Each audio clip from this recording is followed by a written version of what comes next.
Hello, everyone. Welcome to tonight's stream. This week, myself and Dion are joined by Peter down below, also known as Nazarinprod. I'm sure everyone knows Pete. He's been on our stream before. Lovely to have him back on. Amazing channel, one of my favourites. Yeah, and tonight we're talking thrillers, but we have a little thing here. We're not including Memories of Murder or Zodiac, just because I think they're two of our favourite films. They're Dion's big fan of both. Myself, I'm sure you are as well, Pete. I haven't seen Memories of Murder. You've not seen Memories of Murder? No. Dion's. Yeah, it's well. Luckily, it's getting a big release from Criterion to be able to see that. Yeah, I'm looking forward to actually getting to see it because I've heard so much about it. Yeah, I mean, you had it on DVD, didn't you, Dion? Yeah. How much did you sell it for? I sold it for £29. That's the demand for that movie.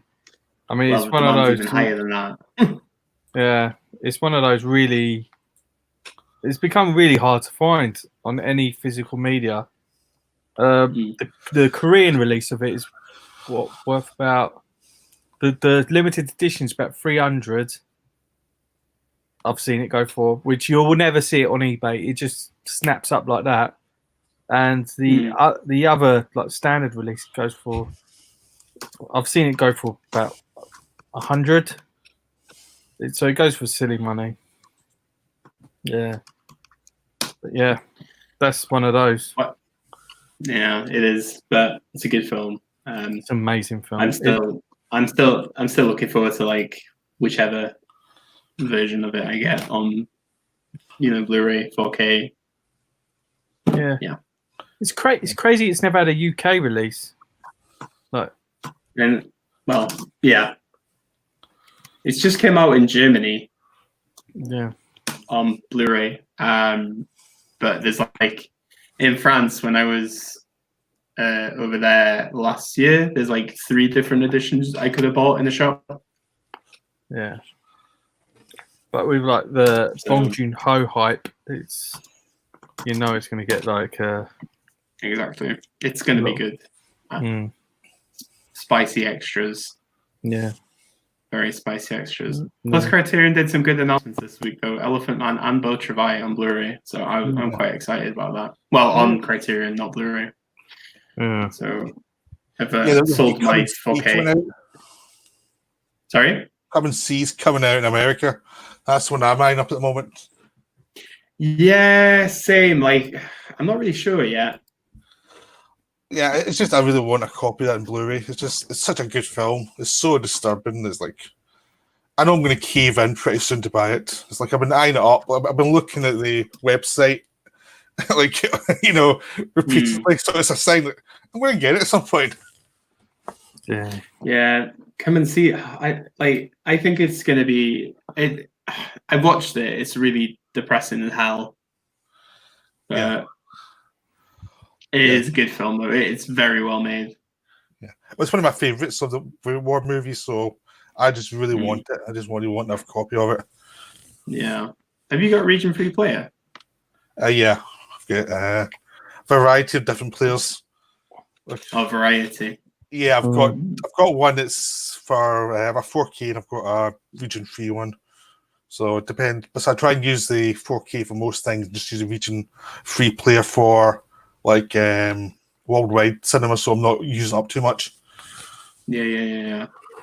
I'm a bit. I am always concerned to how long these region frees last, because I know a few people that buy them and then like after a few years of using them, they just start to die. So yeah, that's why I'm careful. I don't want to have them just always be using it. I'd rather just because it's easy enough to replace a player from here quite easily. It's not a big deal. Yeah. So. Usually I tend to watch Region A's in my living room, and then most of the time with the Region B's, it's like just watching in the bedroom, really. So In his usually dungeon. in my dungeon, yeah. Yes. Many. Hey, Gung Fu's noticed that you got the pound button on, but I did it's take. on now. I've taken it off because Yeah. you know I'm not really fussed. You know, I'm not going to ask for it. His comment was, though, that means I can ask naughty questions to get them ready. Well, that's the main reason I took it off. But when he asked 30 questions anyway. Yeah, we answer all questions. We try to answer all questions, as you know. It's sometimes the comment section gets overloaded. Oh, I've also made Dion a moderator of the comment section. Have you seen that? I have. It's on my little spanner. Thank you very much. After So all this kind. time, he's proven himself. He's I a proved power. myself after 12 weeks. God, it's week 12. Sorry. Is it? I think it's the 12th one, isn't it? Yeah, 12 That's weeks we've been mental. doing this. 12 weeks of lockdown. Well, it's been more than 12 weeks. But has it been out 14 weeks? 15 weeks? It's a blur, really. Yeah. Yeah. I just know certain days I need to do things, and the rest of the time it just blurs past me. I don't really just pay attention. Yeah. But nah, I look forward to a bit more normality. But it's still going to be a while, isn't it? Mm. It'll gradually go that way direction Yeah. at some point. Yeah. It's a bit concerning what's going on in Beijing now, though, as well, considering there's like Oh, in yeah. China. It was going to happen. You knew it was going to happen somewhere. It was going to be a second wave. It's just there's no way Yeah. it's not going to happen. Haven't they said it's coming in from Europe? It's like Yeah, a bit like they- tennis. they- Isn't it? Yeah. 15 love. Yeah, it's a bit. Oh, God. Nah, I think it's going to be. I don't know. I hope not. I hope it's not going to happen here, but Yeah. you just don't know, do you? No.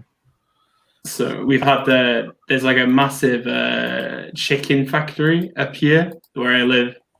51 people have got coronavirus there, and they've had to shut down the whole factory. Yeah. So that's 51 people, 51 families. God knows where they've been over the last like couple of weeks. So yeah. So I think they're a bit cautious up here at the moment. I heard it happened in an abattoir in Germany as well. Yeah. It's I think that's the problem. They're just all too close to each other, aren't they? So, Yeah. Well, I'm quite lucky. I live in a place that's quite quiet, so you don't really get that many people clumped together naturally. So it hasn't been actually that bad here. So, unlike Hus in down south. In Hackney. Hackney was the third worst place in the whole of the UK for deaths. I thought you were making a general statement about the Hackney, like it's the worst place. Well, it's probably the second worst place after Tower Hamlets. Right. Sorry to anyone from Tower Hamlets. I'm sure there's no one here from Tower Hamlets. Representing. Yeah.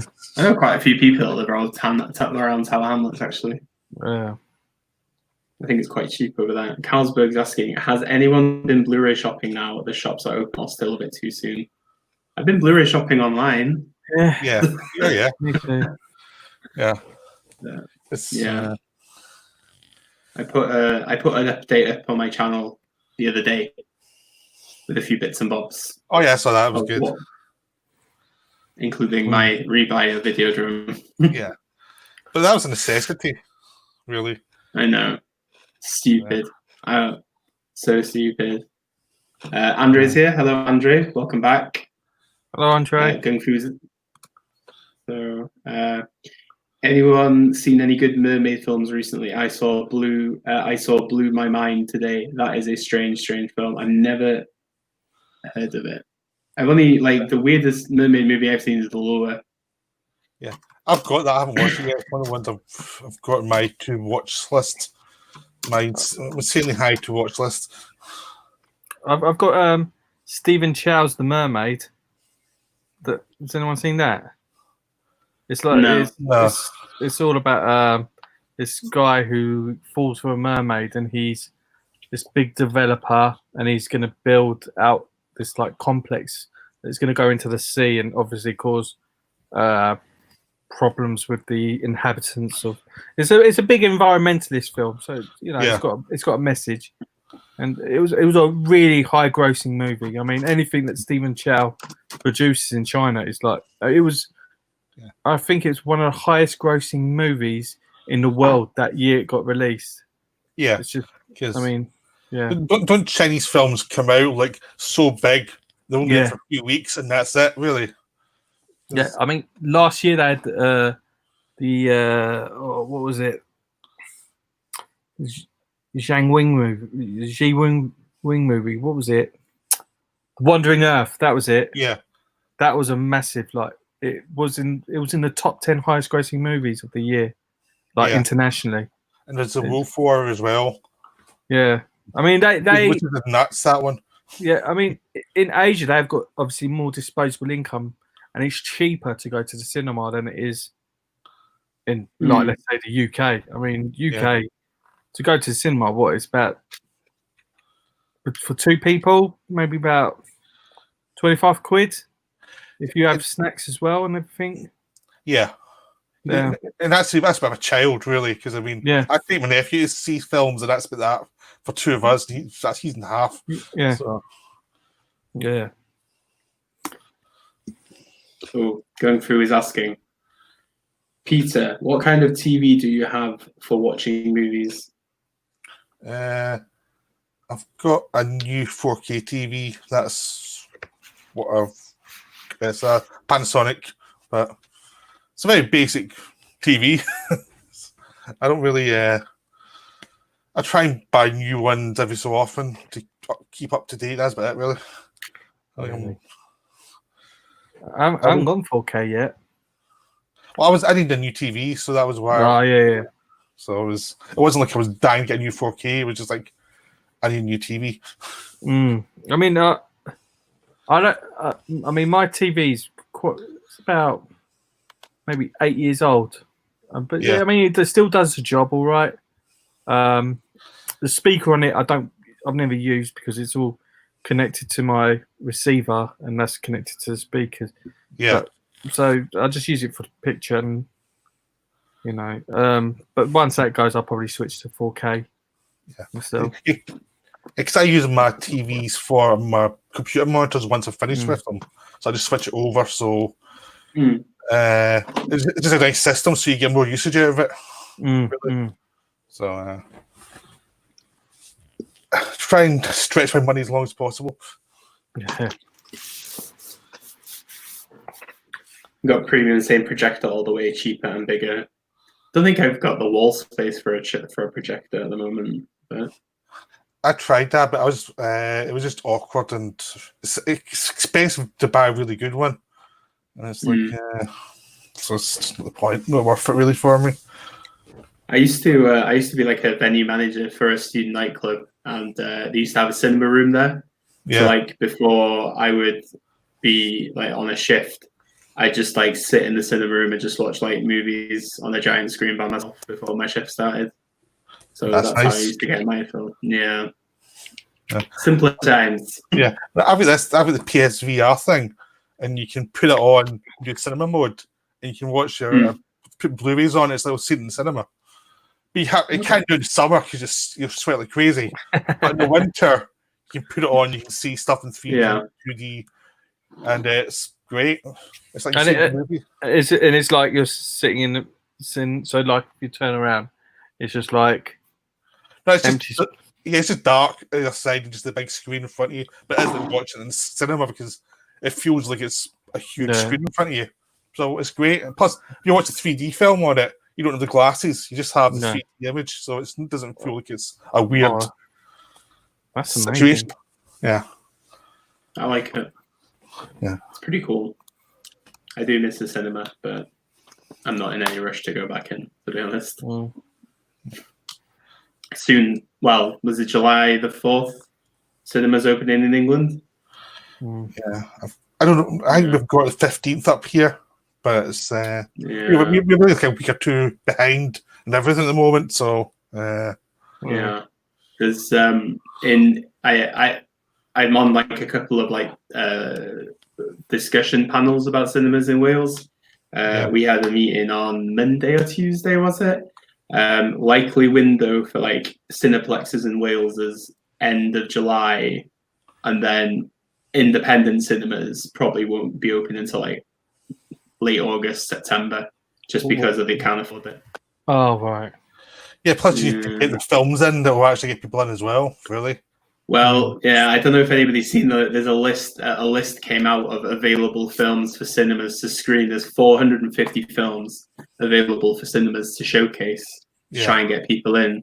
So you got your mixed bag of like big films that just came out before the pandemic. You got classics like Jaws. Blue Velvet is one of them, FYI.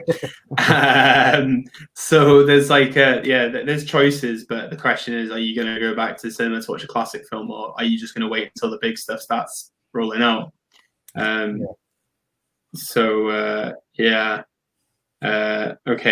there's questions. Chris Max, Dion, is the swimming pool Blu-ray you got English-friendly English subs for the French-speaking parts? I mean, no, it doesn't, Chris.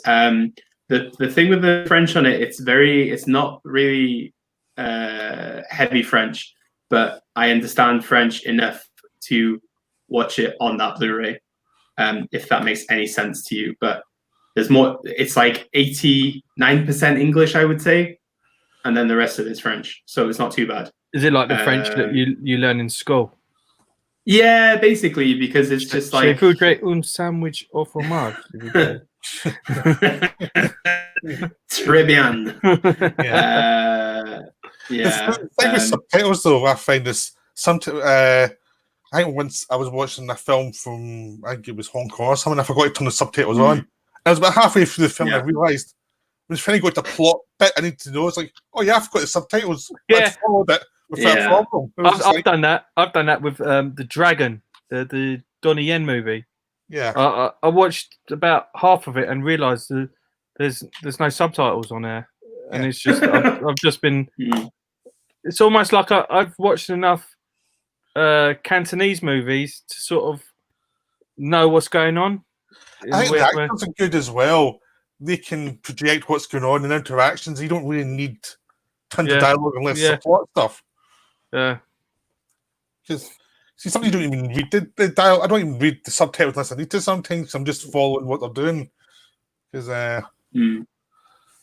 I'm not overly bothered about subs. Sometimes it's interesting. If you can't find the subs for a film and it's quite straightforward, it's not too bad, is it? But if it's a thriller, like we're going to talk about today, it's a bit more difficult because you might get the twist wrong. Yeah. I try to do something on my channel and no one watched the videos, where I was like watching like films without subtitles and see what I can make of them. But nobody did any. So I watched Terror from Mars. You know, the Mickey one. Try and make sense of that one. Yeah. And that was insane. And I've only seen it that way. I haven't watched it since I've got the Arrow version. It's like, I feel I'm not sure if I want to watch it. I'd rather have one version of it in my head when I was making up half the plot myself. Yeah. I think you definitely need subs if you're watching like a Shion Sono movie, because oh god, yeah. What? Hold on, what? Yeah, I know what you mean. Like I watched Guilty of Romance the other day, and then I turned my head around for like 2 seconds, and then I went back and was like, "What the hell just happened?"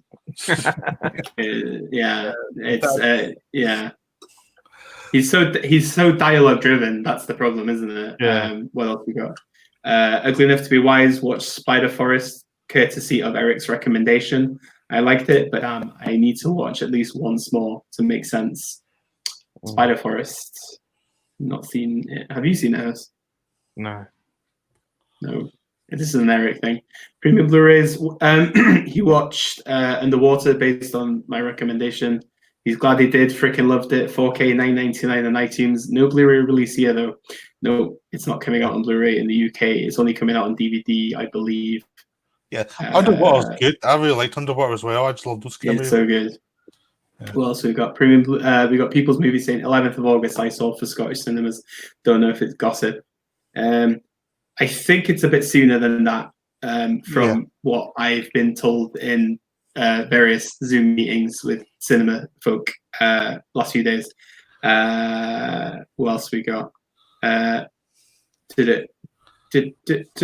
Blu-rays. Carlsberg's Premium Blu-rays. I'm looking forward to having a rummage through HME, CX, and various charity shops. I'm looking forward to going back to like a movie shop, like especially CX, because you never know what you're going to find. That's what I love about that place. Graham says Underwater not having a UK Blu-ray is bonkers. It's such a good film. Yeah, Universal are really. No, it's not Universal. It's Fox. I think it's because of Disney more than anything else. Because I know I think there's a few of them not getting. It's like the Hidden Life from Terrence Malick is only getting a DVD out here as well. Oh, yeah, I'll streaming because I bought the streaming version of that one just to see it. Yeah, I think you can get it in other countries. I'm not quite sure. Yeah, that's what I'm gonna do because it's all in English anyway. Yeah. So people's movies love the Lovecraftian ending of the water. Exactly. Yeah. It's so cool. So Gung-Fu says merci towards your French Hus. Carlsberg, yep, me too. But to be honest, never mind any bargains or collectibles. But I may just be unlucky. I was on that cult collectors thing on Facebook earlier. Some guy was selling loads of Region A's, and I got Santa Sangre, the Severin Blu-ray with all the extras. So I think I'm selling my Mr. Bongo Santa Sangre now because I wanted the Severin version of it. Did you get it? But yeah, I got it, but it only arrived this morning. But I really want the Severin edition of Santa Sangre because there's a lot more on it. Yeah. So I double dipped, but yeah, that cult. Are you on that, Pete? The Cult Cinema Collectors. Yeah, I'm on that one. Yeah. Yeah. I don't really post much. I just watch and see what they've got going. Yeah. And I think I can't afford that. Can't afford that. Yeah. Some guy put the full Halloween box set up for sale this morning for 250 quid, which is a decent price for that because it's out of print, obviously. Yeah, but I don't know. Only the first one's good though. And 3. I like 1, 3, 5, and H2O. Doesn't no one like 2? It's okay, but it's. I don't mind the Rob Zombie ones, but that's sacrilege. But I just like them because they're annoying to people. And they're kind of weird, but they're not a patch in the John Carpenter original. I don't think anything's. My wife, her favourites are the first one and 2018. Yeah, because that's pretty solid choices because they're good. They make it makes a really good sequel. Yeah. Well. I like the one with Paul Rudd is a guilty pleasure of mine. That's number 6. He's a very weird walk in that film. You notice his walk's very strange in it. It's like it's almost hypnotic how weird he's walking. I don't know what he was up. Maybe he's bored and wanted to do something eccentric. But I'm going to practice my acting walk to see what happens. Gung-Fu, I'm looking forward to when I watch a South Korean movie and forget to put the subs on. What the fuck after a while because I understand that most. Not yet though. What a man. Horror and action movies. Sorry, carry on. I've got a few leaky films that I don't have. I bought foreign, don't have subtitles. Some I've started to watch them, so I'll find it. I've got. What? You keep going. No, sorry. I've got 2 Blu-rays that don't have English subs. It's a South Korean movie called Friend, and Park Chan-wook's first movie, which was the title of it's got a really weird title. The moon is the sister. Let me just get the title because it's got a really long title.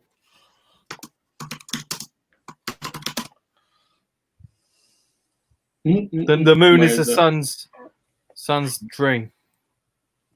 I've got that on Blu-ray. The moon is the sun's dream. That's crazy. 1992. That sounds like a Fellini title, really, because the Fellini film. This sounds just like that. The arrow selling. It's like a gangster movie, which is really. Actually, you watched JSA recently. What was your thoughts? Hell yeah, loved it. Had such a good time with it. Like. I didn't overhype it. I mean, I did say I think it's his Park Chan-wook's best movie. Yeah. Have you seen it? That No, I haven't watched it yet, but I've got the DVD of it, so I need to watch it. Yeah.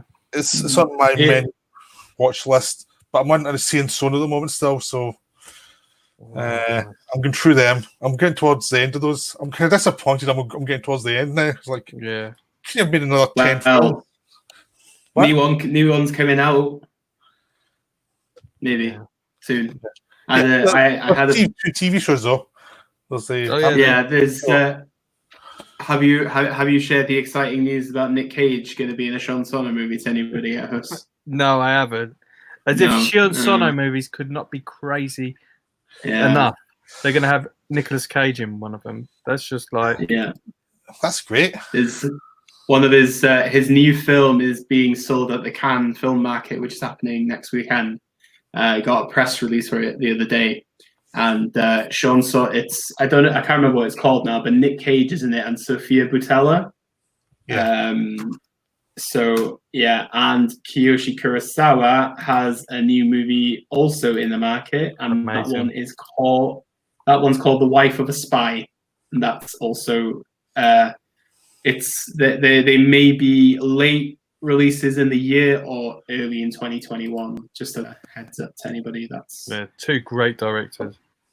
But Eric actually told me that Shion Sono is so miserable. Like he's not like a happy guy. There was a behind the scenes of him doing one of his movies. Apparently, he was just berating one of his actors and saying, "You're just a terrible actor." And it's just like that seems so weird for what you'd think of Shion Sono. But I guess maybe the actor was terrible and he's trying to motivate them. Yeah.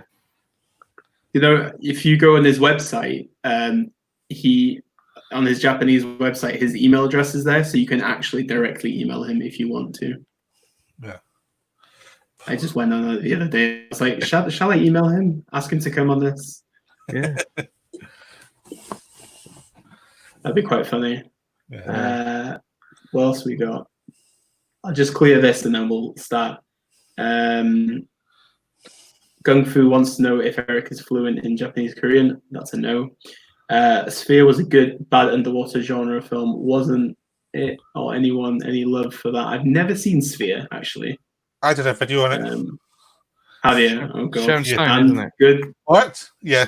It's okay. I did a Michael Crichton thing. It was basically a Michael Crichton novel. It's one of those ones that's very flawed. The first half's not too bad. The second half goes into Cheeseville pretty hard. So I quite enjoy it, but I enjoy it like a bad movie way. It's like I don't have much defense for enjoying this one. What else we got? By the way, I don't know if any of you have heard, but Gemini is coming to the UK on Third Window. So there's that. You mentioned that the other day, Reyes. That's it's amazing news. Even though there is a second release of the US one coming in August, so I think it's such a great movie. It's one of my favorite Tsukamoto movies. Like when I saw it, I was like, "Whoa, this is so different to anything else he's produced." It's like complete. You know how his movies are so like hardwired. They're like it's just like so disorientating. This one is just shot completely differently, and it's stunning. The colors are just beautiful in this movie. I'm looking forward for that to come out. Trip to the Moon's coming out in Arrow Academy, the box set thing. Yeah, 40 quid. I know, it was like one of those things, just like 40 quid. And I was thinking, I really want it. It's 40 quid, I really want it. It's like, so I'm still thinking about it. Yeah. I'm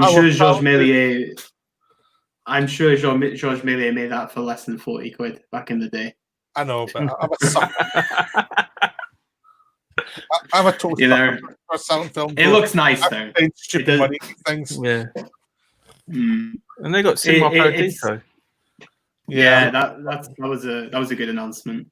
I've got an edition of Cinema Paradiso. I think it's a Korean release, and it's it's like a slip box with a digipack inside, and it's all made out of velvet. But it's on my shelf and it collects dust because that velvet is just like static. Yeah, It was so nice when I'm wrapped it out the shrink wrap. Now it's just like a shag carpet. Sometimes a pretty box can really seduce you, though. Yeah. Just that packaging. Yeah. I'm pure Gemini Man is so we can see. I couldn't resist. Jordan couldn't resist it. Nah, that one's tempting. I'm still umming, but yeah. I just impulse bought it and I haven't regretted it. Like, as soon as it came up, impulse buy, and then I thought later and I thought I still feel fine with that one. Oh god. What else have we got? Apparently the 2 versions of Santa Saga have different-ish extras, but not on the other version. I made my decision now. The Severin is the one I'm keeping. Gemini Man's on 4K also. Going through trying it depends. Okay, so they're talking about HDMIs. Well, I'm staying away from that. Tokyo Vampire Hotel is interesting. I definitely want to check out Tokyo Vampire Hotel. Mm-hmm.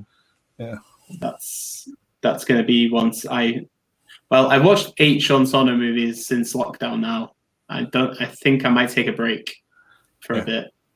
No, I'll get 4 I want to watch next week, and then I'm just going full on. I'm just going to keep going. It's like, I think X Day wasn't very good. I wasn't keen on it. I thought it was a lot of fun. I really enjoyed that one. It's bonkers. Yeah, it's a favorite story. It's a favorite story. I just kind of wish. I kind of wish it was like 90 minutes though. That's my main. I don't know. I thought the visuals are like really good though. So yeah. But don't you care about hairdressers? Don't you care about the lives of hairdressers?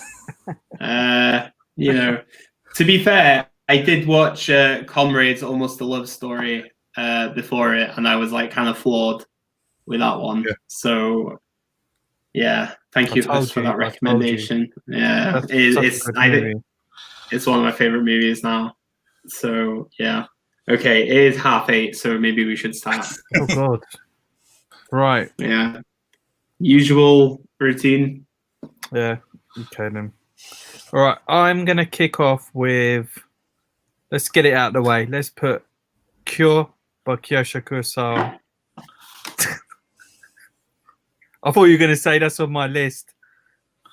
No, I took it off because I knew you were gonna do it, and then.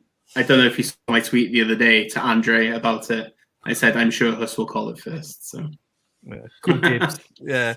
I mean, what can I say about this film? It's like a serial killer movie, unlike any other. Sorry, my Siri thought I was talking to it.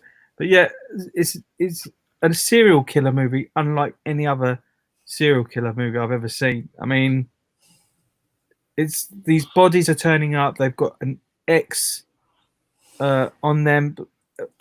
No one knows why. There's no connection to any of the suspects. There's a different suspect every time, and it's just it's a mind-blowing movie. One of Kiyoshi Kurosawa. I think it actually is his best movie.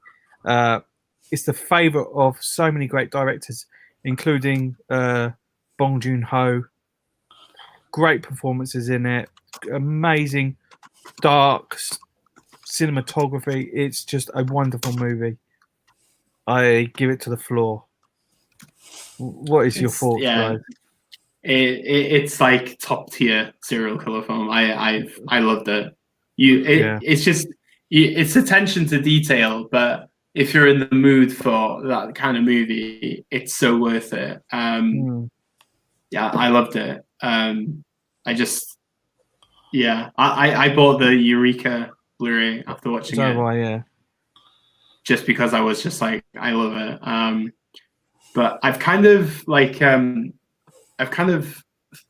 about Kurosawa. I want to watch more. I want to rewatch Tokyo Sonata as well, because I see a lot more people loving it a lot more than I did originally. So I kind of want to check it out. But no, he's such a good director, man. I know. Really underappreciated, I feel like. I don't know. The more I read, it's bizarre, isn't it? It's like what I find interesting about him. He like utilizes classic like cinema technique, but he molds it into like his style. And that's what I really like about it. It's just always like slow burning pace. It's just interesting to watch, and it's just well made film. Do you know what I mean? I'd love to see that in the cinema. Yeah, I mean, I'm looking at his cinematography. You got Cure, Pulse, Creepy, Before We Vanish. I mean, these are great movies. Yeah. I haven't seen it, but quite a few of those titles I've bought. So I'm obviously mentally getting ready to start watching these films because I've got Before We Vanish, I've got Creepy, I've got Pulse. I just haven't watched them yet, but I've been like, quietly buying them up. So obviously my brain is going like, I'm going to start watching that guy's films. Really. Yeah. Something like what I was doing with Sono, was buying his stuff up. So yeah, that's my tendency anyway, to just buy a few films and then get started. With Creepy though, like I've not watched it. Funny enough, I do have it, but is it any good? Because when I read about it, I'm just like, but I really liked it. It's that bad guy in it. Oh my god, he's like one of those when the moment you see him, you know, like this geezer. He's like it's a brilliant movie. I really like it. Obviously, it's not to the level of Cure. No way. But decent. Okay. Yeah. Well, premium Blu-ray 7 and Zodiac not allowed on this list. No, it is not. Sorry. Well, we've talked about them a few times now, I think. Right? Yeah, we have. So I don't think we can talk about it again. No. Eric says Kira is my favorite Japanese movie. Andre, Kira is a masterpiece. I rewatched it last week. So good. I really recommend everyone to watch Eric's review of Cure. Yes, it's a very good really review. Good review of it. Yeah, I love it when like people review some of your favorite movies, especially like YouTubers you really like. You have to like comment it. I mean, when Pete started doing Shion Sono, I was like, oh mate, this is awesome. Thanks. Yeah, I've been watching the best Japanese of 2000 earlier on today. I haven't watched all of it yet, but I'm halfway through it. And I really last week thinking I need to get that one and to get that one. Yeah. And it's like, well, this is going to be expensive. What's one video is going to? I know. Yeah. Well, especially Eric when he was just smiling when he mentioned that this one no one else had heard of, and he was like laughing. And I was like, I thought it was hilarious, just like non-stop laugh. Yeah. Eric recommends Charisma also. Any elaboration on Charisma? I haven't seen Charisma. Okay. It's got Yakusho in it, which he's one of the best Japanese actors. Is that Kurosawa as well? Yeah, that's Kurosawa. Okay. Yeah, I think I'm gonna. I think I'm kind of finishing one phase of directors, but Kurosawa's like in the next phase. Yeah. People's Movies is going to watch. Kiwa, do it. If you own it, watch it. So good. Do it. Review it. Yeah, do that too. Review it on your website. Do like a special written review. Do a shout out to us specifically and Eric for shouting it out to you. Creepy is wonderful in my opinion, says Premium Blu-rays. Okay, I will go for Creepy then. Rico is here. Hello, Rico. Welcome back. And People's Movies will do a written review with a shout out. Go to People's website. Fantastic. Very good reviews there. New titles all the time. Good recommendations. I say this every week, but I wouldn't be saying it if I didn't believe in it. Namaste. Sorry? called? What's the website called? It's called. I'll put it in the chat. It's called The People's Movies. Right. But I will. It's just thepeoplesmovies.com. Right. So yeah, go for it. Good website. I won't plug the website I work for because I could if I wanted to, but I'm not going to. Everybody knows where I work. Okay, right. So Peter, go for it. My first thriller was Branded to Kill. Yes. I guess you know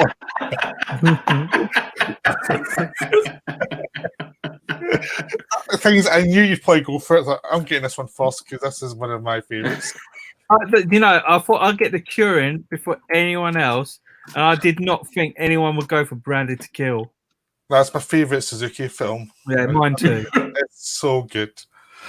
It's just like I haven't had it that long. I've only watched it twice. It's just addictive, that feeling you get from watching it. It's kind of like a dream, but the lead character is so weird but so wonderful. It's how weird it gets all makes sense, and that woman who's in love with death and the atmosphere it's kind of, it all makes a weird sort of sense, and it's just amazing. And it's a masterpiece. It's one of those films that just everything works. It's like you want to see a great example of a thriller, watch this one. This is just astonishing. Because that was quite good, because I saw it for not knowing anything about it. I just was like, I bought it in an Arrow box, a sale of a couple of Arrow films. I thought, this looks interesting, I'll buy it and see what it's like.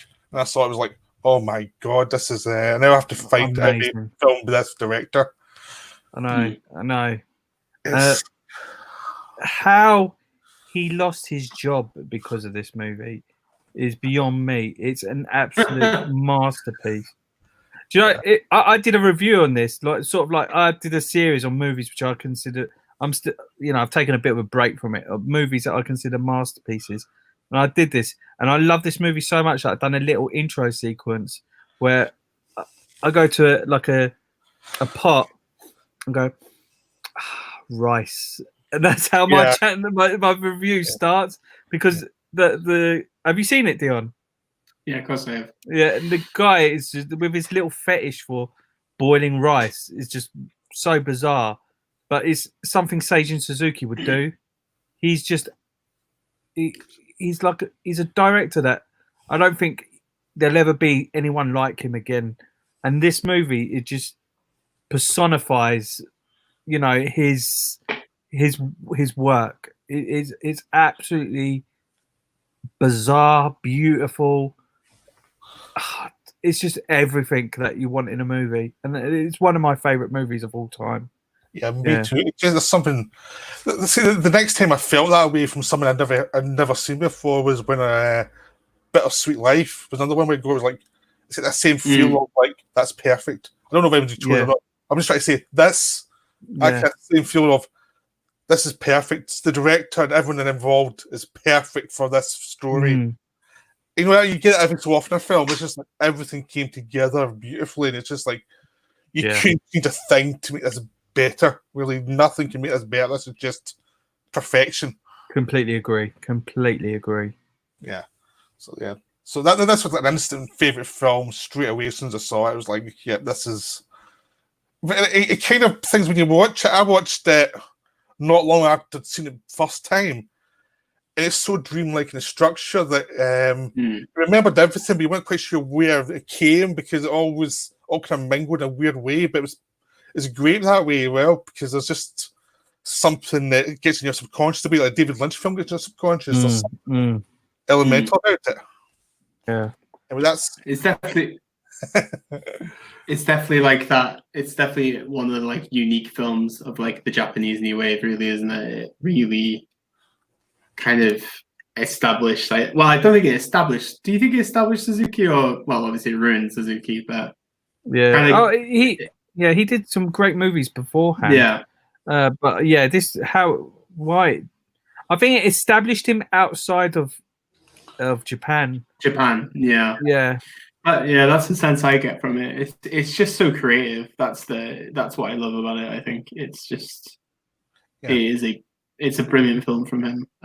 But the Suzuki's I watched is just Gate of Flesh is another one I quite like from Suzuki. It's a cool film, but I just love his style. Yeah. Beautiful style in cinema. Apparently, he did this Q&A, and it was presented by Tony Raines, and he went out to the crowd and he said, like, he shouted out to the crowd, like, because at the time Nikatsu also employed Shohei Imura, and Shohei Imura was like, they were both doing like these same sort of movies, but Imura was getting more money for his movies, and the fact that Suzuki said, well, I'm a much better director than Imura is what made the whole crowd laugh, because Imura is like considered one of these like auteurs, whilst like Suzuki was doing like wacky, bizarre movies. But you know, in some ways, I prefer Suzuki to Imura, just because of the films he does. It's just like suited for the degenerates, cinema lovers like us. It's weird, isn't it? Yeah. It's always funny when you get directors doing that, because I don't know if anybody's seen this recently, but do you know who Paul Schrader is? He made First Reformed and Mishima, yeah, obviously. He's one of my favorite directors. Yeah. So he called David Fincher a wanker the other day. Oh, good. That's so funny. It was about what's the name? Amanda Seyfried. Amanda Seyfried, yeah. She said that they did 200 takes of a scene in his new film, and then top of the caption on Paul Schrader's Facebook, he just called him a wanker. He just like, good old Paul Schrader. He just does not give a crap. No, you should see him in De Palma. Him and De Palma hate each other, and it's so much fun watching them.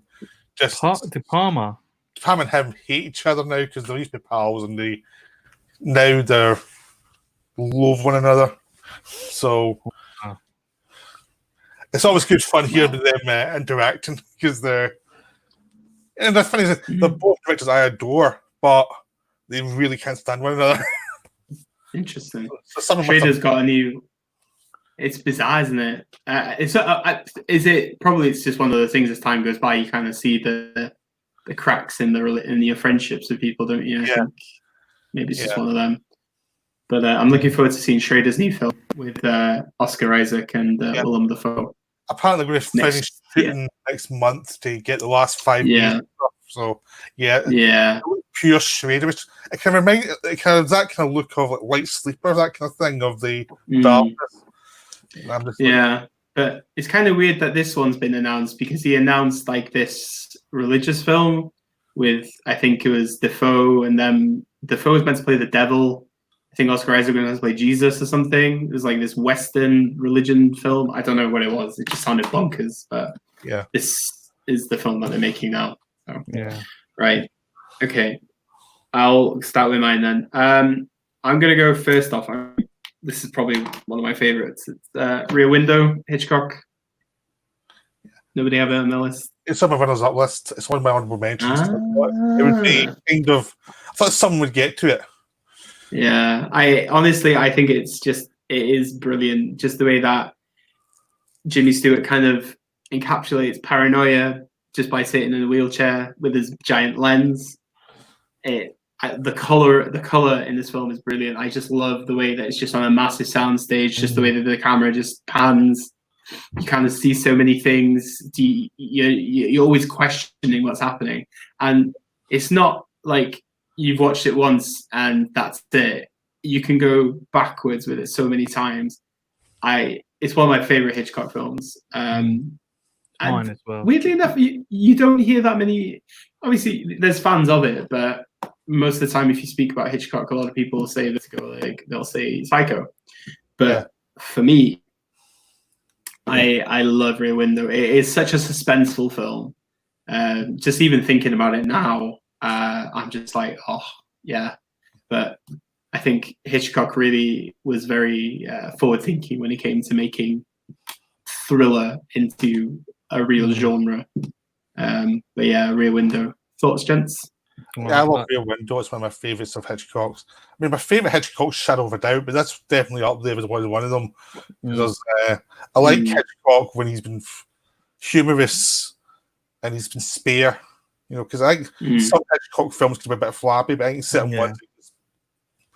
Focuses in on what he's going to do, and that's it. That's one of the perfect examples. Yeah. Really. No, it is special. Before I saw Rear Window, I saw The Simpsons parody it. The one where Bart breaks his leg. Yeah. With Flanders. Yeah, I think, and it's like Psycho, isn't it? It's one of those films that, but unlike Psycho, it's one of those that is less discussed. Yeah. Among the general movie goer. I think it's just such a wonderful movie and a great performance by Stewart.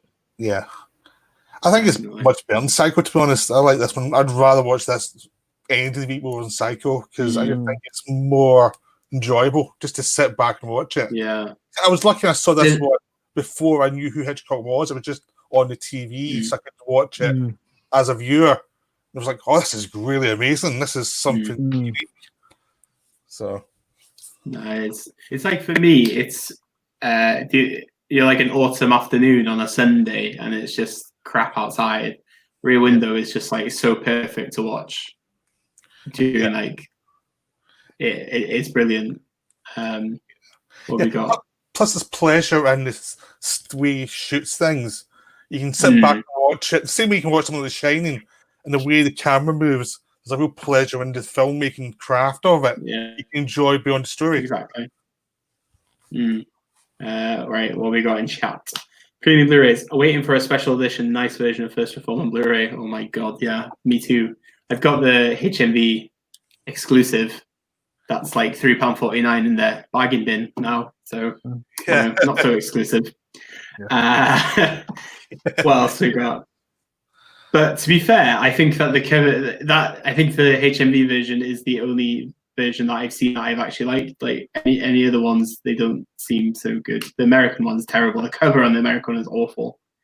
Andre, Rear Window, Vertigo are my favorites. Premium also saw Rope for the first time. Oh, Rope is brilliant. It is. I love how Hitchcock tried to make it into one shot. Yeah, you can see the cuts, obviously. But I love it. It's such a good play as well. It's based on a play, but it's in my honorable mentions. But I love Rope. That's another Hitchcock nobody really talks about, but it's brilliant. Did you see Psychoville parody of Rope with his one take? No. They did an episode. I think it was Psychoville, or it was a different gentleman guys did a one take thing with just with a loving homage to it. Though they were actually trying to do the way Hitchcock did it. And it was really wonderful. Obviously, fans, they really wanted to do it right. Yeah. It was great because it was just like they were really going for it. You tell they loved doing it. It was just like, I've finally got to do this. I'll check it out. That sounds good. Chris Mack says Grace Kelly's entrance in Rear Window is just fantastic. Grace Kelly in Rear Window in general is fantastic. But yeah. Oh, man. What else we got? Premium Blu-rays double bill. Rear Window with body double for a great double bill. Yes. Sorry for the serious use of the word double. That is a very good double bill. Yes. Premium. Definitely concur, good sir. Right. Hus, number two. Number two. Okay. Number two. I'm going to get this in before anyone else. I'm going for Bong Joon-ho's Mother. Good choice. Is it in your list? No, because I thought you'd put it there. Because if we didn't have Memories of Murder, and I had Murder last time, so I thought. Oh god, yeah, you didn't you? Do you know what? I was actually going to predict your list this week for the banter, but I decided against it. I think you could probably guess a couple. A lot of these are films I've never ever mentioned. But yeah. I've guessed three. I've guessed so far. So that was Brandon's Kill, Cure, and Mother. So Okay. Again, Maybe I am quite predictable. I mean, what can I say about this movie? Oh, it's a fine piece of movie making. A young man accused of a murder of a young girl, and quite violent crime.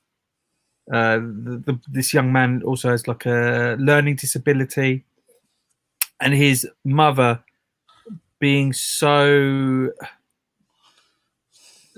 she feels that he is so like completely innocent, and because of his learning disability, he obviously she wants to be. He can't really defend himself, so she's there to really stand up for him. And she in her head there's no she there's not a single ounce of her feels that he's guilty, so she sort of like investigates this young girl's death, and it's just brilliant. It's amazing, an amazing movie.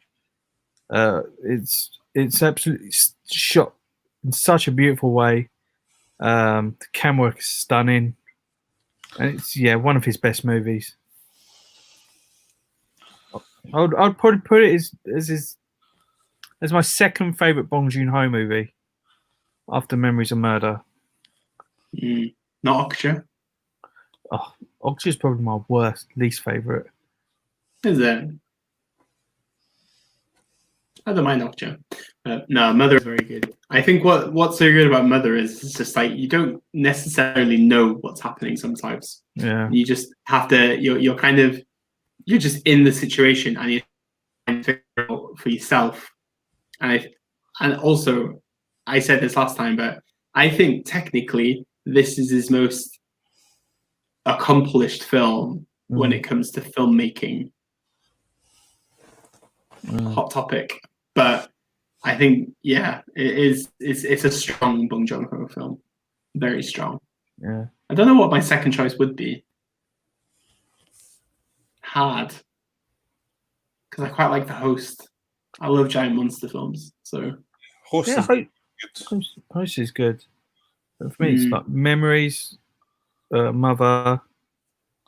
I would probably put Barking Dogs. I know it's his least favorite movie. Yeah, but I really like it. Yeah. Interesting. Have you watched Mother, Peter? Or no, I've got the movie. Got it. Yeah. It's one of those ones I have bought. It's like I will get to it. It's that thing where I have a backlog. It's like you have so many films you still need to watch. It's like you just have to try and catch them when your mood's right. Yeah, I saw the Korean Blu-ray of it on eBay this week for £186. Wow! For the black and white edition, because he released it in color and then in black and white. Wait, have you seen it in black and white? No. I know it exists, but I've never seen it in black and white. Yeah, I bought it for £1 rental. I think I did a good deal. Yeah, that is a good deal. A good deal. It's great. Yeah, because when I got into Bong Joon-ho, whenever it was like quite a few years ago now, I think the cheapest I could see Mother on Blu-ray was like a tenner. Yeah. But obviously the Host is always the cheapest one, I think.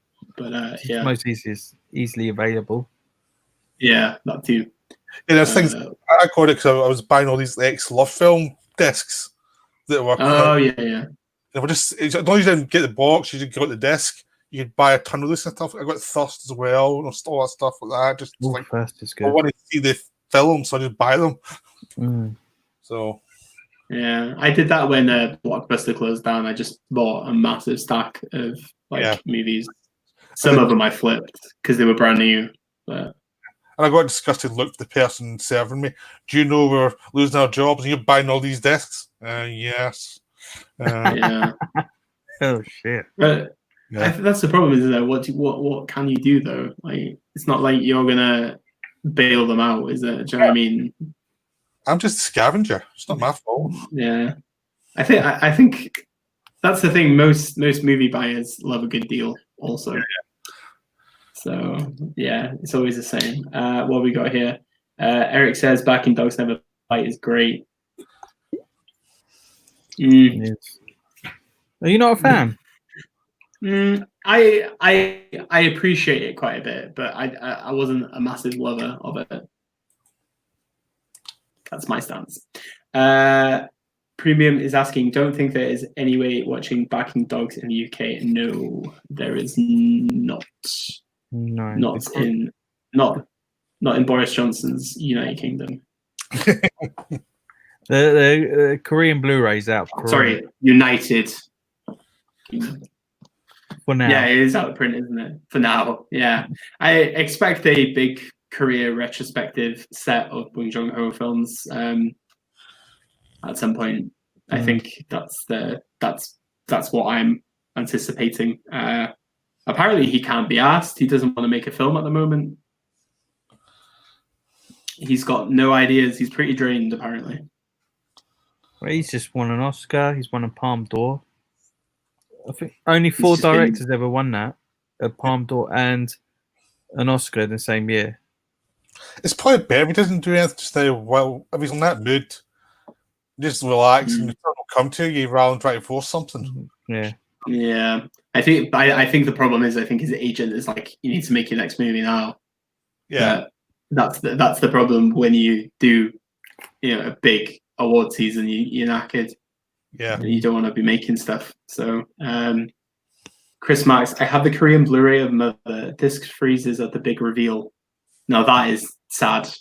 Do you have he must have color, the one in color, because I know that it's an older disc, but it depends on how old your Blu-ray player is. I've got a pretty old one, so I don't have that issue. I know if your Blu-ray player updates itself or has newer software, it does freeze. It's such a pain in the ass.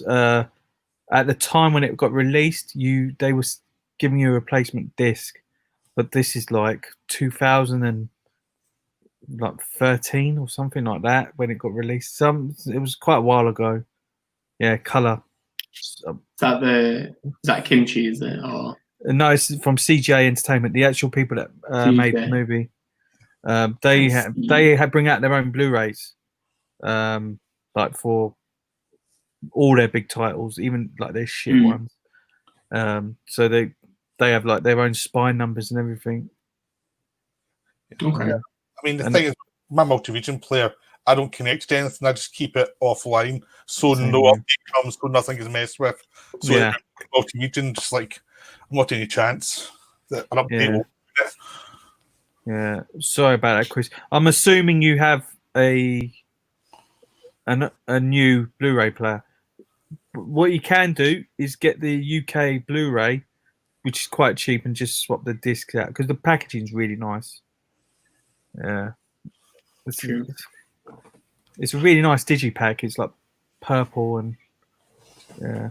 I got it recently, but yeah, it's a nice. It's a good movie. All right, Pete, what have you got next then?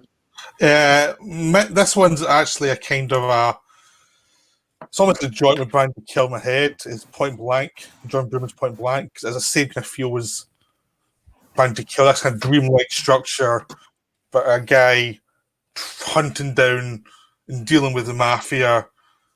But it's in colour and it's in America. But it's that sort of weird haunted feel. It feels like the guy dreaming of it. Is it actually happening?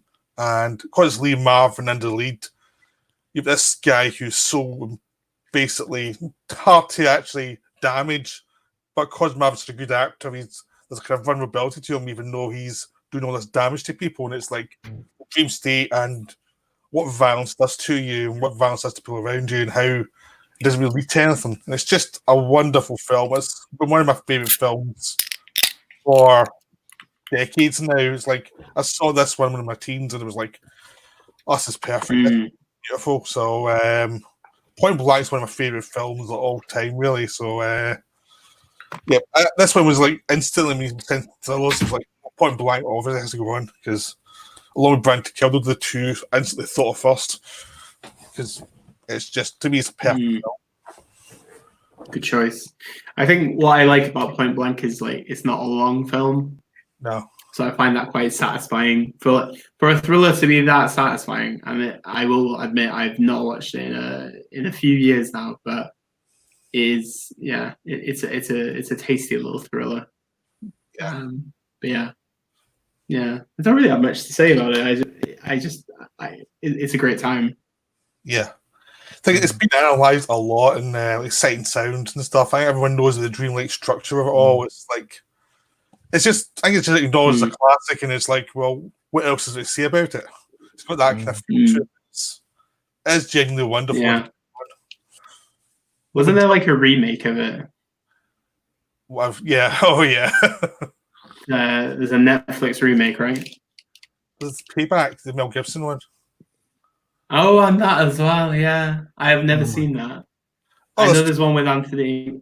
There's one with Anthony Mackie and the guy from The Purge. What's his name? Right. Something Russo. All right. Oh, him. Yeah. Yeah. I can't remember his name now, but I know there's. I don't know if it's. I've never seen it, but I've heard it's trash. Yeah. It's like, why even make a perfect film? Really, it's just like, what's the point? Premium says French film called Point Blank, also very good. One of the most suspenseful opening scenes I can remember. Okay.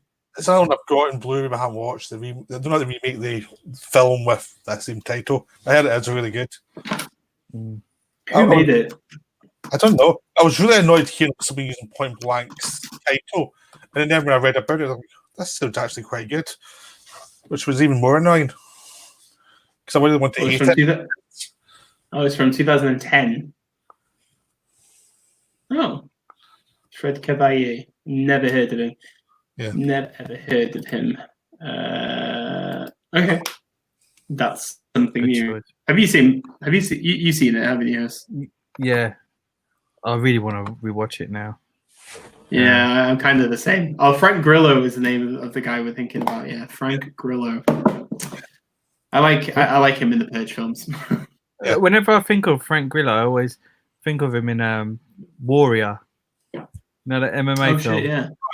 He's a coach, isn't he? Beethoven. Yeah. Beethoven. I like that. It's a good film, though. Yeah. I was surprised how much I liked that film. Very surprised when I watched it. One of my friends passed out because he was hungover when we watched it, and I was like, "You just missed a very good film."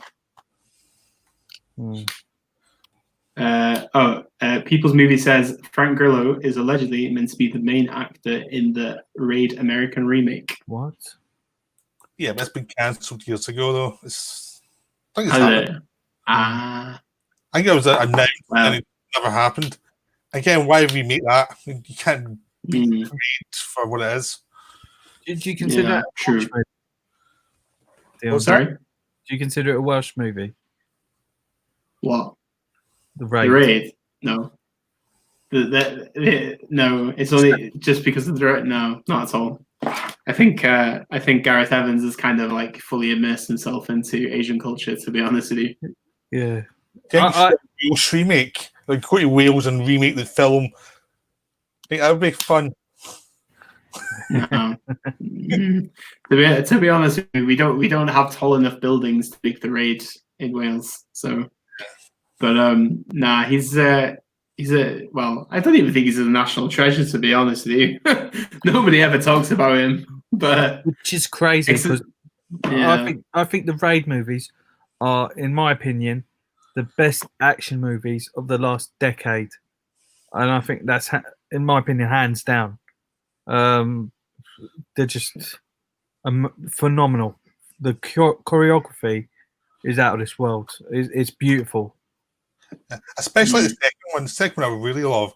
The first one I like a lot because it's tied to Dread, because of the same plot. I love Dread.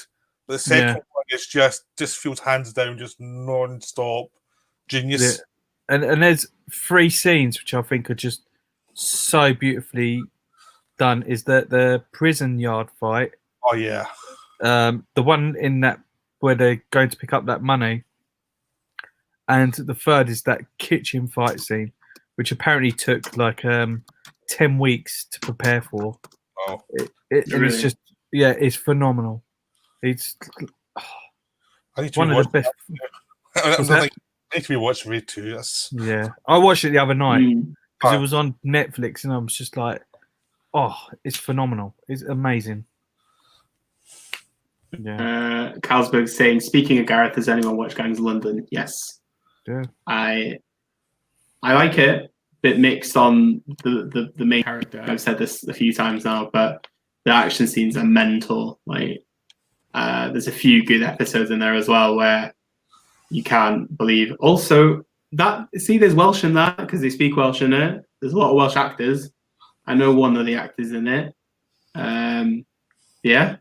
So good Welsh connections. I really like those Welsh gypsies.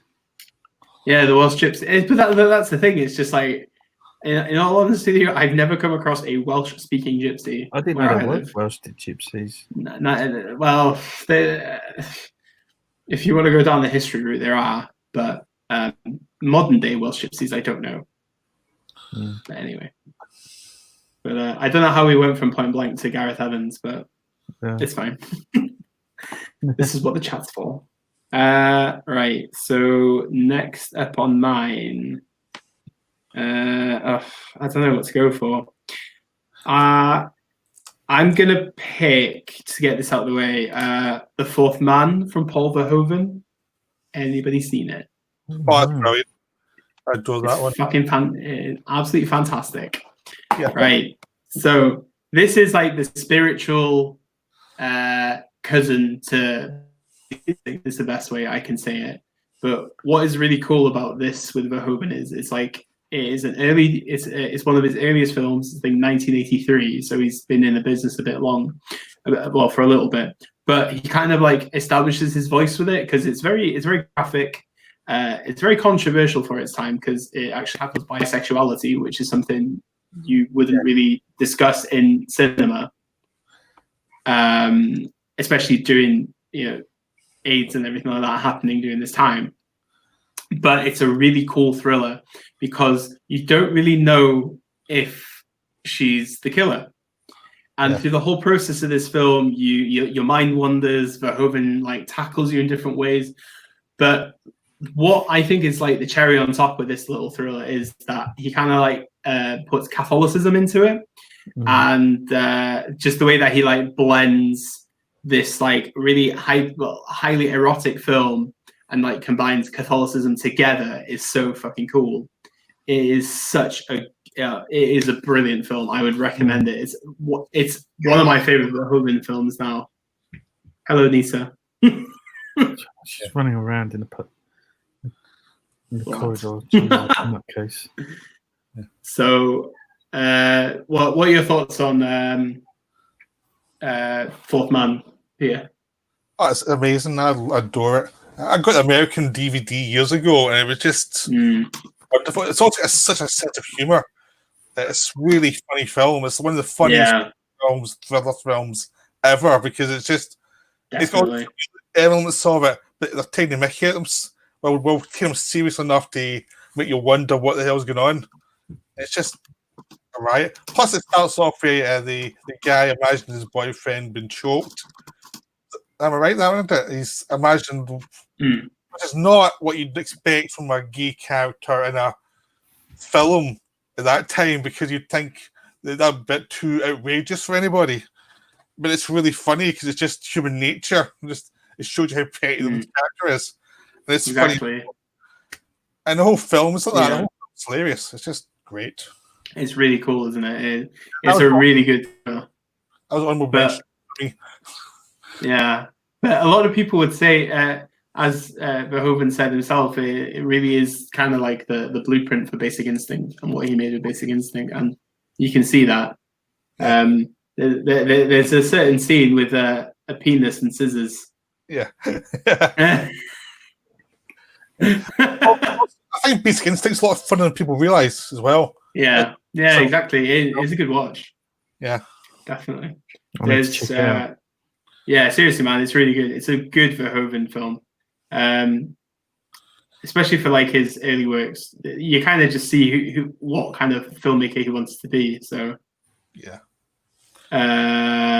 But that's the only thing I will say. That film needs a restoration badly. You can only get it in like DVD, and the DVD is not the best. Is that is that no Tartan? Sorry, Yeah. there's a tartan. Yeah, the tartan is on Prime, but it's not brilliant. I'll be honest with you. Yeah. It really could do with a 4K. So yeah. What we got? Oh, Dimitri is here. You are late, my friend. How dare you? What we had so far? You've had Cure, you've had Mother, we've had Branded to Kill, we've had Point Blank, we've now had from me. What was it? Fourth Man and Rear Window. That's what you've missed. Kuckerberg says, "Hey guys, I'm sad today. My local FOP just closed in Nottingham. Sucks my regular place for shopping trips for media." Oh, has it? What? Shut. Oh, that's shit. I've been to that one in Nottingham. I loved their selection of like international movies. Definitely a lot more choices in Nottingham than I anticipated when I visited. But yeah. What we got? Gung Fu says, Dimitri, no worries. Just ask them to start again. Dimitri can just go backwards in time on the live stream because we ain't going backwards. It took us half an hour to start this bloody list today. Premium says, I can't bring myself to watch film in SD anymore. Well, unfortunately, with Fourth Man, that's the only way you can watch it, unless you ask Paul Verhoeven nicely for a 4K restoration. Yeah. I don't care though. It's the film. I'd rather have a better quality. But if I can't see a film in SD, I'll watch it in SD. It's like, yeah. I think that's been the thing with maybe Sean Sonner as well. It's just like some of the films have literally just been in SD, and that's the only way I can watch it. So that's just the way it is. I don't know. I'm not really bothered sometimes, but with The Fourth Man, I loved the story that much. I wasn't really bothered by the pixels. Yeah. Can I ask you something? Yeah. If Arrow released in the US a Shion Sono box set, will you purchase it? Yeah, definitely. Hell yes. Yeah. It would be expensive, but I would buy it. Yeah. Yeah. I just don't. They'd never get away with it here, I think, because of rights. Yeah. Too many people own different rights. Yeah. America may be different, but I would definitely.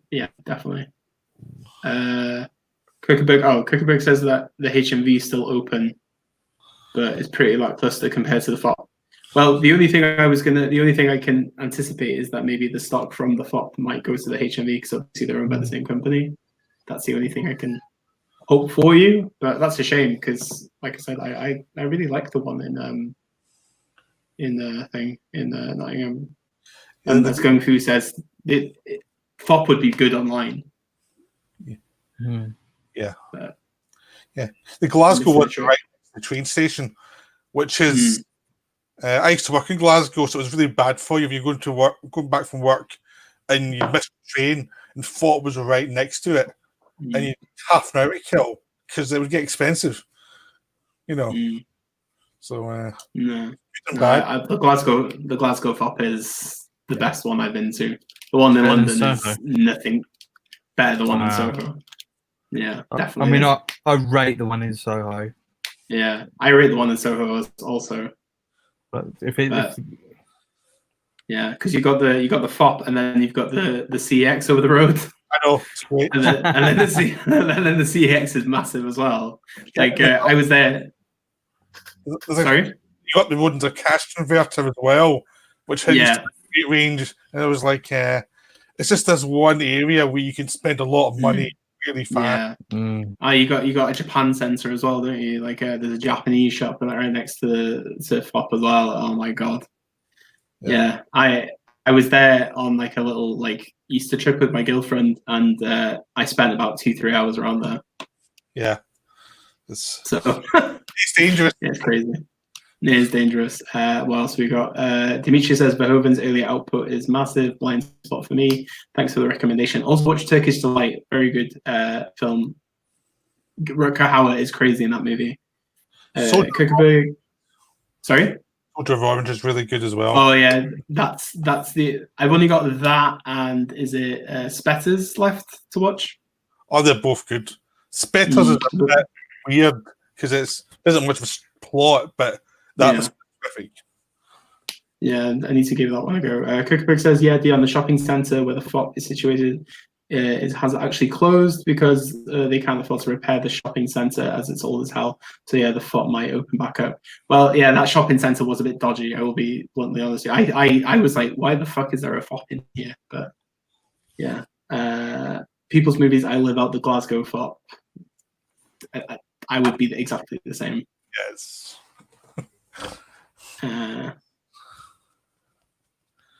Then you've got Kuckerberg. I love going there though, and buying media instantly instead of having to. We have a new person called Louis Campo saying, "You guys know Deep Impact? That's about to happen in this week." Okay. DVD and Blu-ray shop until hard to find. Oh god, DVD and Blu-ray shops in Seoul are hard to find. I only found one during my 3 and 4 trips, but I have found out another shop which on Instagram it seems to be really a nice and worthy visit. Yeah, I had the same problem in Hong Kong. But yeah, Chris Mark says BFI Blu-ray or Spetters is great. I didn't even know there was a BFI Blu-ray or Spetters. I'm gonna look for that in a minute. Louis Camper. COVID-19 cover-up for Comet. It came out a few months ago. Did it? Yeah. I'm waiting for the sale and base. Base usually puts them down to pretty cheap after certain points. So I'm waiting for them to go down. I've got a discount with BFI. So. Oh my god! 2 discs. Okay, right. Okay. Oh, yeah. Okay. I'm good. I'm gonna use my discount. If you ever want to use my discount, Peter, let me know. I'll show you my deets. I just paid my Sound subscription for this year a few days ago. It's like, oh, that's 50 quid out. Yeah, you should have said. Oh, sorry, I should have mentioned that before. That's okay. I for that because it's quite good. I like supporting Sight and Sound, so it's just with definitely. What else have we got? LOL, Dawn of the Dead. That's about to happen next week. Yes, exactly. Let's all go to a shopping mall and kill people. Well, zombies, not people. Yeah. What does it matter? Louis Campo says, "Be ready, guys. Much love. Much love to you also, Louis Campo. Thank you very much for sharing this information with us. Much appreciated." Hong Kong also not many pure DVD Blu-ray shops last couple of years. Visit HK since 2007. Yeah, when I was in Hong Kong, I only found 2 stores. So I had Parasite Steelbook pre-ordered from FOP back in March. Not gonna get those now. Yeah, I've heard that that's out of print now. So yeah. I'm going to get a drink because I'm thirsty. I'm back to Yeah, go for it. Okay, we'll continue with this. Dimitri says, "Let's Cineworld and Odeon have maskless screenings, and the results will be deeply unfortunate." Yeah, like I said to you the other day, my friend, I don't think that they're going to go maskless, but that's kind of stupid on their side, considering like if you've seen Cineworld stocks recently, they're like under £1. So wow. Yeah, they've got like well, apparently they've only got like funds to like keep them going for like another 6 months if cinemas don't open. Apparently, yeah. Ugly enough to be wise. So instead of clicking on DIon's link to the normal person, I decided to search Amazon Fourth Man DVD manually. The first result was hot nude yoga in Hawaii with Aaron Starr. For gay and straight men, a 4 DVD set. Brilliant. Absolutely brilliant. Why would it be for gay and straight men? I don't know. That's there. So Ugly Enough to Be Wise was searching for Fourth Man DVD, and then ended up with the first result, nude yoga in Hawaii with Aaron Starr for gay and straight men. Fine. As you do. Correct. Kuckerberg says Zavi still have Zavi still have some Parasite steelbooks. Hus's favorite online retailer, lol. For real though, wouldn't like to chance ordering the steel from them. The cover is a treasure. I'm not even getting that steelbook. No, neither have I. I'm like, meh. Criterion. I'm either going to go. I'm going to go for the... Sorry, you go. Oh, you go. You go. All right. I've got the American Blu-ray. Oh, right. I'm going to hold out for the Korean release and the Criterion. So, because it's probably going to be in that CJ set as well as, and I think Plain Archive will probably work on it as well. So, well, if they've made that the script book, then I'm sure they'll. Yeah, but right. I mean, I want to have a bit of a break of seeing it because I saw it like same so many times in that period it got released. Same. Yeah. Right. So number 3, Hus. Number 3, I am going to go for Suicide Club by Shion Sono. Oh, that's great. Yeah, it's when I saw this film, that intro sequence with these young schoolgirls just like waiting to jump on those tracks, and it just starts off like fun girls. You just it looks like they're having fun, and it just goes so dark, this film. And I think it's one of Sono's darkest films because it's all these just young kids that just really, they see this. It's so cool to just commit suicide. There's that scene where they're in school and they're on top of on the roof. They're saying, "You know what? I'm going to kill myself today. I'm going to go commit suicide." Yeah, I might do it too. Let's have a party and all commit suicide. It's just like so casually talking about suicide, but the way this film just unravels is somewhere where you don't even see it where it goes. It's like you don't even see it going this way. It unravels the skin. Yeah, like a skin roll. Yeah, yeah, exactly. I thought you were making a joke, and I thought, I guess he's not. I think what's interesting about Suicide Club as well is that obviously in Japan, suicide is a taboo subject, so it's not exactly well discussed. And then you have Sean Sono then making a film called Suicide Club, just for shits and giggles. Do you know what I mean? I think that's the interesting element of it. But it's a very dark film. Very dark. Definitely one. Sorry. It's very funny though at the same time. Now, I know it's weird. It sticks to the Sono like idea of dark humor, doesn't it? But in the back of my head, I found it quite eerie at times. Not as much as the Strange Circus, but yeah, Suicide Club is a good choice. In my humble opinion. Yeah, but it's also it plays with the genre, so you expect certain things. Like as soon as you see Cop's family, it's like I wonder how long they're going to last. Or do you think that the opening scene in Suicide Club is more shocking than the opening scene? Well, not shocking, but which scene do you prefer, the opening scene in Suicide Squad or Tag?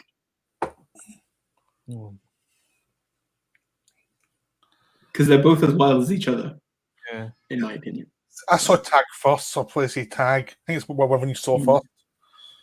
Tag was the first I saw as well, but the opening to Suicide Club is good. Very good. Because they're both, you don't see them coming. Suicide Club, It's funny as well, and it's really darkly funny because it's just all the fake blood. True. Yeah. What did you say, Hus? But both, you don't see either one of those coming. Whilst Tag No. is one of those where, what the, like you have to what rewind it and oh my god, did that actually just happen? Yeah, it's more shocking. I think the Tag one. Yeah. Definitely. Tag's a more fun movie, even though it's quite dark. There's a weird, fun nature to it, like an innocent nature, even though a lot of its themes are really, really dark. Yeah, Weird tone to it that's really disturbing once you've seen it all. What we got here? Kookaburg, I love Suicide Squad. Such a great film. Premium Blu-rays. Joker's version of Parasite does look amazing, but doubt I will pick that up now. Joker's. Is this like another company that I've never heard of, like Mr. Bongo? Suicide Squad. I thought someone said No. Suicide. Yeah. Yeah, no, talking about Parasite. Joker's version of Parasite does look amazing, but doubt I will pick, unless he's calling Zavi Jokers, maybe. Yeah. Kind of dark suicide themes, similar to Blue Spring with Suicide Squad, definitely. Opening scene in Suicide is better, in my opinion. Much more serious tone. Okay, that's from Kookaburg also. Dimitri says Tag's title doesn't imply anything, in my opinion. Thus the shock factor is there. That's a good way to point it out, really, isn't it? Kookaburg says, yeah, UK Criterion and Parasite is unlikely though. I put it in the chat there, Kookaburg, but there is a discussion between Curzon and Criterion to broker a deal with each other for a UK Criterion to happen. But it's the same in America, where I think from what I understand is that they're going to let the current formats of the film to come out. So the current formats that exist are allowed to be out in the market solely for a certain amount of time before a Criterion is made available to be sold in both countries. That's from what I understand. But Curzon want to broker a deal with them anyway. I don't think, because Portrait of a Lady on Fire is another one.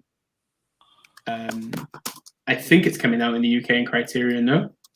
And that's a Curzon title. Plain Archive are going to release that as well. I saw that. Looks mighty fine. Yeah, they got the book of it first, and then they're going to 100% get the. Yeah. They haven't actually announced Portrait of a Lady on Fire in the UK and Criterion yet, but again, it's more to do with Curzon kind of controlling the deal more than anything else. And expect them to come out eventually. Is what I'm trying to say. Kookaburg, the Hikikomori subculture people of Japan are really sad. I watched a video about it on YouTube. It's heartbreaking. Some of these people who are isolated and alone. There's a lot of elements of Japanese culture that I find to be very depressing. Like, it's not very common to hold hands in public or anything like that, which I find to be kind of odd. There's so many elements to it that I find that I know, like a lot of younger Japanese people don't have children now because they don't have sex anymore. It's a very interesting country. The shut-ins for years as well. Bonkers. Right then, Suicide Squad. I was going to say that. Suicide Club. Good choice. Peter, what have you got next? My next one's Dr. Mabuse the Gambler, Fritz Lang's film from the 20s, which is one of those films I keep on buying from, like, I'm not sure what in VHS, but definitely bought in DVD now with the Blu-ray. I'm a massive Fritz Lang fan, so I was going to have a Fritz Lang film in here. I was like, what do I choose? Because you've got his American ones, which are very dark for America, but the big Keaton things. But I really love his silent films because they're epic, but they just keep going and they're insane. And it's just this big, epic, like 4-hour film about Mabuse, who's this international criminal who can manipulate anybody for any means he wants. And he's just like all powerful.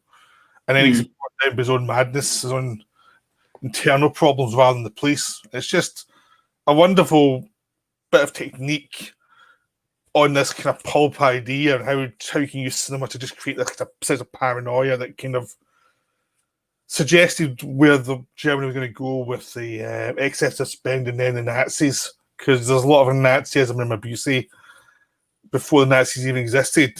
And of course, Fritz Lang made Testament Dr. Mabuse later, which get banned on the Nazis, and they try to make him their head of cinema, even though he's part of the Jewish. Because they liked his treatment of power so much, they were willing to overlook the fact that he was Jewish to make him the head of cinema. It's just a wonderful film. Fritz Lang is one of my favourite directors, even though he's one of those people you would probably never like to meet because apparently he was horrible. But the films themselves are great. The films are just wonderful. They're very excited about cinema, and they invent so much that that Hitchcock would move on from. And so he was like a key component in suspense cinema. I think a lot of films are very influenced by him, even if they don't know it. It's a lot of, I think he invented a lot of the language of like suspense in cinema. So he is wonderful. So films like this is why I spend way too much money in silent films, because you get these films and you think, I don't care how much it costs, I'm going to buy it. Then you buy it 3 different versions of it, you know. So okay. I'll be bluntly honest, I've only ever seen one Fritz Lang film, and that's Metropolis. That's one of his worst films. but they tell you to watch it in film school. No, man, it's the one he made, and even he says that wasn't that good. It was, it's interesting, isn't it? Because everybody reveres it to be like this massive masterpiece. No, it's not. It's boring. Oh, look, Fritz Lang.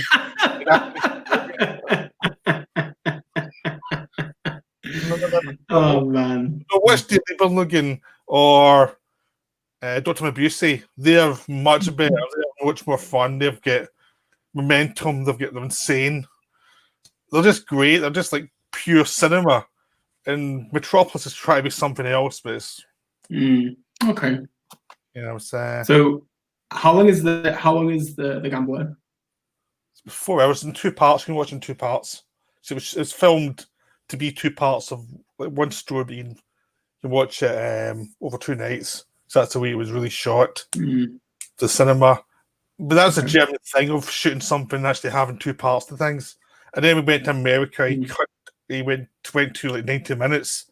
And so he changed his entire style, but he was still very misanthropic and depressing, and made like Woman in Window, Cloak and Dagger, all these like spare 40s films that were pretty cool.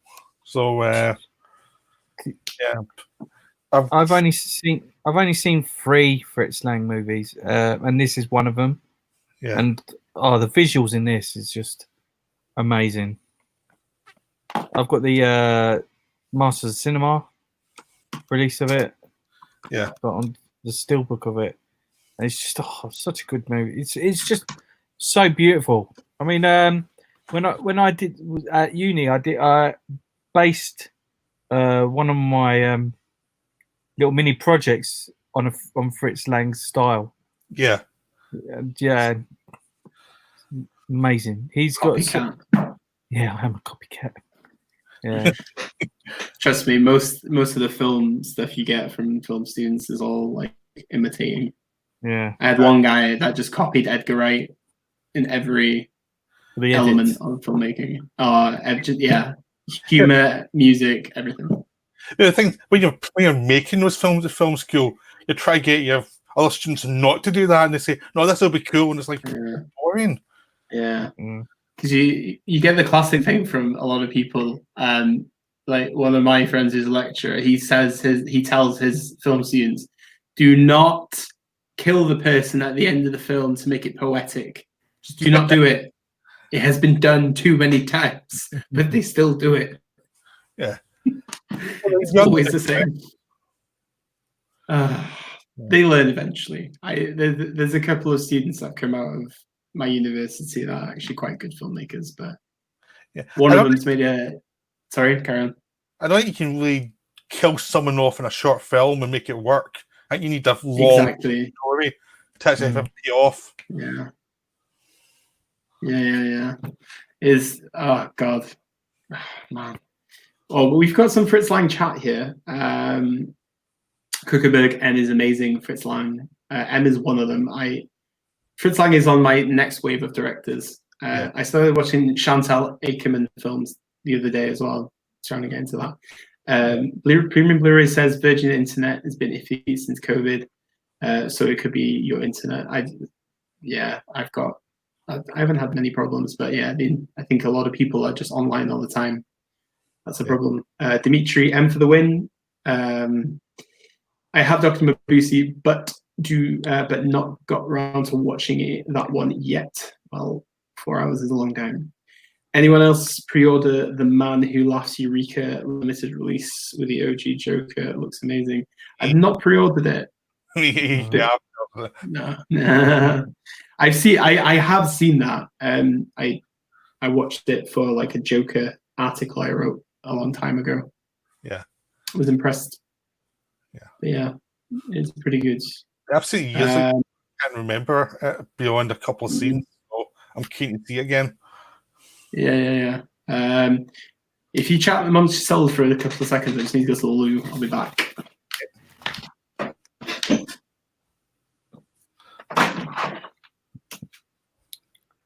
Do you think he's going to wash his hands? Let's hope so. Yeah. It's so warm here that I'm just sweating everything I drink out. Yeah. I know what you mean. Oh. You suddenly realise how much he talks when he's not there. Really? Because you actually realise you can rely on him to do the talking. Yeah. No, that's a good choice. I mean, Fritz Lang, he had, compared to other silent directors, and obviously when he went into the talk, he had really. It was so dark, but it was. I don't know. It's so ahead of his time, wasn't he? Yeah, there was possibly different eras of his career. He did like the silence. Then he was one of the directors who managed to move on to sound. Then he moved from country to another country, and then DIon switched from being a mega budget director to being a low budget director. Then went back to Europe, and then we went to India and made Indian films as well. And it's wow. He did. So I need to watch. I've got them on DVD, but I haven't watched them because I've got these weird cheap ones. So he kept on making film after film. He all kept on moving. So he was. He's got like 4 careers, which is interesting. Yeah. What have we got? We got any more questions? Oh, what are you getting for Father's Day, Hus? Peace and quiet, hopefully. Good luck with that. Never gonna happen. Yeah. Never gonna happen. I bought my stepdad some hair clippers because he needs a haircut. Anyone else been out since the moron Boris said some non-essential shops could be open? Bit skeptical myself. Don't really want to go. And the second wave seems to be like it could happen. In Wales, shops are not open, so no, I have not to Kuckerberg. And Peter is the same. Yeah. He was on the news telling people to go out and spend. Yes. Well, and Private Eye's waiting. There's a Private Eye cover as well. It just came up. We're calling them idiots. I always see Ian Hislop in my lunch break. He's always around. Ian Hislop. Yeah, the editor of yeah. He's on, have I got news for you? Yeah. Yeah, because I think their office is in Soho. Yeah. Yeah. Right. So my number 3. Okay, what are we gonna go for? Right, I'm gonna go for this now. I based all these films on letterbox genre. Okay. Yes. So the Handmaiden from Park Chan-wook is considered a thriller. Cool. It is, yeah. Okay, that's fine. Don't want people like, no, it's not a thriller. I haven't seen it, Personally, so I can't see. So I've got it. I haven't seen it. I've bought it. It's even available on 4 on demand right now. So Yeah, it's brilliant. On the Blu-ray. I haven't watched it yet. Yeah. Oh, yeah. I honestly, it's so good the way that I think it's my favorite Park Chan-wook film personally, but I just love the way that it sets a story out where there's just beautiful twists and turns. Obviously, Kim Min-hee is in it, and we all know how much we all love Kim Min-hee on this chat. But I just love the way it flows through the whole idea, and even the director's cut is just essentially great. But I don't really want to say much because I don't want to ruin it. But I don't know what else I can really say about Handmaiden. Otherwise, I love it. I find it to be a very good thriller. There's a great build up to it. It continuously just makes it better. I love it. Hus, I'm sure you can say better. Yeah, I love this movie. Right now, yeah, It's got some of the best Korean actors. I mean, Kim Tae-ri is phenomenal. Ha Jung-woo is one of my favorite Korean actors. He's brilliant in it, and the cinematography is gorgeous. It's so reminiscent of Old Boy in its visual style, because I mean, yeah, do you know when I first watched it and I reviewed it, I thought, was the sex scenes too much? Part of me used to think of it like, was it too much? Like every other that last scene, I don't. It was like, there's a lot of people in chat not seeing it, so be careful. Yeah, I mean, it's a sex scene. Let's just say. I think that was the only thing that made me question it. I mean, was it really needed for the story? That's the only thing that makes it like not one of my favorite Park Chan. But that's like something. Sometimes when I see it, I think, oh, it's brilliant. It is an amazing movie. I mean, did you ever read the book, the Fingersmith? No, me neither. I was tempted to read it when I watched it, but I never did. But what I've had my biscuit now, so I'm a bit more content. But what is even as gripping in Handmaiden is when Kim Min-hee's reading the stories. I love the way that he frames it. It's so tight, but like her dialogue delivery, even though obviously it's subtitled for us, it really just builds a lot more of the ambience of the film. It's just so fucking good. And for me, I actually prefer it to Parasite. And the interesting thing with Curzon with Handmaiden, they did the same ad campaigns and everything. Like they did a massive push for it because it was their most successful film, I think, cinematically, until Parasite hit the cinemas in the UK. It grossed over 1 million in art house cinemas in the UK, which is very rare. Won the BAFTA. But yeah, it's definitely my personal favorite Park Chan-wook. But JSA, as I've said, I love JSA now as well. I am a converter. But yeah, we've got. I was worried that I was overhyping JSA. No, you weren't. But the thing about JSA is, right, the poster makes it look like, I said this to you the other day when we were talking about it, but it just makes it look like one of these stupid American action movies. It's got no action. That's why I haven't watched it, because the cover just looks terrible. No. It does not give it justice. That's the problem. So that's what's so interesting about it. But it's just the human level of it is brilliant. Like in a similar way, I would say it's kind of the same vein as Merry Christmas, Mr. Lawrence, really. Yes. Two very similar in tone and like what they're trying to say. Is the best way you can go with it. But One of yeah, the best scenes in Cook- JSA is that scene Which one? when they're on the DMZ and they're all facing each other and they're spitting at each other. Yeah. Whilst it's disgusting, it's so funny. Because I read somewhere. Yeah. Carry on. No, go on. I read that the fake DMZ still exists that they used for the film. Wow. So you can actually still go and see it from the Park Chan-wook movie, which is a bit random, but yeah. Kuckerberg says, I've got the UK cores on double set of The Handmaiden. Same here. And I paid a bit too much for it when it came out because I thought it was going to go out of print. But no, it did not go out of print. There's still copies of it in shops. I've done that at some point. Bonkers. Do you know what? Day one, I went to buy it. Like, I literally thought it was going to go out of print, and it didn't. Yeah. The weird thing It's is a great box set, though. The reputation was you have to see it for the sex scenes, which kind of puts you off in a weird way because you think, is that all it is? You know what I mean? The Handmaiden. That's all you hear. There's a lot more to it. I know. Yeah. That's the thing. It's kind of like the JSC cover. It's like it kind of puts you off slightly because you think, is this been overhyped and they're just everyone's watched just to pervert? You know. Well. Oh no, there's more. There's definitely more to it. Yeah. That octopus in it as well.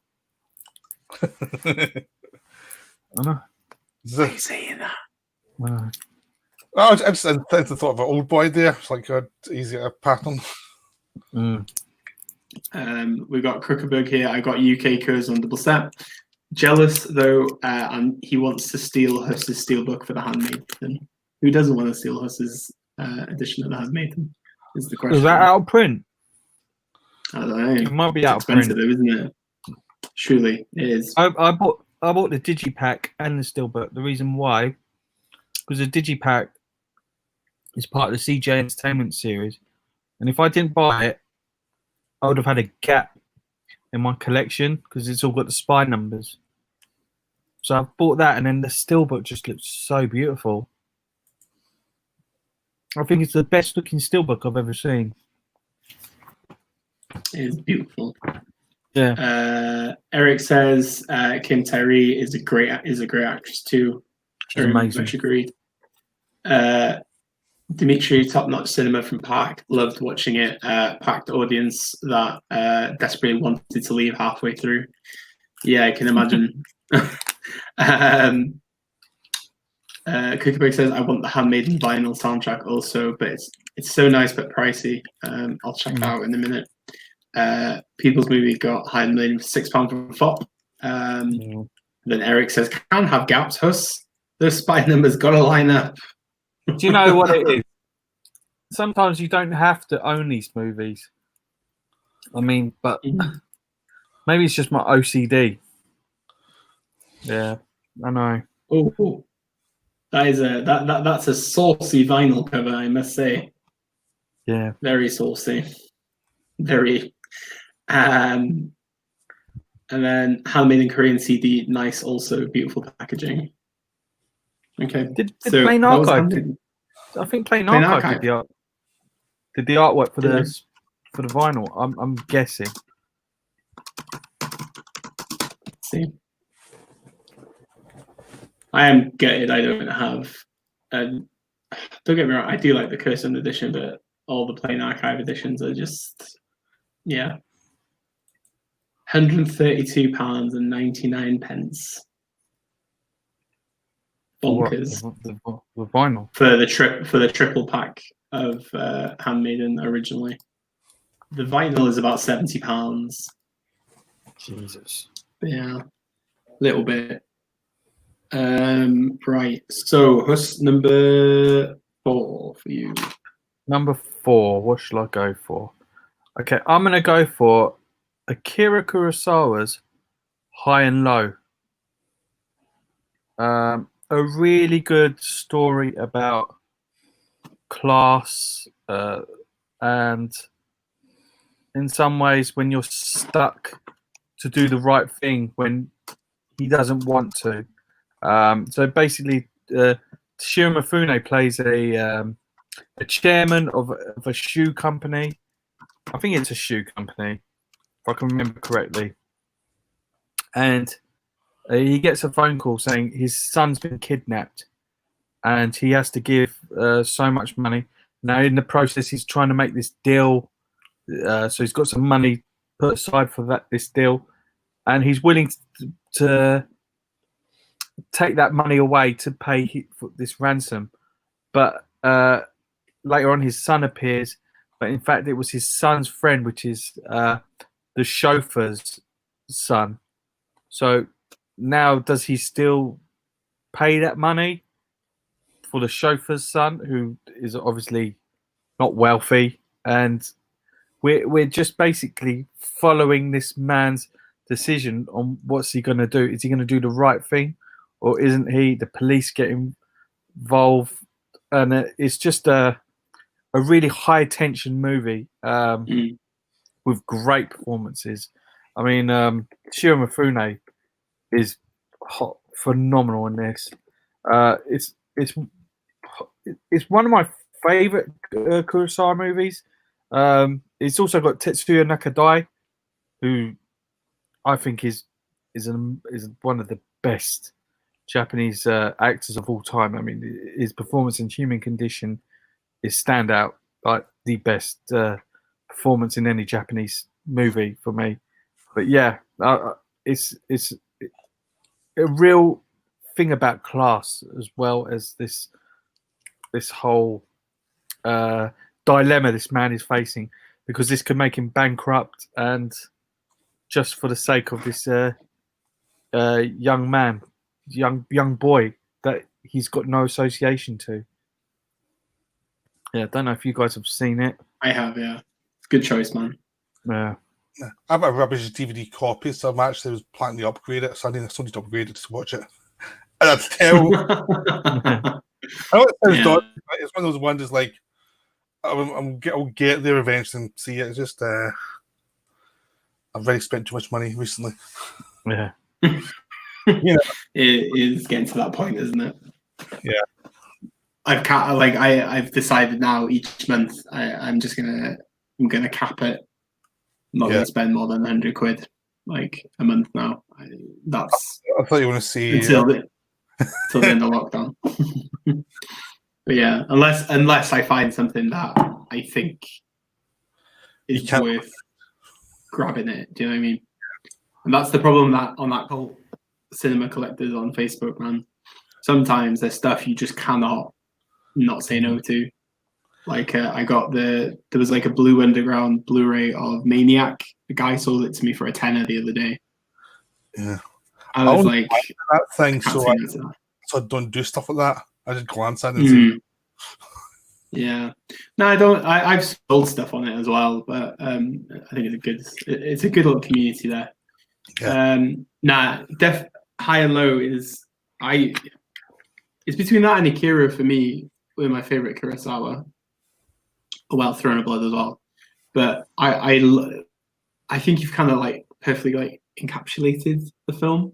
Yeah, there's so many choices, and I think that's the sign of a good thriller. Really, is that you constantly contemplate yourself, what you would do in that situation, and I think that's what's so good about Kurosawa's film.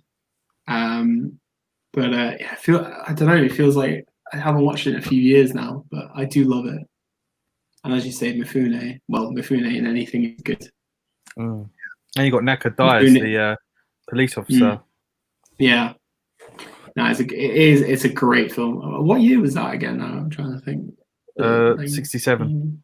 67. Really? I thought it was much earlier than that, but yeah, it's weird, isn't it? I think that's a UK release date. UK 63. Yeah. 63. Yes. And Akira's 1952. Wow. And the camera work in it is just amazing. Yeah. A lot of people. Well, that's the thing about High and Low as well. You can praise it as much as you want, but the amount of directors that have used like that style in their films well, all of Kurosawa's kind of general work has been ripped off in so many ways anyway. It's always been the same with him. Redbeard, I always like Redbeard. I like Redbeard. Yeah. Still not seen Redbeard, actually. Really needs a Blu-ray release. And I have a No. Region 3 version just from somewhere in Asia. It's a terrible print, but it's I'll watch it. So it's on Criterion Channel. That's what I've shown one Sunday afternoon because I wasn't doing anything. I was like, "This is really good. This is really something." Yeah, the stream on Criterion's not too bad. I'm assuming it's some kind of restoration. But, yeah, it's not bad actually, based on what I've just looked at. Yeah. Right, what have we got here? Dimitri says, yes, what a brilliant choice. Cookberg then goes, speaking of Mother, the UK Blue is only £8 at the moment. HMV are still online. Just buy a copy myself. I've had my copy for a long time. I was scared that it would go out of print a long time ago, or like recent. I thought it would go out of print by now, but the Bong Hive was clearly not that strong in the UK. Yeah, probably nobody knew what Mother was until they went on Bong Joon-ho's IMDb. Yeah. I think Chris Mark should definitely pick it up at that price, and just do a cheeky switcheroo with his Korean. If it's affecting you, I would, and just keep the Korean disc in one of those little sleeves inside. Right, Peter, what have you got next? I've got this is kind of actiony thriller, but it's Battles on Humanity. It's the first one. Is that one of yours as well? No, I didn't add it because I had it in my list for, I think it was the 70s or I think it was the 60s. Might have been, I can't remember which year it was, but yeah, it's so amazing. Good. Yeah, it was just one of those things that was like, does it count as a thriller? I'm just going to, it's one of those borderline ones. There's a word, just going to share that. I thought I'm saying it anyway. It's so good. I think just the idea of how the Yakuza built up in this one area, how complicated it was, and how people were basically liars, and some of the leaders were just full of crap, basically, and they just would never admit to their mistakes, and how all the compromises happened. And that, I mean, I've been talking about the action. I think the compromise that happened throughout that story is just so good and so strong and so effective. And you can just see how the corruption slowly builds in that the grouping of these Yakuza whose lives are getting utterly ruined. Also, like, they going from just post-war, how horrible it was to... Because it's set in Hiroshima, yeah. It's really brutal. It's a really brutal, unsentimental film. And then the series went on and it just became this whole epic story. And it's just wonderful. It's one of those films that's just... it was so hard to hold off for years. I remember it being almost mythical. You couldn't find it. It's like, how do you ever see this film with films? But then you finally saw it was actually worth it, the time waiting to see it, because it was so good. Yeah. And it was... there's not much... Do you know, this film is just... The whole series is one of my favourite... It's my favourite series of movies of all time. Because for one thing, it's got two of my favourite actors are in the first one. You've got Bunta Sugawara, Hiroki Matsukata, and them two, when they work together, they're just absolutely phenomenal. But I love the way that Fukasaku immerses the audience into the action that goes on, like the scuffles, that happen. Because it was one of the first times it was used in Japanese cinema. The way he used that handy cam right in these fight scenes, and it was so immersive. And the way he documented it in the documentary style, in some ways, like the little with the date, the way he dated it, and he even set it during like the Olympics and all these real time events, like how they happen with what's going on in the story is just, I think it's that whole series is one of my is brilliant. I actually did a marathon of the first series, but it's so I love those movies. I need to rewatch them again. I feel like rewatching them again. They're just amazing. Yeah, I also like the politics of it is always confusing enough so that you can follow what's going on, but it's also a little bit confusing because they can't follow exactly what's going on either. They try to work out all the twists and turns because a lot of the politics is based on character rather than logic, and they're just trying to. It's almost like in a swamp, and it's like almost like quicksand, trying to work out what's going on, what's going to kill them, and if they make the wrong move in any way, they're going to die. And it's just paranoid just in the whole way through, just watching this mess of these yakuza trying to survive. Yeah, and so many big actors were in that whole series. You had Meiko Kaji, Sonny Chiba. Yeah, I mean, wow, it's brilliant. Yeah, really good choice. Thanks. Have you seen it? DIon? No, it's a series. It's a series I want to watch though. Whenever we discussed it a while, it's been a while. Well, I don't know, halfway through this stream. I don't know. Yeah, but I'm very intrigued by it. But since we've had further discussions, I'm thinking about it a bit more now. Would it be on? Is it on the Criterion channel? I can check. I will check now. It's always the sale with Arrow now. Arrow does a sale; you can get them individually for like $7.50 each or something. So you can even try one, see if you like it, then you can get the other one. It's not really that expensive anymore. The new battles. No, just the individual ones from the. Yeah. You can get them all pretty cheap individually. No, it is not on Criterion. No. Guessing. Are they on the? I wonder if they're on the Arrow Prime channel. Yeah, whenever Arrow sells stuff, they tend to be on it.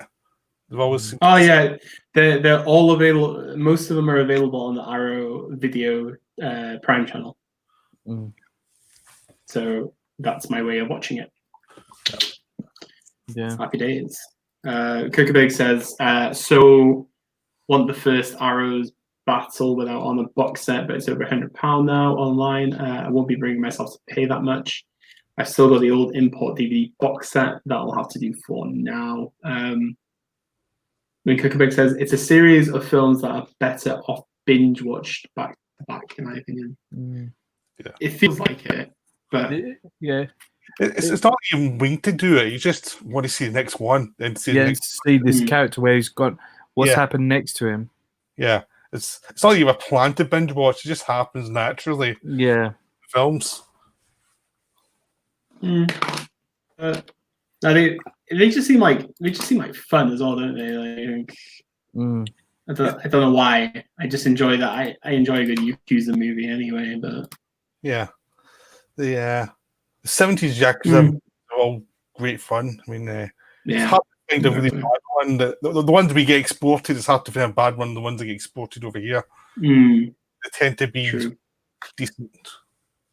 Yeah, I think Katano sort of tried to do his own battles with the Outrage trilogy, which is very much in the same vein. A very political, it talks really much about the politics within the Yakuza, and it follows one character in and out of prison. What happens whilst instead of you're following Sugawara, you're following Katano's character. But that's another one that only the first one's available in the UK. And the other two. Except for the first one, Amazon streaming. I bought it, but I haven't watched it. But the rest, it's hard. I can't see them. Yeah. There's Kirkberg says, just watch Merry Christmas, Mr. Lawrence for the first time this week. So good. Kitano was amazing and stole the whole movie, in my opinion. Oshima is a great filmmaker, as Kitano, of course. Hell yes. Great film, great director. Mm. I'm looking forward to going into that Kitano box set whenever when it comes out at the end of the month. Was this your first Kitano film you've ever seen? What, as an actor? Yeah. Probably not. I've seen. I don't know. You've probably seen Ghost in the Shell.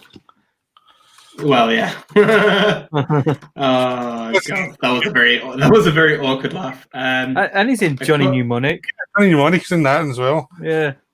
I've seen him in that. Just to see if it was as dated as I thought it was going to be. And it Oh was. man, I've had a hankering to watch Johnny Mnemonic for a while now. Yeah. Oh my God, it feels like ages since I watched it last. Yeah. Yeah. So I've seen him in Battle Royale, Ghost in the Shell, Merry Christmas, Mr. Lawrence, and that is it for now.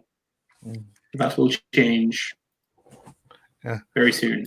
The first one I saw of Kitano's directed, I saw Brothers, like in just VHS, and they came out. I kept on reading, but this is one of his weaker films. I was like, I thought this was great. It was just really enjoyable. And it was like, but he kept on getting treated as if it was like a massive come down for him. Yeah. We've got Kuckerberg says now I've seen on probably 95% of Kitano's work. Yeah. That's a collection. Right. So next up on my list, Orson Welles' Touch of Evil. Nobody's list. Yeah, that was almost on my list, but I moved off the last second because I thought someone would see it. No, it's the best opening scene. Yeah, that's what I was just about to say. Yeah, is fantastic. But I think what I love about Welles as a director is the way he utilizes like blocking and light in general, even in the black and white film, is fantastic. It is probably one of my favorite noirs. I just love the way it just kind of like walks steadily, then it trips. There's nice twists. Yeah, it's a brilliant noir in my opinion, but also it's a thriller. At the end of the day, it's a crime thriller. I think it's beautiful. It's it's one of these like perfect films in my opinion. But yeah, and obviously him in the film as well, so unrecognizable with all that makeup. I think you can see it a bit more with the Eureka Blu-ray, but yeah, but it just has so many touches of Welles that I love a lot. I think the only thing that's a bit dodgy is Charlton Heston as the Mexican. yeah, I know. But the thing is, you know he's meant to be Mexican, it's fine because Charlton Heston needs a movie star, but it's meant to be Mexican. It's like, but they wouldn't have known that at the time as badly compared to nowadays. It's like that's a bit dodgy. That's. I So I know. these horror movies recently, and they were the Japanese prisoner of war movies, and some of the guards were British actors you recognise playing Japanese, and I was like, oh my god, this is really embarrassing. Yeah, I think nowadays it's worse than it probably did then, but. But did you like even like Janet Leigh? I love Janet Leigh in this film. Did you know though that she didn't want to make the film until she found out Orson Welles was directing it? Yeah, that makes sense. She had no interest in it until she found out Welles was involved. Yeah, it's a good Janet Leigh performance also, but like I say, that opening shot you could watch it over and over again. Yeah, it's perfect. Yeah, brilliant movie. Yeah, but obviously the Dietrich performance as well near the end. That was great too. Nice little surprise. And the Mattel scene, the prefigured Psycho, Janet Leigh, that was the Hitchcock blondes. Yeah, but no, it's definitely a personal favorite of mine.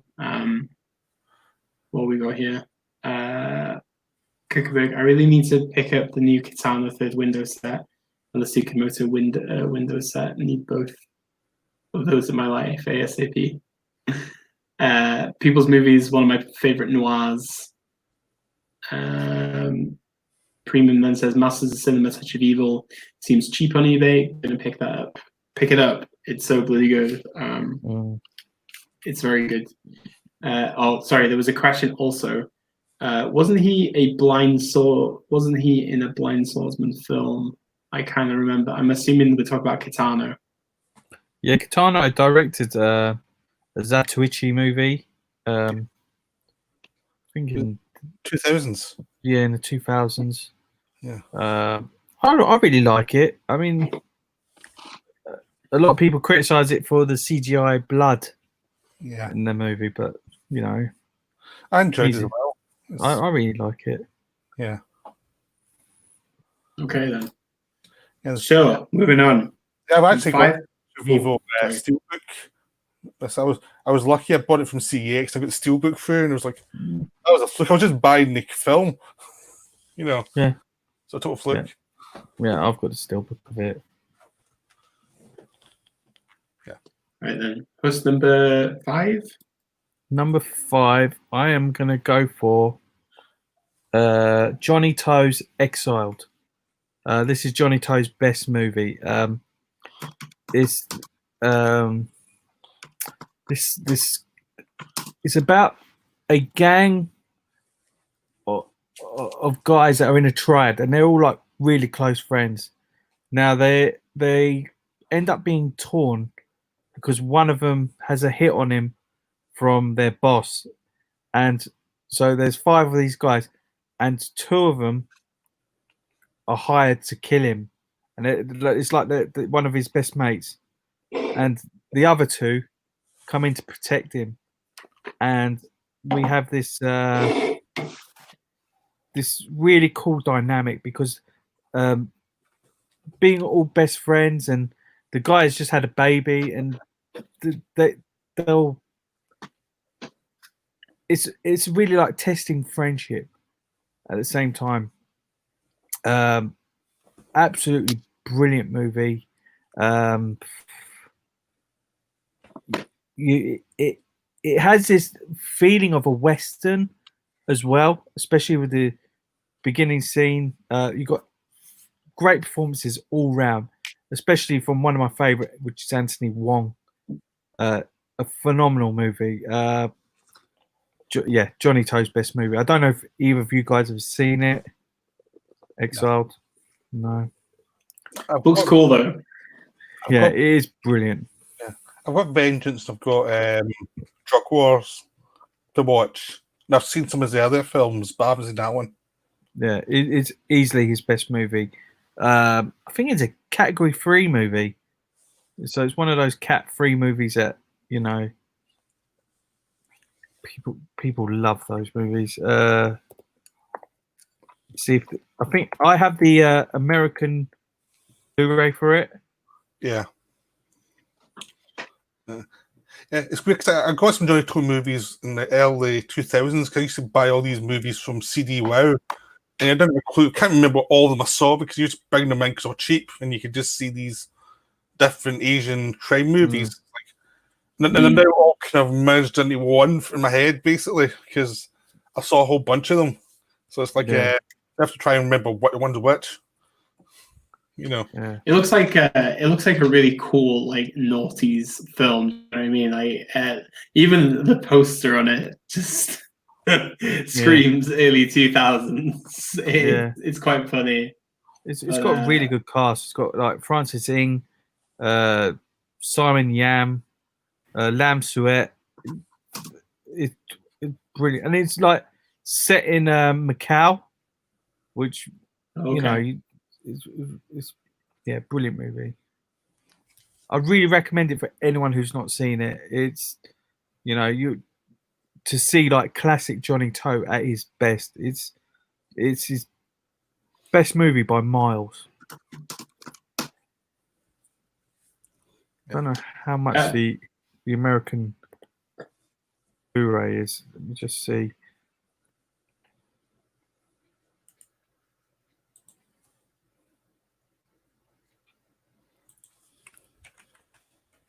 The DVD of it is like £7.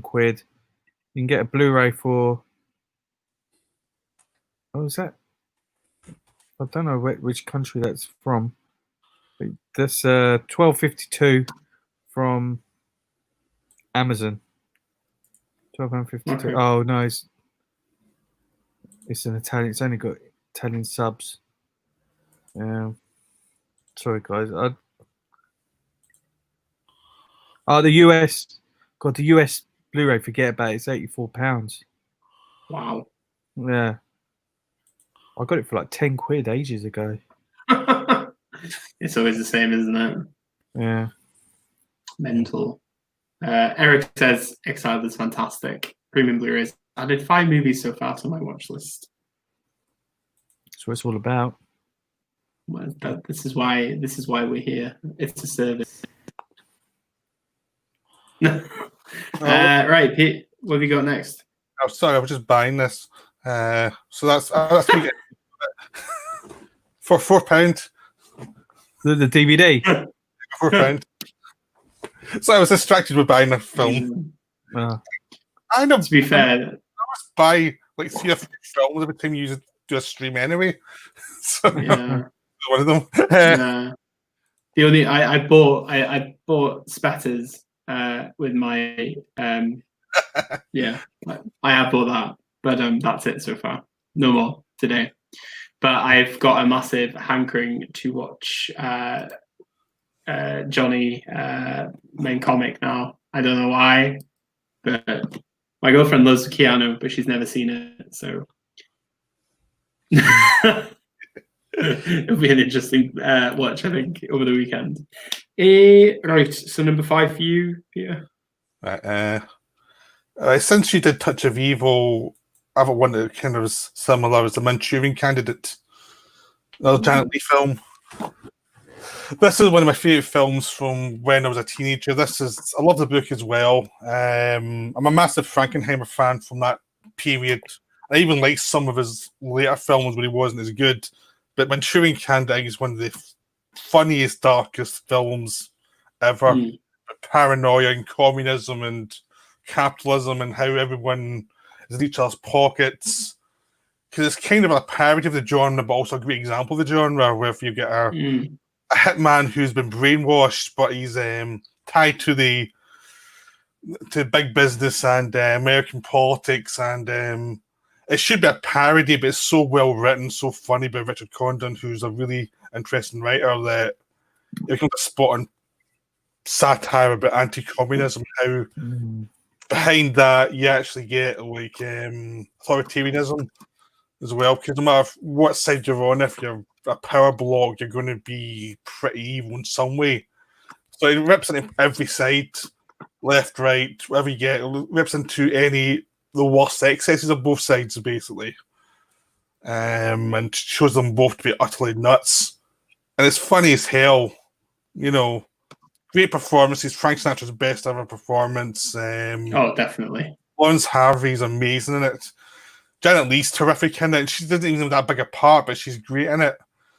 You've got that great fight scene with Sinatra and the guy who's an employee of Lawrence Harvey. Plus, it's really the ending's tragic, and it's just wonderful. Everything about it works. It's one of those films that just works. Even the supporting parts are great. Angela Lansbury as the villain is amazing. I don't know the villain. You know as soon as you see her, she's the villain. You know, it's great when you see her now. She plays all these nice characters.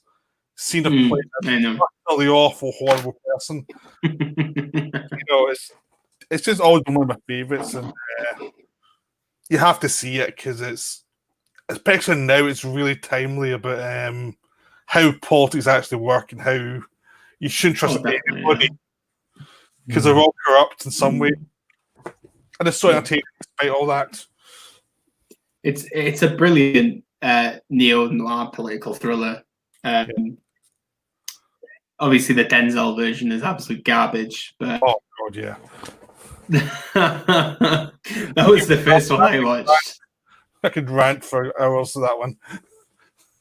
Yeah, oh my god. But no, it's is absolute garbage. I think is it like Denzel Washington, Meryl Streep's in it, loads of Jonathan big David, actors in it. I don't know what he was thinking. Yeah, I think it's kind of funny when you think about Frankenheimer, Manchurian Candidate, and then you go to the Richard Stanley movie.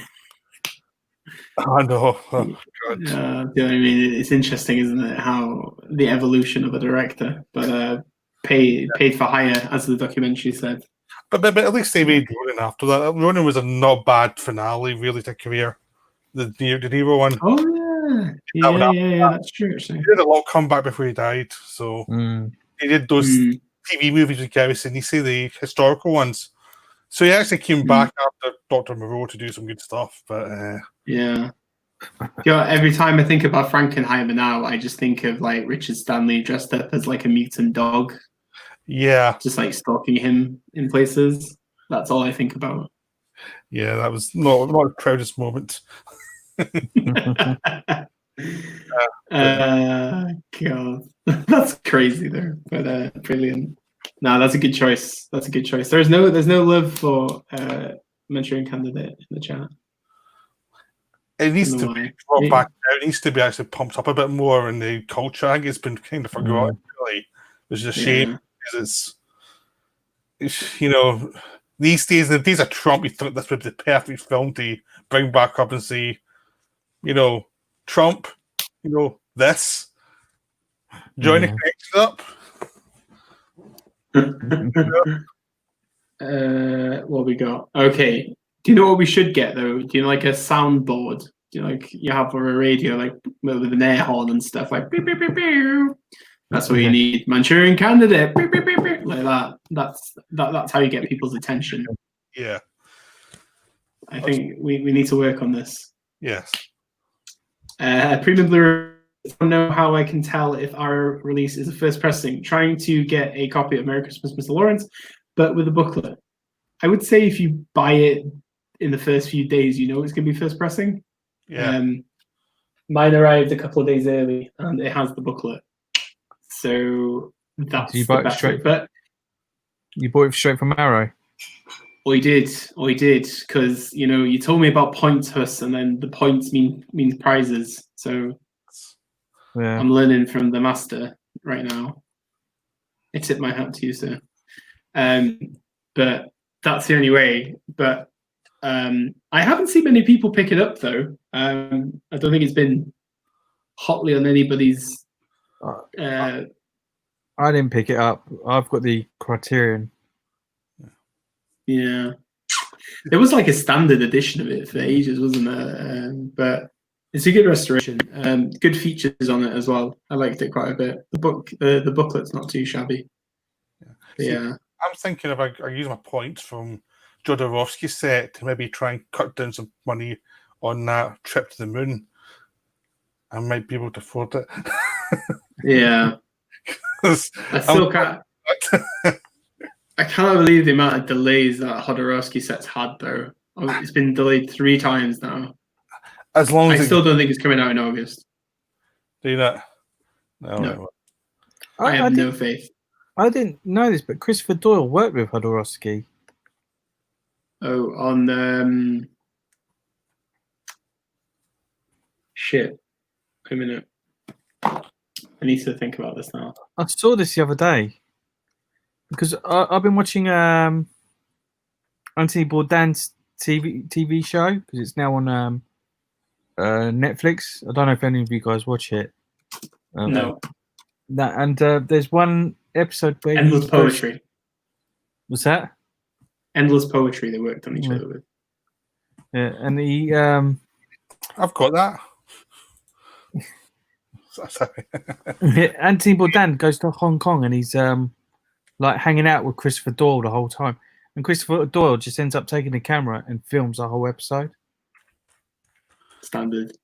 Christopher Doyle's supporting role in Comrades is hilarious, by the way. No, it's just him playing himself. Like, yeah, basically. Yeah. Got Eric saying Richard Stanley directed a few good flicks, though. Yes, he fucking did. I'm glad he's back. Yeah. But how long for is the question. Max, John Frankheimer's The Train from 1964 is fantastic. Oh, that's great. I've not seen The Train. Okay. It's really Buck Lancaster. It's great. It's one of those ones that you don't want to say much about. You should go see it. They'll try to get a train, try up a train during World War II, and that's it. Just watch it because it's all about the execution. It's all about the trying to go through war-torn France to get this train. It's just really good. Okay. And it's been out from Arrow for years, so it should be easy to find. Oh yeah, I have seen that edition around. And then premium, thanks. I will risk it and buy it on Arrow website then. I'm sure you'll get it. I don't even know how many first pressings that they do. I think, for example, BFI do around 3,000 first pressings. So that's when you get the double disc and the booklet. But the first 3,000 copies are generally the first pressings of, because and obviously they go for more money if you flip them eventually if they go out of print. Going through, hola muchacho, ¿cómo estás? Let's see if he responds. Okay, right. So my number 5, I am going to go for Lynn Ramsey's "You Were Never Really Here." Oh yeah, that's good. It's on my list. Was it? Toz? Yeah, I really rate Lynn Ramsey. Who does not? First of all, I say this every time when I talk about Johnny Greenwood. Fantastic score from him. It really perfectly encapsulates his film. But "You Never Really Hear" is a beautiful collaboration between Joaquin Phoenix, Lynn Ramsey. Just the way that they build tension is just really out of the norm. I think the scene in particular, house and you see him extracting the girl from there just with CCTV footage, just shows the class that Ramsey has. But at the same time, it's a very fragile piece. Obviously, we are dealing with PTSD, pedophilia. It's very heavy subject matter. And what Lynn Ramsey does with this film is just encapsulates emotions and tensions through flashback imagery, very graphic deaths. It is brilliant. I think one scene I really I like in this is, do you know when Joaquin takes the photos of the tourists and then he gets the flashback of the girls in the bunker? You never fully know the story of his character, but these fragments kind of build up. The relationship with his mother is very sweet, but he's looking after her just for the sake of it now. He's just kind of lost his will to live, really, and this girl that he has to go and save is everything that he needs. But then, as Dimitri says, the cafe scene is everything. The cafe scene is crazy. But I love that opening shot, though, when he does the first job and then he just sits in a taxi. And then you just get the shot of the taxi driver and you just see his mouth and says, "You were never really here." I queued for 4 hours to see that at Cannes Film Festival. There was no end credits for it, anything. She just finished making it. And then when I saw it in London Film Festival that year, I queued about 3 hours for my press screening there as well. But the 2 times I watched it, I loved it. And then I went to the audience screening of it as well when I was in London, just because I knew Lynn Ramsey was there. She introduced the film. She's one of my favorite directors. I wish she made more films, but like Mob Kala, Ratcatcher, We Need to Talk About Kevin. Obviously, You Were Never Really Here. Fantastic filmmaker. Love that film. It's always on Netflix if you want to watch it, but it's brilliant. It's fantastic. I'll leave it to you to pick up anything I've missed out. No. Yeah, I did honorable mentions. Didn't put it in my main one, but I did honorable mentions. So I've only seen it once, so I didn't want to put it in my main one because I've only seen it once. But it's one you're going to watch a lot over time, so it's like, yeah. I watched it 5 times according to Letterboxd. Wait, another thing is, it's one of those ones where a certain kind of film that's kind of, it's dark, disturbing, but you want to kind of just watch it at your own pace slowly over time rather than know everything about it. I'd rather like just keep watching with some sort of mystery. The same way I watch a David Lynch film, really. Like, I don't want to know every little bit again. But just the atmosphere of it, it's just this kind of weird, sickly atmosphere, really. That's this. Like I said, fragile. Like, Phoenix is really hard to define. What's wrong with him, but it's never really given just a big kind of explanation that would solve everything. Really, it's like it's more complex than that. That's what I like about it. It treats people as complex. It definitely could go wrong. Do you know what I mean? Like, but I think in the hands of Ramsey, she tackles it very well. Yeah, it's one of my favorite Joaquin Phoenix performances as well. Yeah, it's outstanding. I really rate Ramsey. How she is one of the best directors working today, and hasn't got. I feel she's just like not got this recognition that other directors, which are nowhere near to her level, are getting. I mean, you were saying that was it? Studio Canal completely snubbed her. Yeah, which is a travesty because it could have made that film even bigger. Yeah. Joaquin won Best Actor at Cannes for it as well, and that's what everybody was thinking. Oh yeah, this may be like a big awards push for her, but because the box office was not the best with it, they didn't pursue it. Yeah, which is mental, absolutely mental. But I mean, we need to talk about Kevin is brilliant as well. I mean, definitely. I think Mark Kermode put it as his favorite film of the decade, or something like that. Yeah, I think he did. Yeah. Of the 2000s. Yeah, of the 2010s. We need to talk about Kevin. I thought we talked about Kevin was 2008. No, 2011. Oh shit! Yeah. I thought it was earlier as well, though. So it's like because her films have such productive productions, because there's been quite a few roadblocks. It's like you come out and then you see them. When you see them, it's not like even the film been released. Sometimes they seem to just crawl out and are barely talked about until they brought up their own audience. Really, they don't seem to be. She was meant to make a sci-fi film about Moby Dick. Like that was one of the projects. Yeah. But because I think she made 3 short films before she made Ratcatcher. And she made Ratcatcher. People start picking up.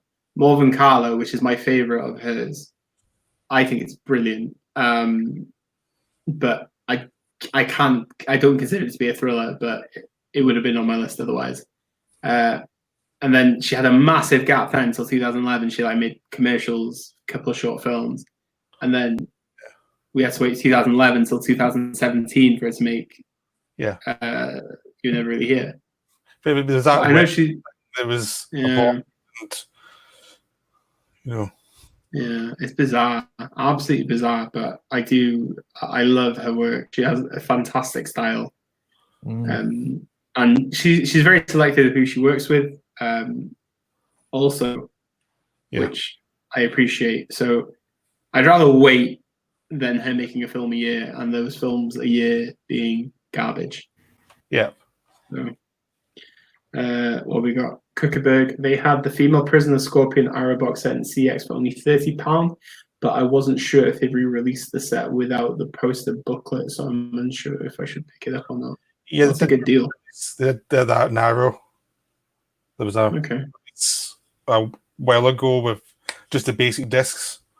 Because I get the Santana. Got premium. I have an incredible Blu-ray of You Were Never Really Here. Probably my fave Blu-ray from the collection. Is that the Studio Canal Blu-ray?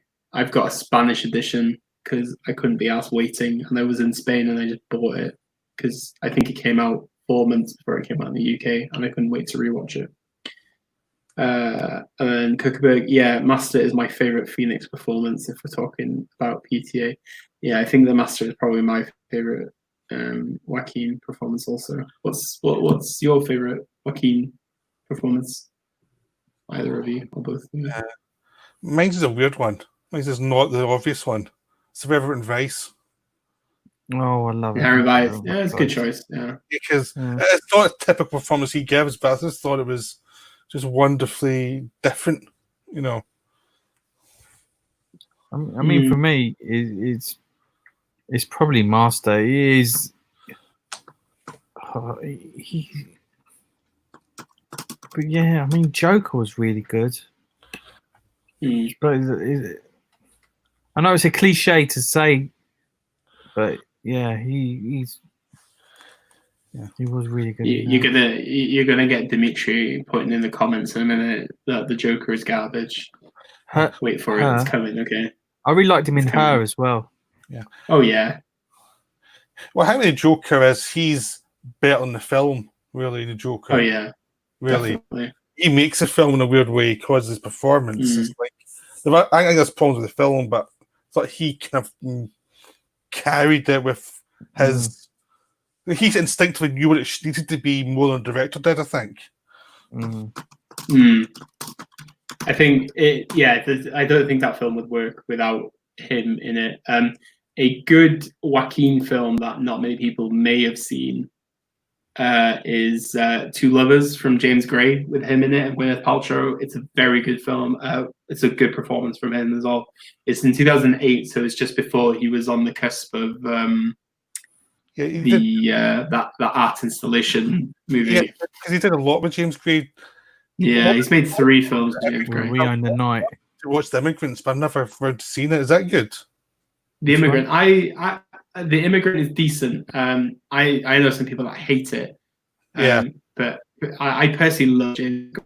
I think he's a very good director. But I haven't seen Two Lovers in a long time.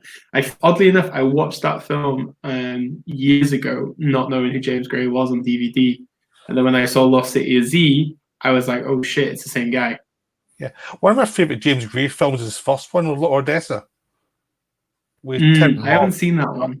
It's so good. It's so dark and it's brutal. It's really brutal. And it's not really well seen. And it's a shame because it is a terrific debut. And it's like you can see talent just instantly. But it was just never really given much, space. Just like it's forgotten about because it's too dark. What else we got? Kuckerberg says still not seen Inherent Vice. Carlsberg really mainstream here, but Joker. Dimitri, I don't need to point out what's obvious. Why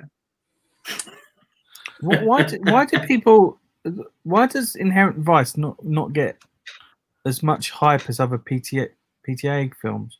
So I really like that movie. Yeah. I think it's a bit of a quiet classic for him, isn't it? Yeah. I think it's the same reaction where people you tell it was good, but they didn't embrace it the same way as they embraced Magnolia or something. Just one of those films that's never really got. Yeah. I think Inherent Vice it's just about not out of character, but out of because he was on a stride, you know what I mean? He was going on a roll really, and then he made a goofy movie. Do you know what I mean? It's really something different. Definitely. Really complicated. I think it's more complicated than it appears, and I think that just puts people off. Ugly Enough to Be Wise, Female Prisoner Scorpion got the standard re-release. It goes on sale for £25 rather often. Not too bad. What about Gladiator? Well, yeah, Gladiators. I think he perfectly encapsulates a spoiled brat in Gladiator. Yeah, Gladiator. Obviously, it's fun. Yeah, it's his bit. It's his breakthrough, isn't it? He was also in The Village, which which even though it's really stupid, probably because it's really stupid, I really like it because it's like, why would you have that ending in that film? Yeah. We've got Dimitri. I really like Joaquin in it when he's Arthur Fleck. but when he's turning into some weird princess rendition of Joker, I think I See, not seen Suicide Squad. That's. do you know what? I don't mind Jared Leto's Joker. I didn't really mind it. So, you know. That's so funny. But I think when I remember when we watched Joker at the press screening, and then do you know when he's sitting there with De Niro and he's going, "Do you know what, Murray?" I was just like, "This is annoying as fuck." Like, I don't know why he's thinking that this is aggravating. Do you know what I mean? But it's I like Joker though. I the stair scene when he goes in full uniform, I love it. I don't give a shit. I 5-starred that film when I saw it. I stand by it. I don't care what Dimitri Krauss has to say. Come at me, bro. Get on your private jet from Russia and fight me like a man. Kookaburra. Oh no, we've got that one. Academy really snubbed The Master and Inherent Vice. Brilliant films. Oh my god, yeah. I think that's the thing about PTA is that There Will Be Blood seems to be that film that kind of connected in with the Academy, and then they just don't. But at the same time, Phantom Thread is kind of classic Academy as well. But just because it got a bit freaky with mushrooms, they were like, "Oh no, we don't want this." Brilliant DDL performance as well.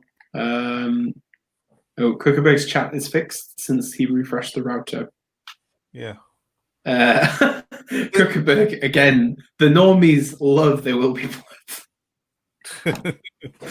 I love There Will Be Blood, though. It's so good. Oh, it's brilliant. The funny thing is... The one PT film I'm not that keen on was Boogie Nights. And I've never really loved it. But every other film I love from... I even love Hard Eight.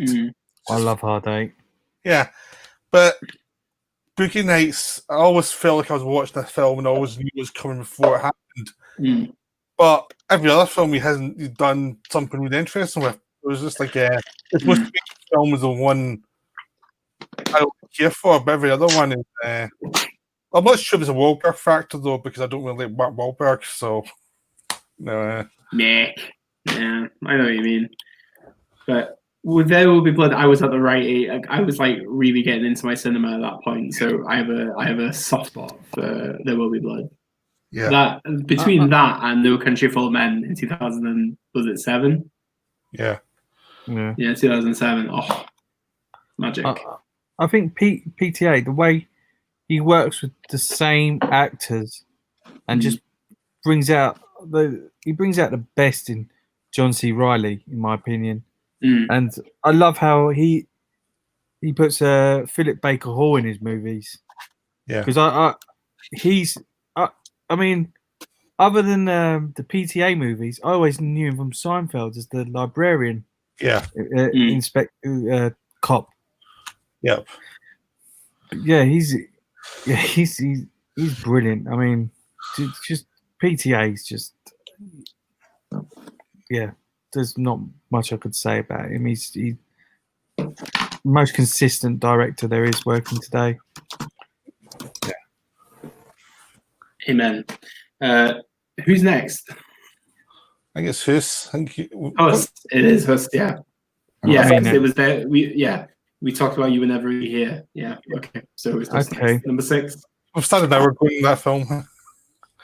Okay. Next, I've got Tetsuya Nakashima's Confessions. Is this anything that you guys know about? It's been on the list for a while. It's about a teacher who loses her child. Her child is murdered by students in her class, and with the Japanese law is that because they're kids, they can't be prosecuted. Yeah. And her husband is infected with AIDS. So she sort of it's a really tough time in her life. And I think she's got nothing to lose, and she sort of like gets her revenge on these two kids by saying, there's nothing, you won't be prosecuted, but I really don't want to go too much into it, but because I could easily spoil this movie, and she sort of torments these kids in a quite sadistic way to get her revenge. I mean, it's a brilliant film. Yeah, Confessions, arguably one of the best Japanese films from the last decade. It was on my list of one of the best films of the last 10 years. It's absolutely phenomenal. It's available in the UK by Third Window, so I think it's pretty cheap. So definitely recommend it for anyone to pick up. Let me see how much it is on Amazon. Yeah, I've definitely heard of that, but I haven't seen it. I'm not sure if it was that one or another one I bought that on that ex-love film thing, because I know there was one that I bought with a similar title to that. I bought a bunch of them. It's 12. It's currently unavailable on Blu-ray. Oh, you can get it for £14 from Amazon. Yeah, I really recommend it for anyone to pick up. The director is absolutely brilliant. What was the World of the film he did, which is just as like crazy, a bit more like fast paced, but yeah, I really recommend Confessions. Definitely pick it up, guys, if you can get it. It's amazing. Okay. No, I remember you mentioned it a while ago, but I haven't seen it. What we got here? I think it was People's Movies. Oh. People's Movies saw it back in Glasgow, 2011. Wow.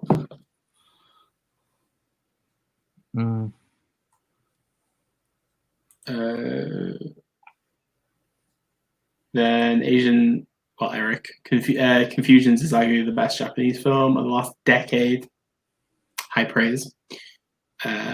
Confessions is on Third Window or Have the Blue. Incredible film, and the soundtrack is amazing with that song. Radiohead.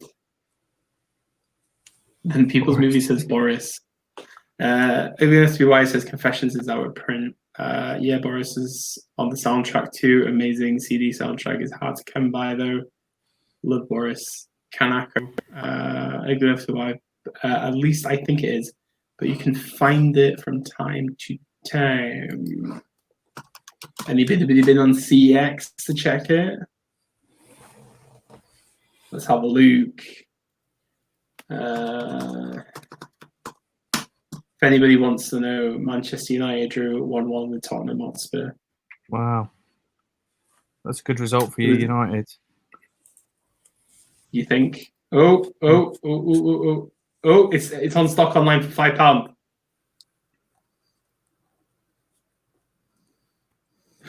going to buy this. Oh, wait a minute. Oh, for God's sakes. Why you do this to me? Well, I've only bought one. You better buy one now as well. I bought two now, but £5 on CX is a good deal. In my humble opinion. Holy crap! See, I need to check my collection. I'm half sure I've got it, but I'm not sure because there was another film. I think it was a similar title. What I need to check. It's in my somewhere, so I'm not quite sure. Why does this happen? Like, honestly, once I heard it's the best Japanese film of that decade, I'm just like, okay then. And then, why you do this to me? You got me to. You said all this stuff about Crash German Blu-ray, and I ended up buying the 4K, and that cost me like £40. Yeah, but it was totally worth it though. Have you watched it yet? Not yet, but I just watched Crash just before I bought it. Though was a problem because I'd watched it, did a video on it. So it was like I'd literally seen Crash months before I bought the new version. So it's such a good transfer. Like the extras are quite good as well. Right, okay, I bought that now. Thank you very much, Hus and Eric, for making me buy stuff. I'm so happy. You're helping the economy. Oh yeah, sorry. You're helping this economy pick up. yeah, you're right. Buying. Bye. Yeah. God damn it. Right. Okay. Back to the chat. The World of Kaneko is the other flick from the same director as Confession. Okay. Kamikaze Girls is another great flick from Nakashima. Anyone know if that Stardust Brothers third window film is any good? Kuckerberg is asking. People's Movie says yes. Hus? Yeah, it is. I really need to pick it up. Yeah. Kuckerberg also says Kamikaze Girls is so good. Love the movie. Kyoko Fukuda. Okay. I'm adding it to my list. I'm not buying it. Just add it to my list.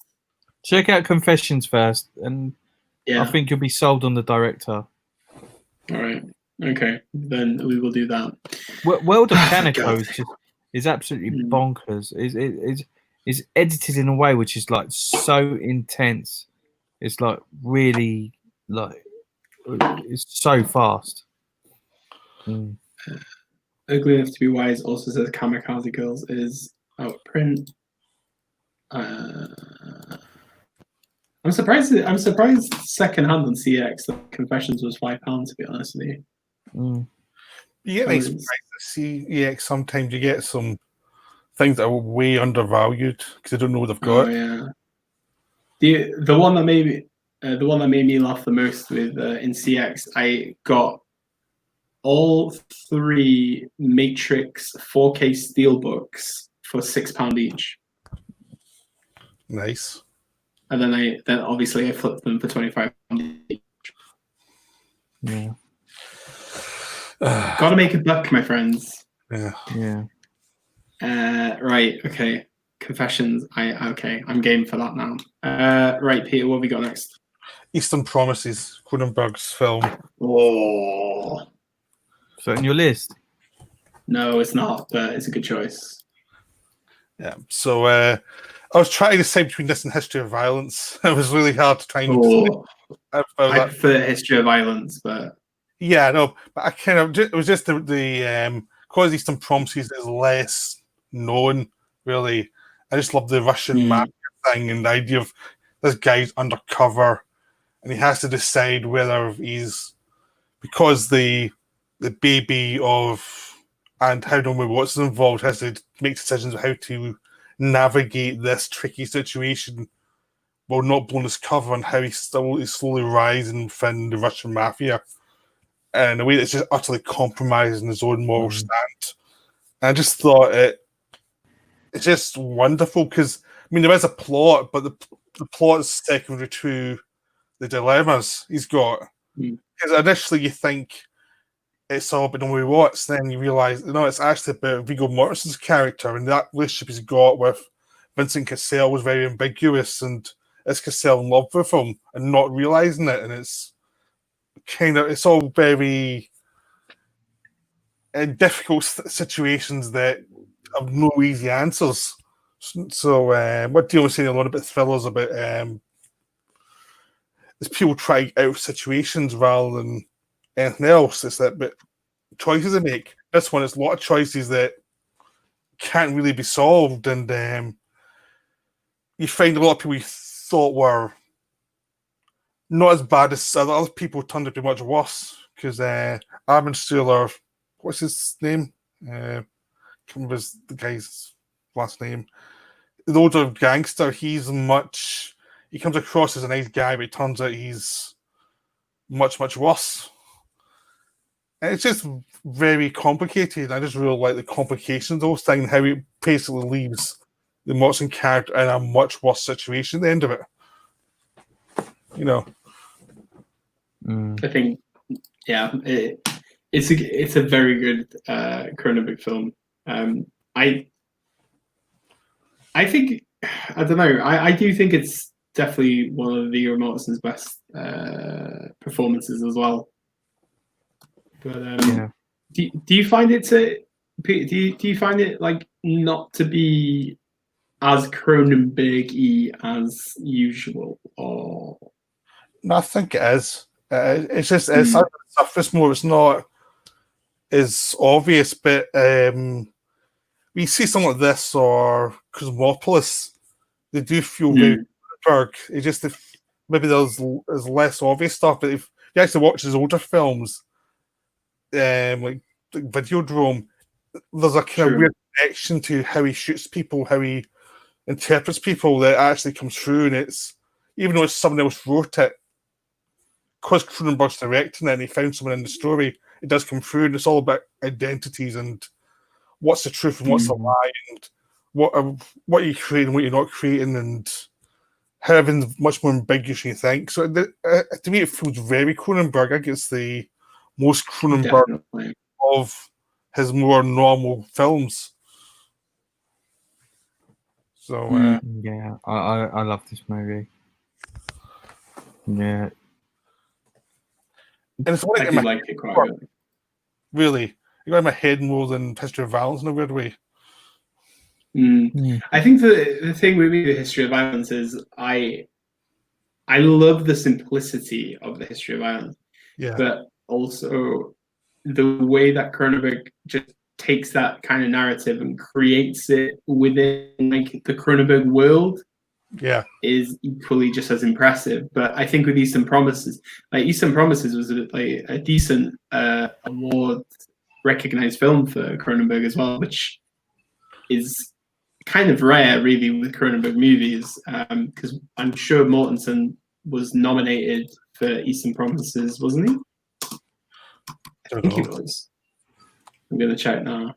I know awards aren't everything, but I think for a director like Cronenberg to be actually recognized properly is a rarity. But yeah, Viggo Mortensen was nominated for performance in the leading role for Eastern Promises, which I agree.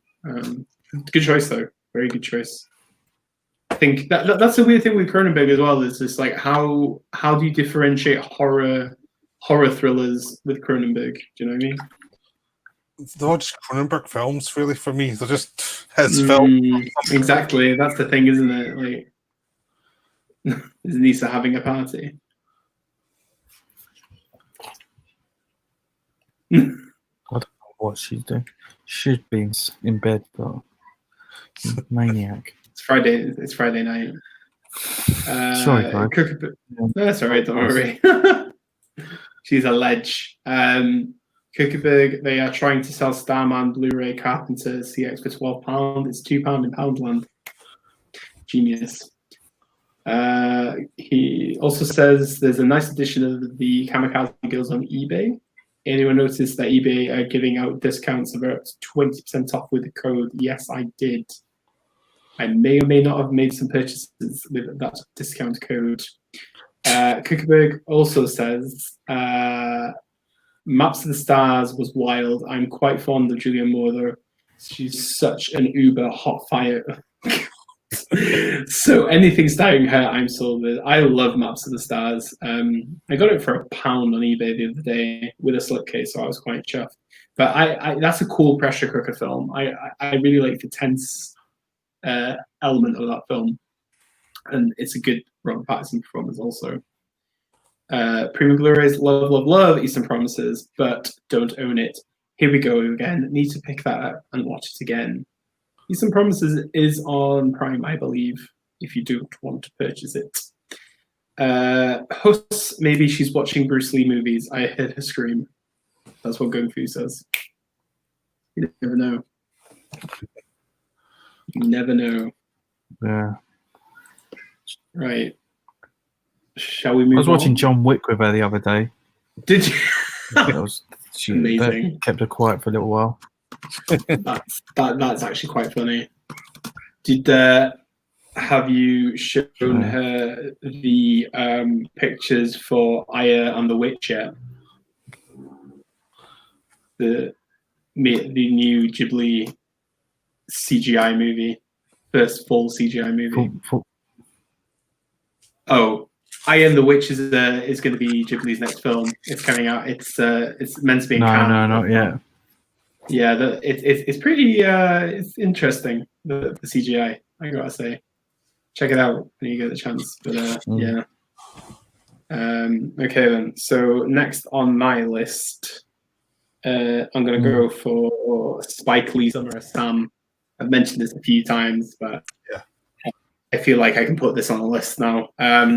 It's a really cool serial killer / thriller. I really just enjoy the way that Spike Lee kind of uses New York to his kind of like advantage. There's a lot of tension between different parts of it. Obviously, we have the Italian Americans, we have Adrian Brody, who is now a punk. You've got just the idea of just different ideas and ideologies kind of like pointing fingers at each other for being that serial killer. And obviously we get the perspective of the killer kind of vaguely. But did you know that originally Spike Lee was making a full film about David Berkowitz?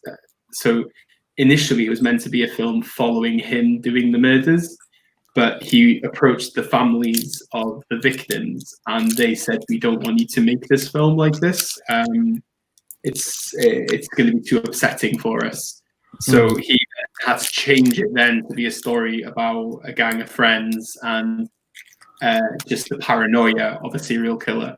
And then I think it's a really cool like perspective of like the death of disco, and then the way it moves up into how CBGB is in existence. I think it's really cool. I think it's a good performance by Adrian Brody, John Leguizamo, Mia Savino. I love the whole idea of it. It's quite a lengthy film, but also it's kind of a random film for him to go for. Spike is a native of Brooklyn anyway, but it's a part of his history, I guess, and I think that's why he's going for it. It's a bit of a change, of course, for him, but I love it. A lot of people don't like it, but it's one of those I rewatch yearly. In all honesty, I don't know if anybody else wants to add anything to it. Yeah, I like it. I haven't seen it for a while because I don't think it's not that available. I mean, I've got a DVD, but I've never seen it in any other format. So one of those ones that have been kind of left behind in older formats and not upgraded.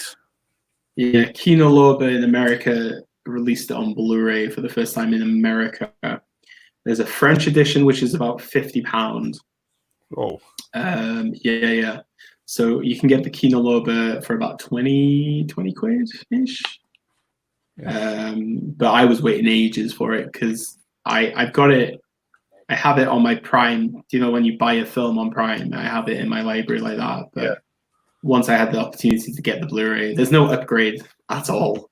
Yeah. And then the extras are terrible. But just to have it on the Blu-ray was actually worth it for me. So, I love it. It's just the way he uses the music in it as well. It's great. Yeah.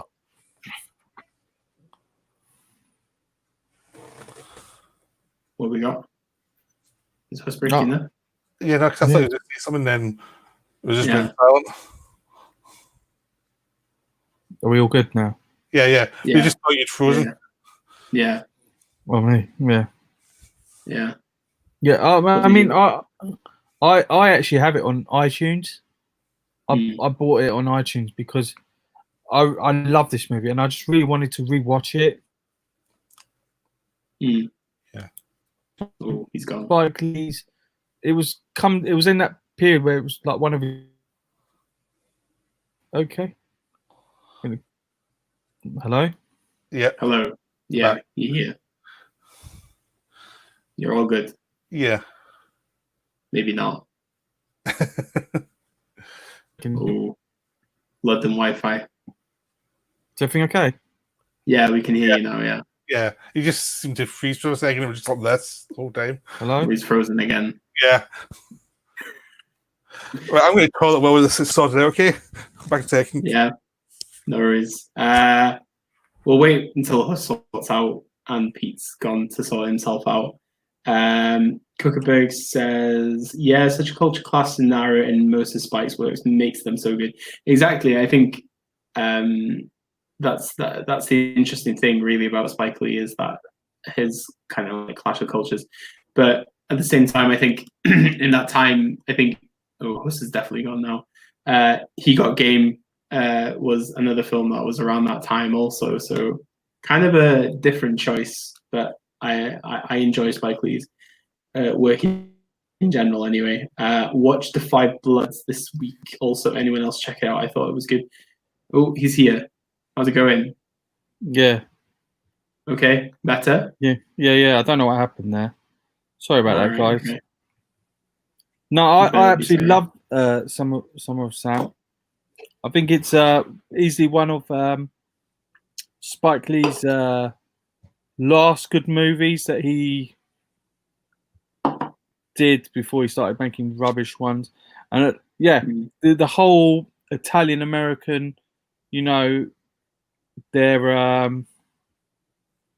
the way they're all pointing the fingers at people and just picking on someone because he's different. Like Adrian Brody's like complete outcast to them. Yeah, brilliant film. And I like how Spike Lee got that little cameo as the reporter, and he's like sort of like narrating the true events in this. I do wonder how it would have ended up if he just did it all from the perspective of Berkowitz, but what came out I thought was quite decent. But yeah, Kuckerberg also asked, have you watched Five Bloods yet? Oh yeah, I have. What did you think? I really liked Good, it. isn't it? I really liked it. It's so good to see Spike Lee back on form. Two good films after each other now, which is good for him.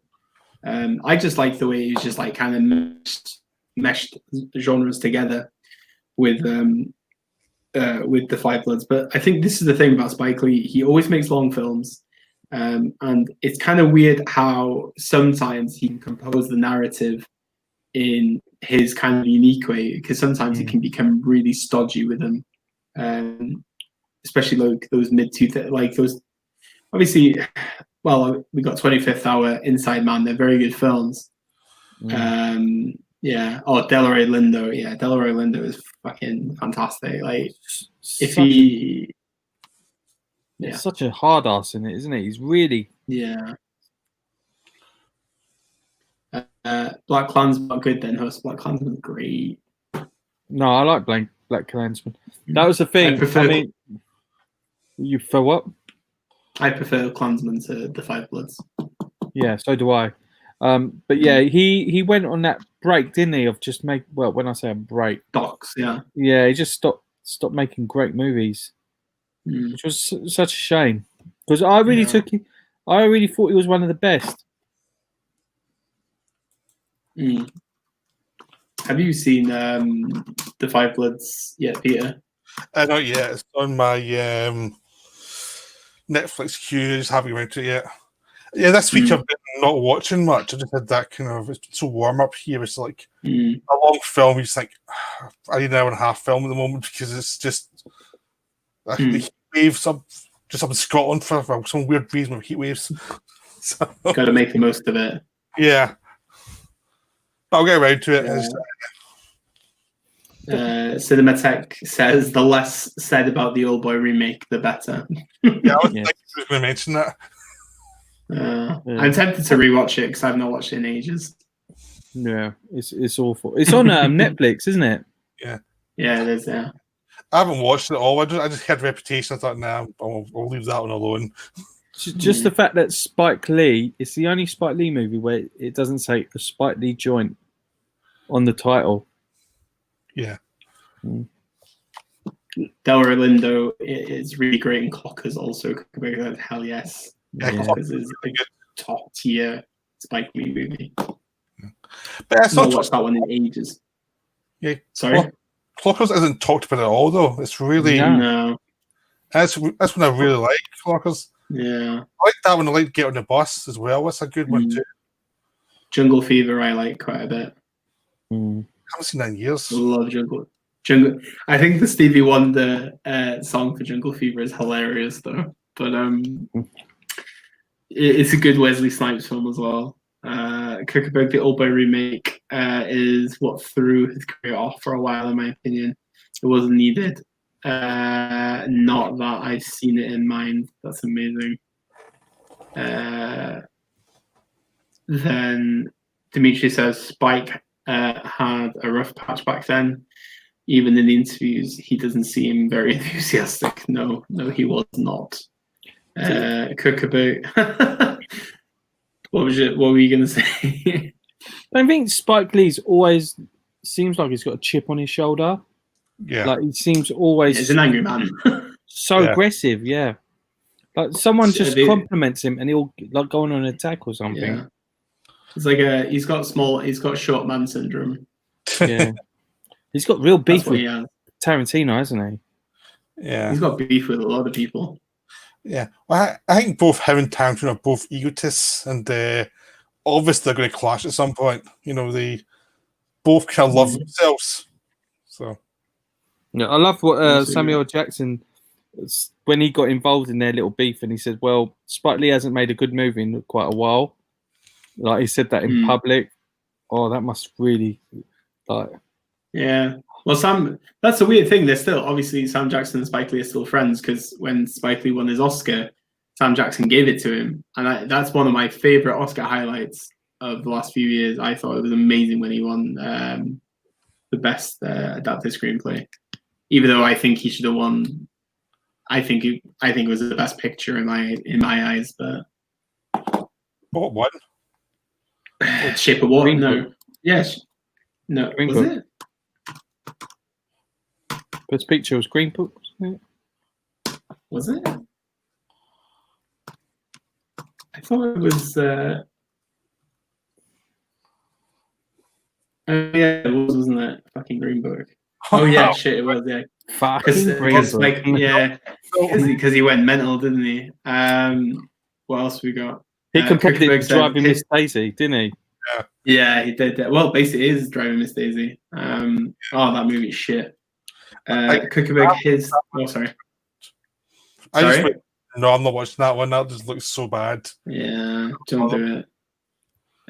Cookabug says his 40 acres a mule should be revoked after raping Chan Wook. Oh, God. Cinematech Bamboozled is decent.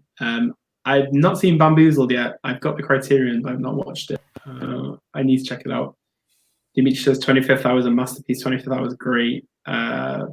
Cookabug Bamboozled is amazing, so ahead of its time, especially in the current climate with Trump. Very true. Dimitri, Spike Lee has every right to be angry. The man essentially made himself from scratch and then got bent over by studio. Do the Right Thing is a revolutionary work. Cinematech Green Book is up there with Broadway Melody, or one of my least favorite Best Picture winners. Clearly, the worst Best Picture winner is Crash. Oh I don't. 100%. I mean, I know it's the conventional choice, but it's a terrible decision. Should have gone to Brokeback, in my opinion. Exactly. Yeah. Mild. It's another film I've not watched. Crash. It was just like, what's the point? It's like, Don't do it. another thing before when you were trying to watch it, it's like, no, I wouldn't do this to myself. Just no.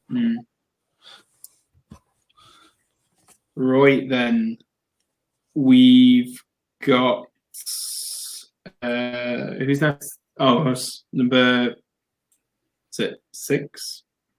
7? 7. 7.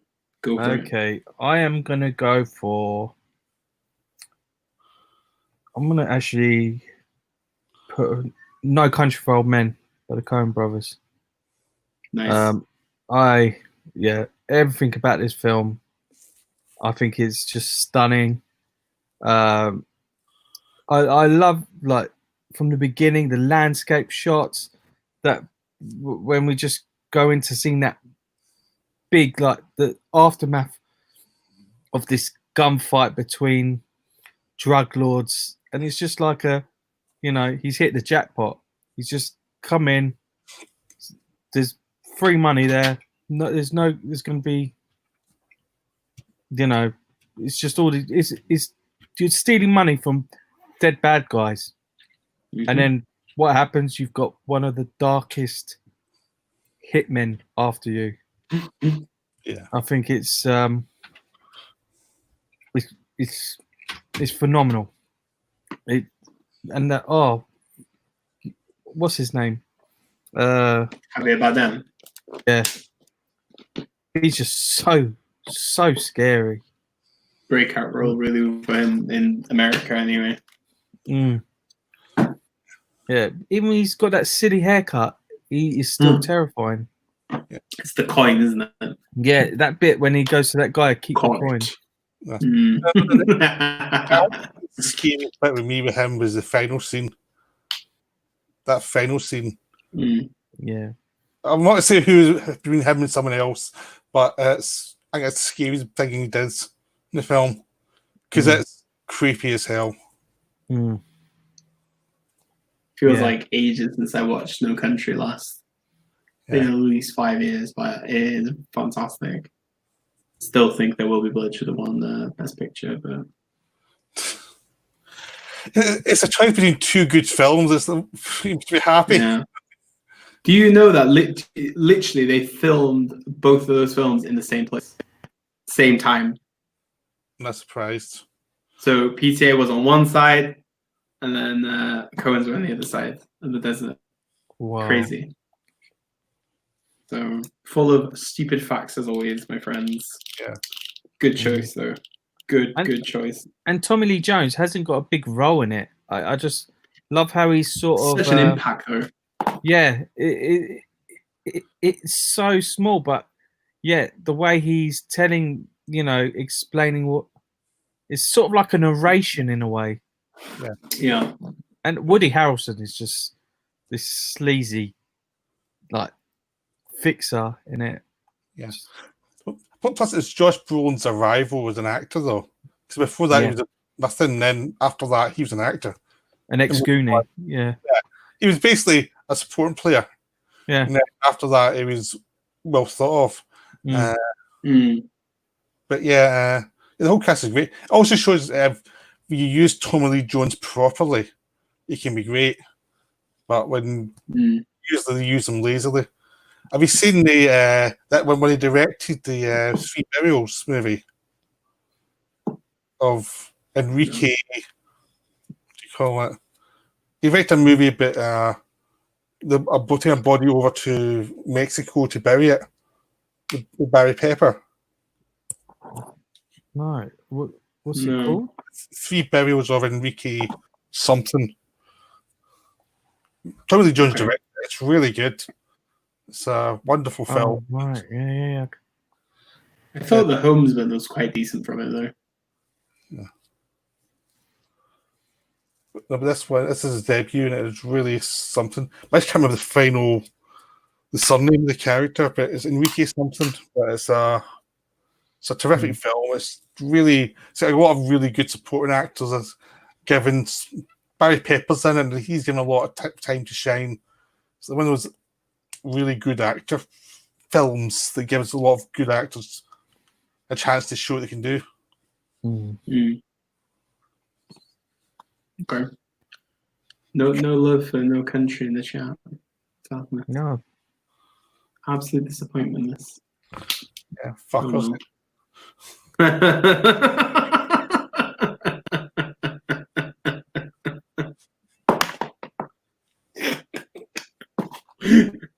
Oh god. Shall we move on then? Pio, what have you got next? Right, I've got Four Flies in Grey Velvet. So Dario Argento Jolly from the 70s. And it's a very thriller-based one. It's not one of his horror ones. It's a thriller about this musician who's getting sent threats with someone. He's getting followed with somebody, and during a scuffle, he accidentally kills this person. Then he gets these blackmail photos sent to him, and this person's trying to mentally torture him, and then murders start to take place, and he's trying to find out who the killer is. Obviously, who's trying to destroy his life. The setup's really good, but what makes it really great is the finale when you find out who the killer is and why they're doing it and how it's tied to him, because it's a really nasty twist that's pretty brutal, and it's just wonderful. It's one of my favourite Argento films, and it's very underseen because it was made just before Deep Red, and Deep Red was a big Argento film, and this was like the film we made just before that as a Jolly, and I think it's underrated because of that, because it's really something, but it is more of a thriller than a horror movie, really, because it is much more about atmosphere and these characters, and there's less like over the top horror stuff. But the scary stuff is actually psychological, why the killer's after him and why the blackmailer's after him specifically. Because it's one of those twists you remember, because it's like, who thought of this? This is just nasty as hell. So interesting. Never seen that Argento. It's on Shameless, has it? It's got Morricone doing the soundtrack. Pardon? Ennio Morricone doing the soundtrack as well. It's one of those films that's been out of print for years, and finally Shameless released it, but it was like, it's very hard to hold it. I had like a copy of it that was barely watchable for years because it was such a difficult film to find because just the rights issues. But eventually they got to be remastered recently, and when you finally get to see it for what it should be. So yes, but it is like Argento's kind of least famous 70s film. I saw on Letterboxd now that Graham gave it 5 stars, so must be good. Yes, it's really something. It's very different. But I don't want to see much more about it, because to see much more might spoil what's actually good about it. I'm definitely gonna check that one out. I haven't watched an Argento in ages. I feel like I need to revisit some of his movies. I do love him. Eric says, "Ooh, my surprise choice, Giallo." Well, it was a good choice. Premium. Sorry. Yes. Premium did say, "Get your staple gun out, guys," which obviously is a reference to No Country. Sorry, my bad. Cookerberg, I got the Shameless Blu-ray for Flies for £6 last year.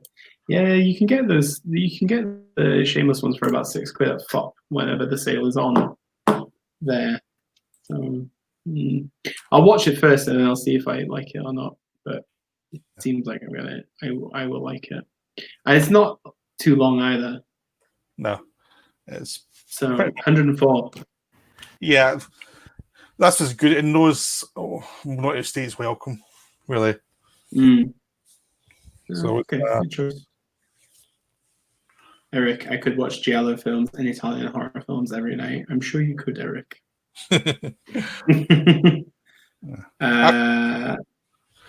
Sorry? I could as well. I love Giallo films. I just adore them. Even the tacky ones, I'm happy to watch them. Kuckerberg saying, was there an audio issue with the 4 Fly Shameless Blue at one point? No clue. I don't know. Fine. Maybe somebody knows in the chat. I remember hearing something about it, but when I got mine, it was fine. So I don't know about it. All right. So we'll carry on with mine. Next up on mine is The Killing of the Sacred Deer from Yorgos Lanthimos. Anybody seen it?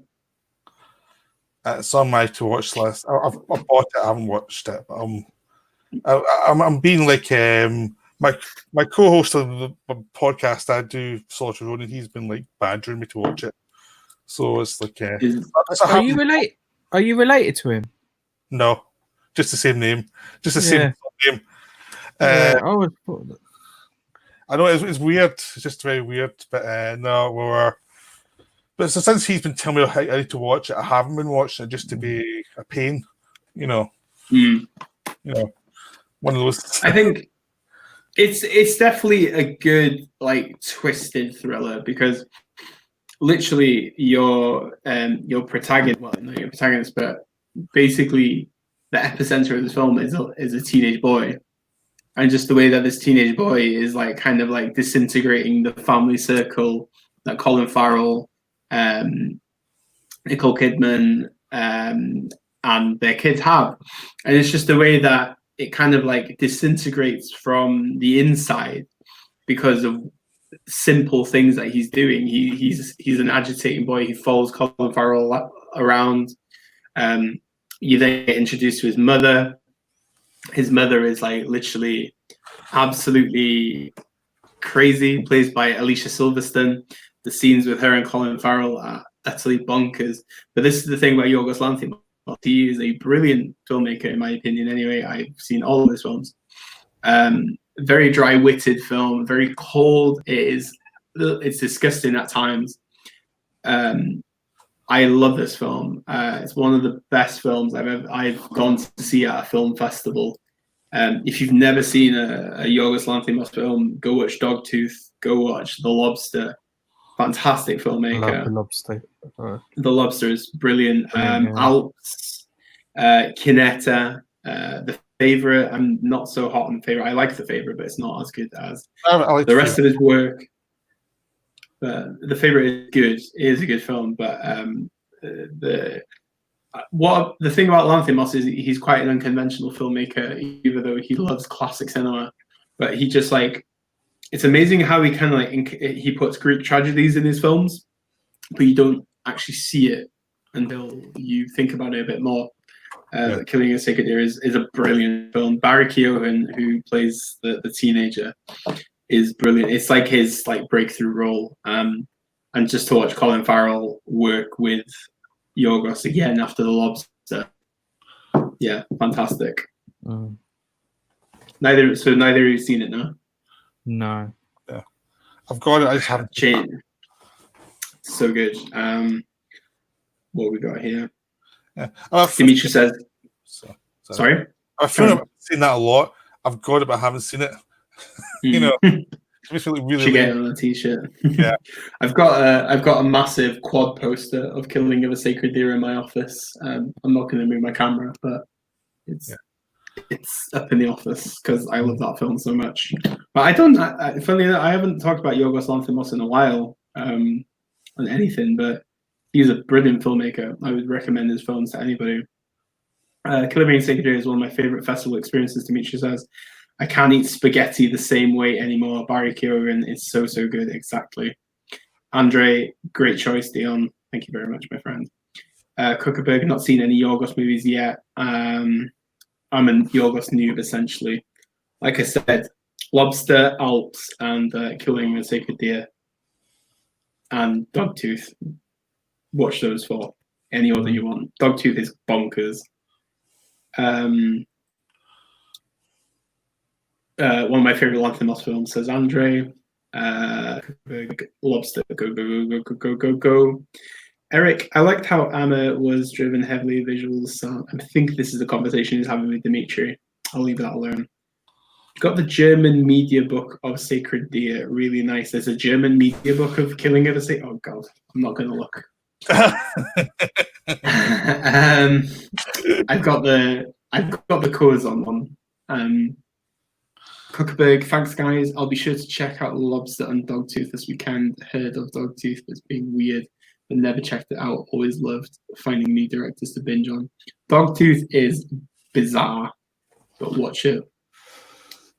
If you like Lanthimos, please check out Euphemas Philippou's other work, Chevalier. Chevalier is crazy.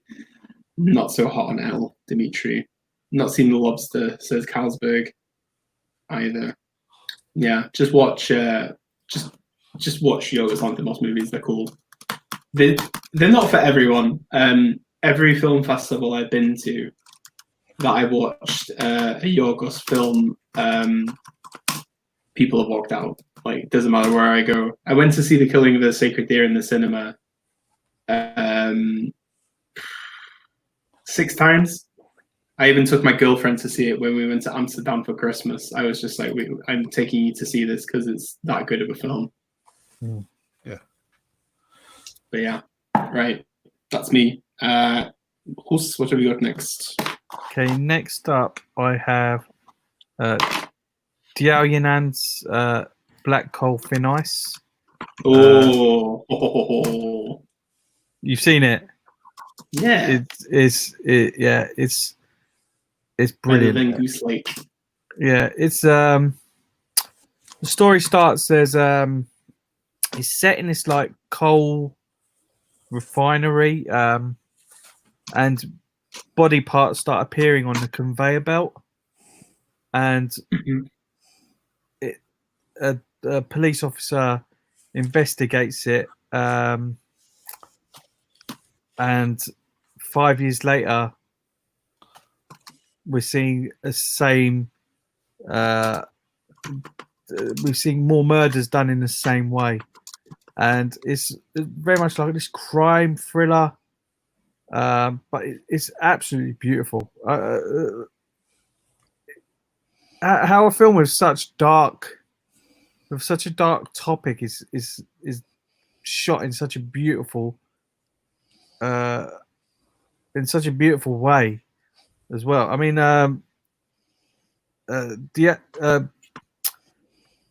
DIon, he's one of those directors. I mean, I really want to see more of his work, because I mean, his last 2 films are just absolutely brilliant. I think are they his only films?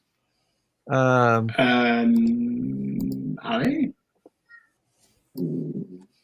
Wait a minute, I'll check.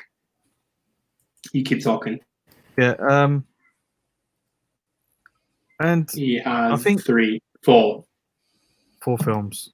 Yeah, I mean, you've got Liao Fan in it, who I think is just brilliant in this, and now that the police officer who is investigating it, he's now like this security guard, and he's a bit of I think because of what has happened to him, it's really affected him. He's got like sort of like PTSD from the whole encounter with this investigation, and now he's just like a shadow of his former self. Now these new murders have happened, and he's just working as a security guard. So it's a really good movie. I mean, I really recommend. I think I saw it on Prime. I think it was on Amazon Prime where I saw it. Or it might have been Netflix. One or the other. I think it's on one of the streaming services. So definitely check it out if you can get hold of it. Yeah. What do you think of Wild Goose Lake? I really liked it. I did. I was not a fan. You weren't? No. I watched Black Coal Thin Ice after. Black Coal Thin Ice is a lot better. It's much better film. Oh god, it's just fucking cool, man. I love it. Yeah. It's a good Asian noir. Mm. Do you know what I mean? Yeah. I don't think Wild Goose Lake will get like a big release. I think Mubi own it. I think Mubi are planning a Blu-ray for it. Mm. I'll just bought it on streaming. Yeah. I did for $5, so not bad. Not Ugly Enough to Be Wise says that's a great one, although I prefer Wild Goose Lake. I'm not going to watch Uniform next. Yeah, the Uniform was the other one I was looking at from him. But interesting, not so many films made by him. Eric says Black Coal Thin Ice is very good. Quia Lumel is one of my favorite actresses. Dimitri wasn't a big fan of Wild Goose Lake, but it sounds really interesting. Yeah, I would definitely recommend Black Coal Thin Ice. It's very good. Oh, very good. I think Premium Blu-rays actually watched it recently. I saw it on his Letterboxd. It won the Golden Bear, didn't it, at the Berlin Film Festival? Yeah, it did, yeah. Ugly Enough to Be Wise says Film Movement is releasing Wild Goose Lake in the US next month. That's the thing about in America. They always release international films on Blu-ray. Like in the UK, they're not releasing a Georgian film called And Then We Danced on Blu-ray, just DVD. But in America, they're releasing it on Blu-ray.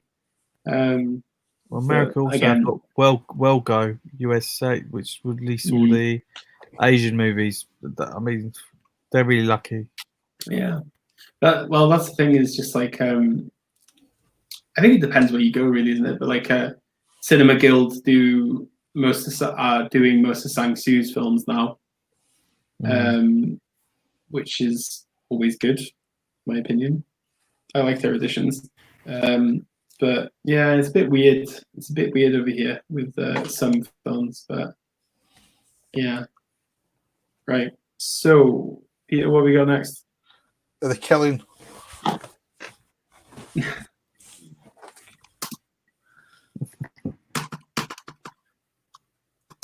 Talk about the Kubrick one, right? Yes. I was wondering was the silence was like, did you know it's Kubrick, don't they? I know who's that. You looked like curious there. I was like, what? Yeah, Killing is I know it's an obvious one, but it's just wonderful. It's just a wonderful thriller with great dialogue. Like Jim Thompson wrote the dialogue for them. The great pulp writer for The Getaway and all these great novels. He's brought in drunk as a skunk, apparently, to write all this dialogue of all these weird criminals. So he was Sterling Hayden as the uber criminal who is a total pro, and he has to deal with all of these amateurs, basically, and to rob this racetrack. And it's all done in unconventional order that was obviously influenced Tarantino quite a lot. And it's just wonderful. I mean, it's one of those films that's a joy to watch, just for the dialogue and for the acting and for the just atmosphere, the way it was shot, just those great black and white scenes, just the way you use that for atmosphere, and just also the way it just jumps back and forward to see the crime from different points of view, and then see how fate just seems to destroy the plans. You know, it's almost like fate is just trying to destroy everyone's lives bit by bit, and you just see how they all fail slowly but surely. It's just a perfect field heist movie. You know, the heist goes well, then they just collapse as soon as they get the money, and it's just wonderful. Especially the finale when the money just goes everywhere at the airport. That's just like the ultimate screw you to Sterling Hayden's character's ambitions. It's just wonderful. Yeah. That's the thing about it. It's kind of like Kubrick at the point where his creativity and his like filmmaking was really like coming to prominence. Like when they screen tested The Killing originally, the people hated, like the feedback was like they hated the whole non-linear structure of it, and they found it to be a problem. And then Kubrick had a massive tantrum about this. So like he went to edit it to make it structurally, and they were like, "Oh yeah, change it back, it's fine." It's crazy, really. Like even the studio, because I think this is like one of the early, obviously Kubrick had to deal with the studio system at some point. The studio told him he had to put a narration over it, and then obviously the narration doesn't fit to there's a lot of fibbing in the narration, So like Kubrick hated that. He never wanted it in the film. I'm just giving you facts just because obviously I've had to read a lot about this. And also The Killing is the reason that Kirk Douglas wanted Kubrick to make Paths of Glory. He watched The Killing and he loved it. So I do like The Killing. It's such, it's an easy watch as well. Yeah, that's what I love about it. And then obviously Nolan steals from it as well. Yeah, he loves it, obviously. Yeah, like I was wondering because you looked blank when I said The Killing. It's like he's doing a Kubrick thing. What the hell's going on? It was like very strange. Yeah. My brain has to go to like a seventh gear when I have to talk about Kubrick. All right, yeah. It's like I'm paranoid sometimes if a Kubrick thing comes up because I'm scared my supervisor's gonna find. Well, he knows I do this stuff anyway, but if he like pops in, he's like, "Oh, he's talking about the killing. Let's see what he's talking about." I don't think that's the case. Yeah, so it's always like, nah. I do love the killing. I really want the Criterion of it, but I still haven't purchased it. No, it's a good Kubrick. Yeah, and not a lot of people talk about it. It's like the Day of the Fight as well. I love the Day of the Fight. That's a good Kubrick. Yeah. A lot of that stuff is really nice. Yeah, that's the thing, isn't it? Yeah. I mean, it's someone learning the craft, so there's flaws. Exactly. It's nice. It's nice to see Kubrick learning rather than Kubrick the master. Yeah. But that's the thing that like they're not perfect whatsoever. But like I said, it's I think having to have the hassle of the studio system so early in his career, he really knew how to like take control of it, and that's why he had so much edgeway with Lolita, Strangelove, 2001, all of the films after he left America. Yeah, I love the Kubrick story about how when he took the close-ups to Kirk Douglas out of Spartacus at the end. That's such a great story. Kubrick Kirk Douglas in a fit. Well, that was the thing. Kubrick wasn't even the director for Spartacus, was he? He just got thrown into it. Yeah, Anthony Mann gets out. Wild. But nah, that was inspired choice. So nobody's talking about the killing either. My God. Next on my list, I've got a film called Victoria, which is a German film made in 2015. It is a brilliant heist film, 3 hours long, all one take. There is no cut in this film whatsoever. They rehearsed it a few times and then shot it all continuously. Yeah. And it's the journey of a girl who is living in Germany. Doesn't really know many people. The opening shot is in a nightclub. And then she comes across these lads, and then she befriends them over one night, and then things kind of go sour, and chaos ensues. It is fantastic. I almost skipped this in the cinema, but when I watched it, I was just like, this is why I love film. It is one of my favorite films I've seen in my film-going life. It's rated highly in my list of the decade. I think it was my favorite film of 2015. I utterly love Victoria. It is such a good film. I don't know if either of you have heard of it or seen it. It's sole excuse I've got, but I haven't watched it yet. I listened to it.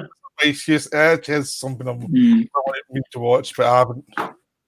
Yeah, there's a lot of when it came out originally, a lot of critics hated it. Well, not hated it. They just said it was a gimmick for one take. But it's a really compelling story, and it's really interesting. It's never boring. It's just such a good film. Yeah. Dimitri's Victoria is incredible. As someone who's experienced Kreuzberg nightlife personally, I can attest to the film's realism. Lol. Ugly Enough to Be Wise, loved it for the most part, but I felt it was kind of loses believability toward the end. I see what you mean, but I still love it. But I would recommend, if you've not seen Victoria, I would go for it. Just go in blind. You don't really need to know much. It's just a really good, like, heist thriller. Very good film. But yeah. And they speak English, German, and Spanish in it, so you got multilingualism at its finest. Plus Laia Costa, isn't it? Laia Costa is beautiful. But yeah, add it to your lists if you haven't seen it. It's normally on like £6 or something like that on Blu-ray anyway. If you ever want to invest into it, I watched it on a plane once, and it was such a weird experience, but I still watched the whole fucking thing. Yeah. I got it on Amazon streaming for like £3 or something. Just like it was good on sale, so I just picked it up and still haven't watched it. Well, we got Dimitri. And like in Yuritu, this film is in the moment visual approach worked so well. Exactly. And also hype up the Kreutzberg. It's a cool part of the win. Right. Hus, number 8. Number 8. I'm going to go for Toshiaki Toyoda's Porno Star. This was his debut film. Have you seen it? No, but you talk about it all the time, and I was going to watch it this week. Yeah, it's his debut film. This one. About this, yeah.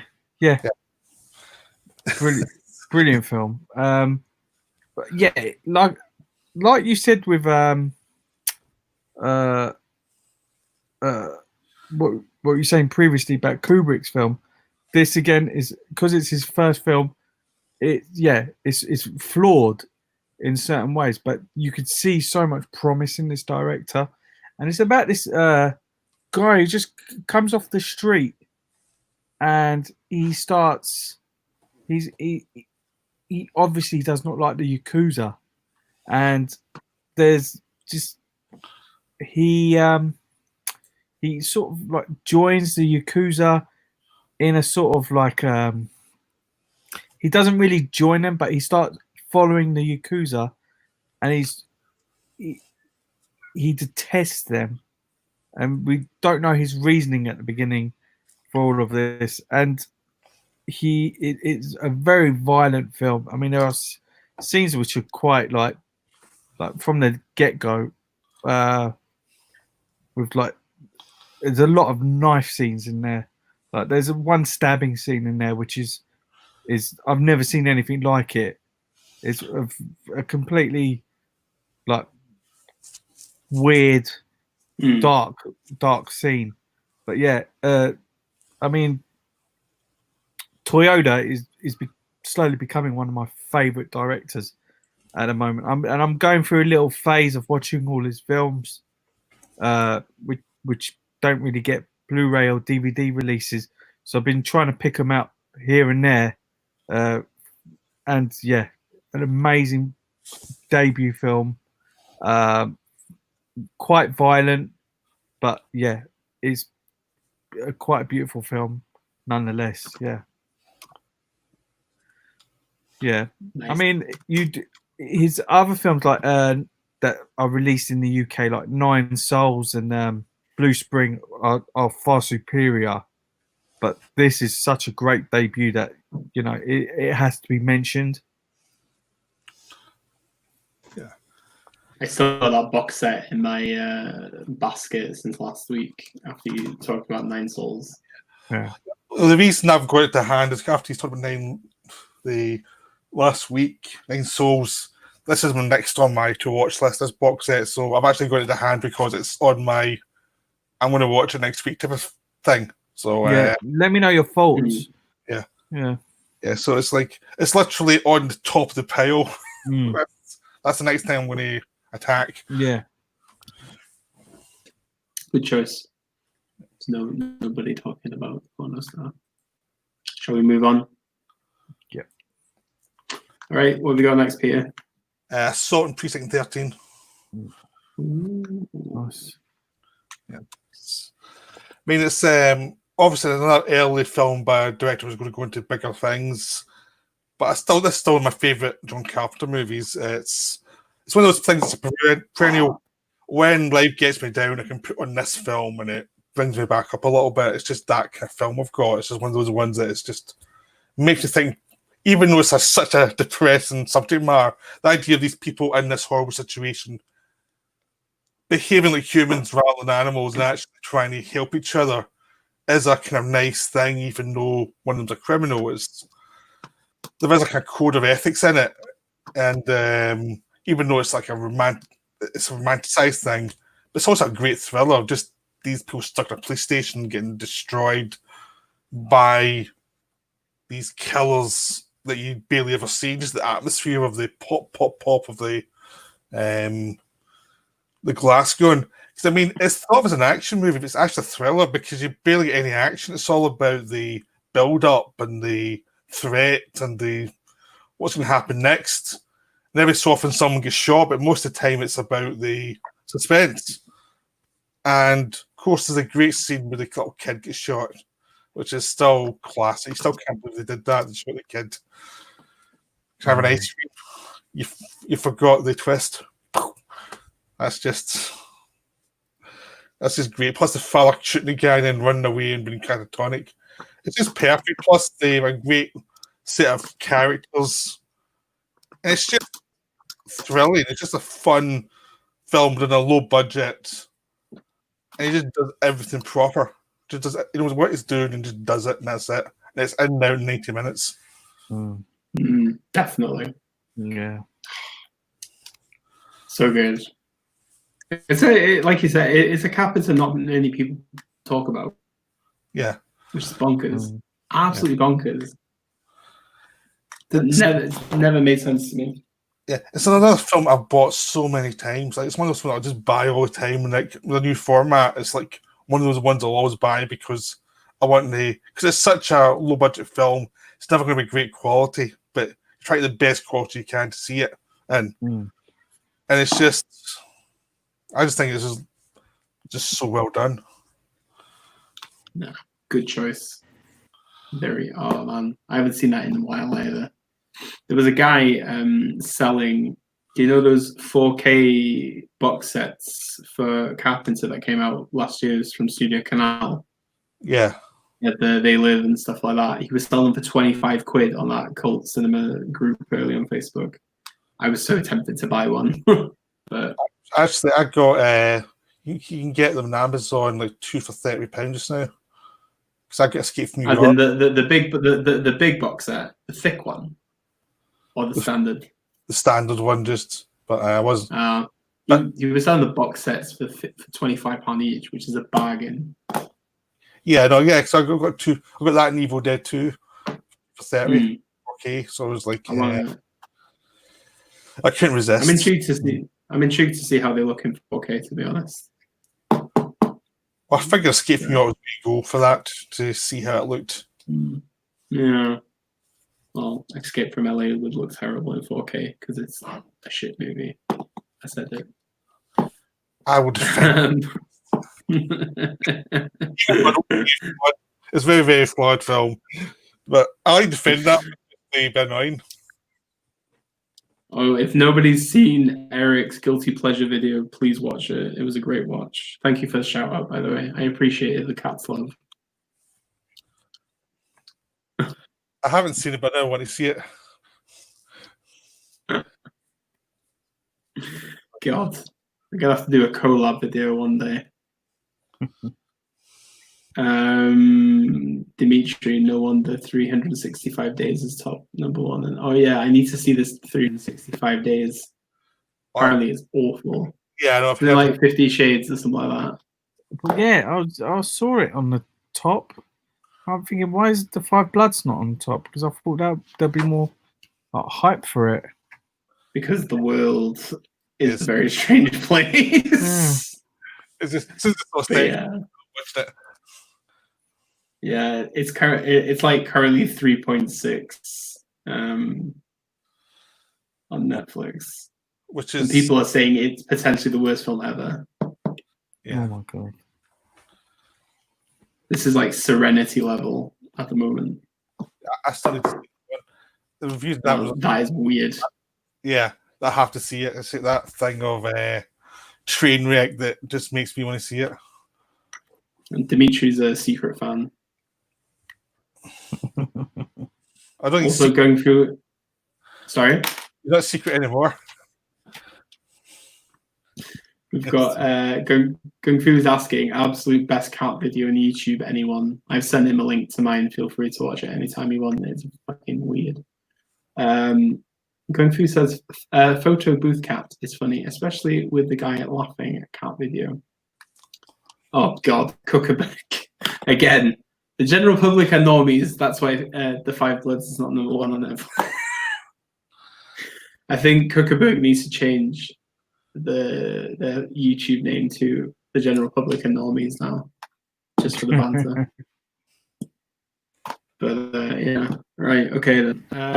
Next on my list, Serenity is bonkers. It's impossible to hate something so sincere in its bizarre intentions. That's what Dimitri is saying. Serenity, is that the one with Chiwetel Ejiofor? No, that's this is the one that is with Matthew McConaughey and Anne Hathaway. All right. It's on Sky. What am I thinking of? You're thinking of Sahara. No. You're thinking of Chiwetel Ejiofor. Something similar. I don't know, to be honest with you. Yes. The writer-director of Serenity is writing the Princess Diana Kristen Stewart movie. Yes, but it's directed by Pablo Larraín, so it's going to be great.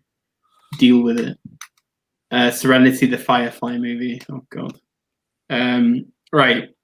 Next on my list, Coldfish, Sean Sono. Love this one.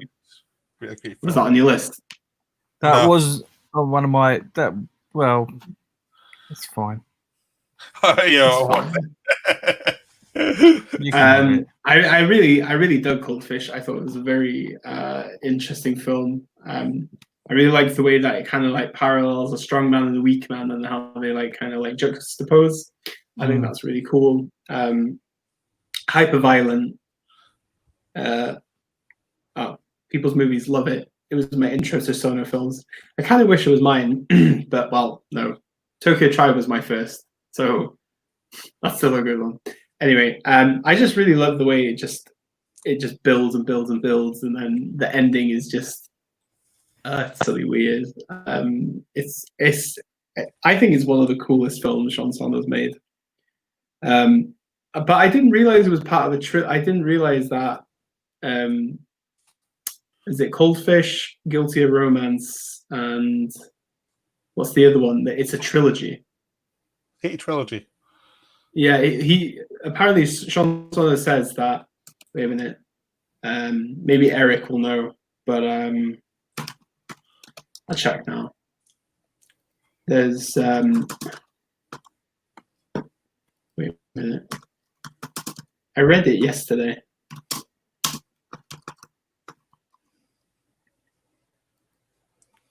I think it's called. Oh yeah, so it's how can I forget this? So it's called Love and Perversions. So Love Exposure, Coldfish, and Guilty of Romance is actually a trilogy of films from him, which I did not know. So, but yeah, I really just enjoy the whole.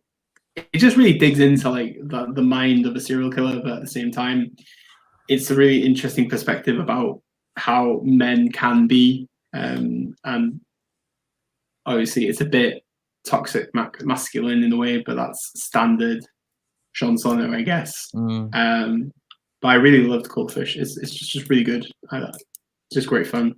I love Den Den in it. It is a good ending, isn't it? Den Den, it's such a great performance by him. I think he's so charismatic. He's like the strong man at the beginning.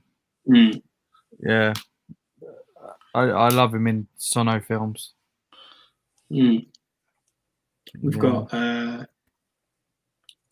Eric says, I love the actress Asuka Kurosawa in this.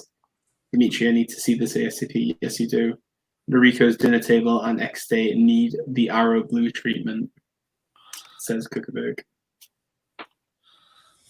What's your thoughts on Coldfish? Mine? I love it. Yeah. And then you've seen it. You've made a video, right, Peter? Yeah, I did a video of it, yeah. I loved it. Yeah, it's just stunning. I never put it on my list because I thought, well, it's going to come on someone's list. There's just no way through 10 without this coming up. So I just thought, well, I'll leave someone else. But it is amazing. Yeah. So much fun. It's fun as well as being disturbing, which makes it even worse. You're enjoying being with this lunatic. Yeah.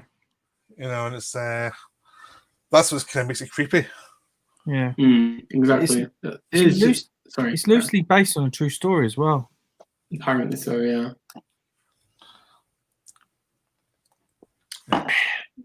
No, it's I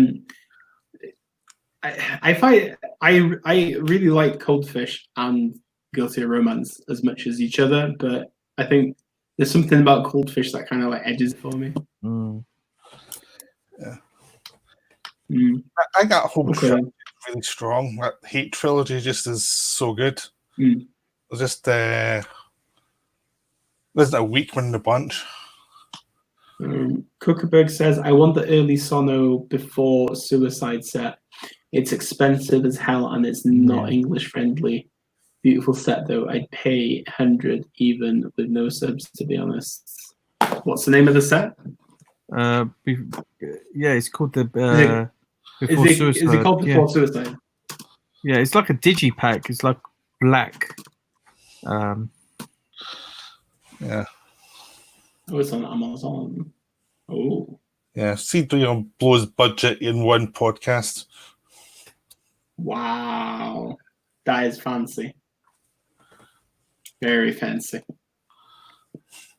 I like it. I'm not biting it, but I can admire. Yeah. Right. Hus, what have you got last but not least? Okay, last I have got Dong Yu's Looming Storm. Now, this is a film that is really hard to watch, like to get hold of. I saw it off by chance, and it just stuck with me. It's a crime thriller. This security guard of a factory is he takes it upon himself to catch a killer. The police don't want help from him, but he sort of like forces himself to be involved, and he ends up being quite a sleazy character. It's all based upon him.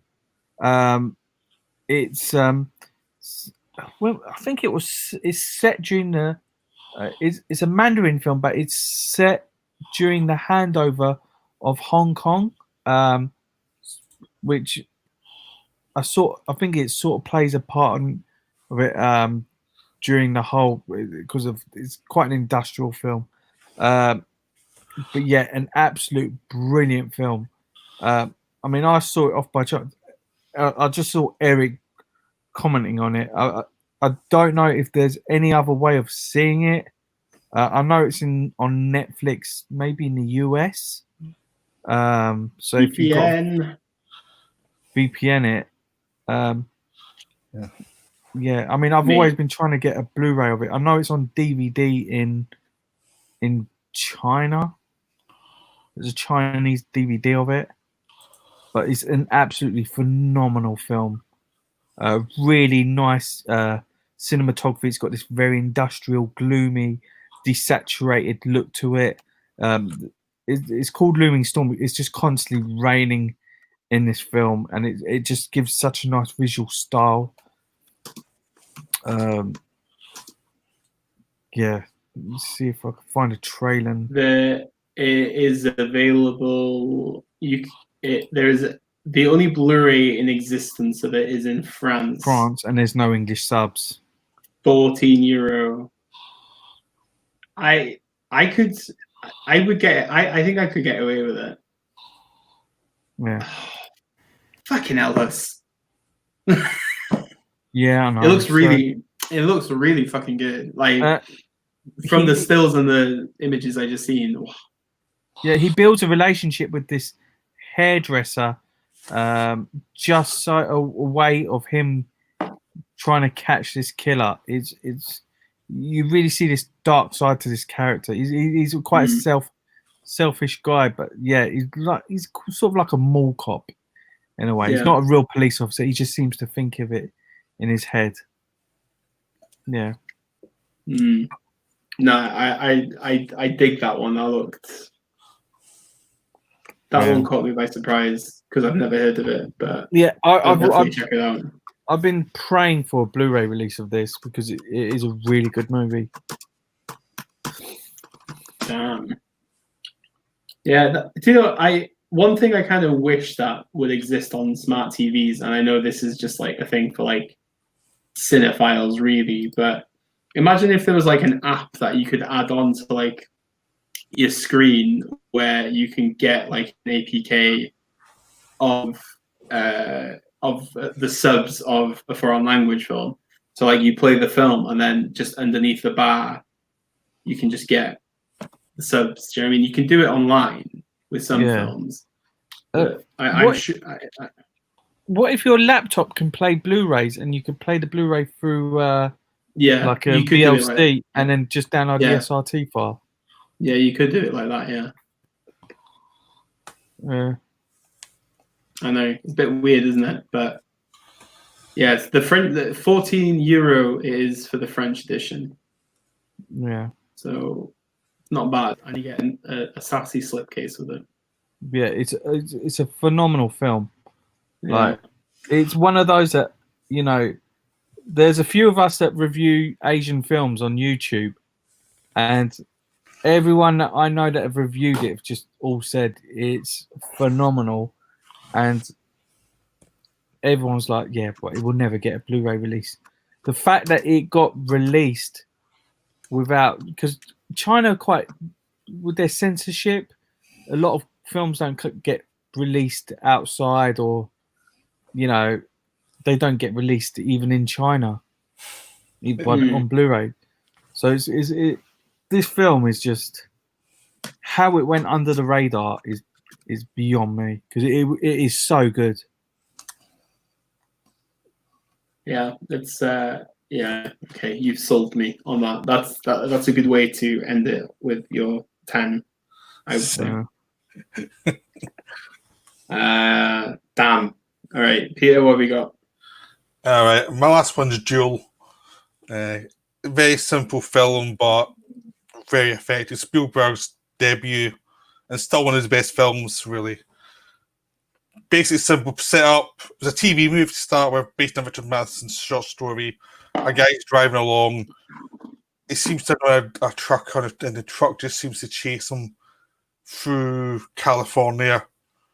And that's it. That's all it is. It's just basically about shots and about Dennis Weaver reacting to this truck that seems to be trying to kill him, and he doesn't know why, and it's driving him nuts trying to find out why. And eventually, it's just basically man versus machine. You never see the trucker. You just see this figure that's just causing problems, and it's really, really intimidating. It's a wonderfully made film, and you've got a human face with Dennis Weaver. It kind of prefigures Roy Scheider from Jaws. That kind of everyman thing work was great at in the 70s. They seem to abandon after that. But it's just so well made. It's just a textbook example of how you do a thriller with a limited budget, with a limited location situation. It's ages since I watched Duel. Very long time. But it's a good film, though, from what I remember. Solid, as Eric would say. Yeah. He says, also, I also watched a movie called Road Games, which was similar. Yeah. Road Games? Never seen Road Games. No. Is that what he said? Road Games? Was it Road Games? Yeah, Road Games, yeah. 1981, yeah. Yeah. Stacey Keach one. Stacey Keach. Okay. Interesting. No, I didn't expect Duel to be your last choice, to be honest with you. I rewatched it a few years ago, and it really holds up. It's really well made. I think one of the things, the more you watch, the more you realize how well made it actually is, and how well crafted it is, and how great a thriller, and how little he has to make it work. It's just camera angles, really, and a couple of very minor stunts. Really. That's all he's got. And it's like he still makes a lot out of it. So it's just craftsmanship. Style of a promising filmmaker. Yeah. I'll tell you one thing. That's the question, isn't it? What happened to him? Yeah. I'll tell you the only thing I hate about Steven Spielberg, right, is his connection to Kubrick, because he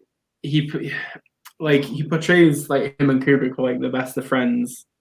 And I'm just like, I don't care.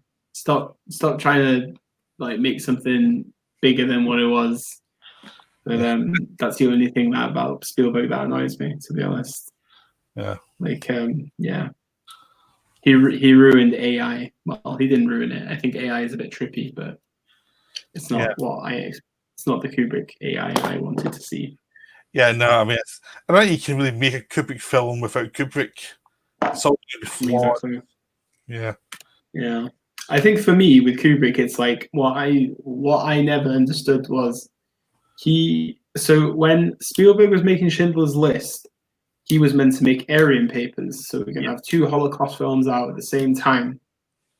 Kubrick worked for years on Aryan Papers, and he changed his mind at the end, saying, "Oh no, Steven can make Schindler's List, and I'm not going to make my movie."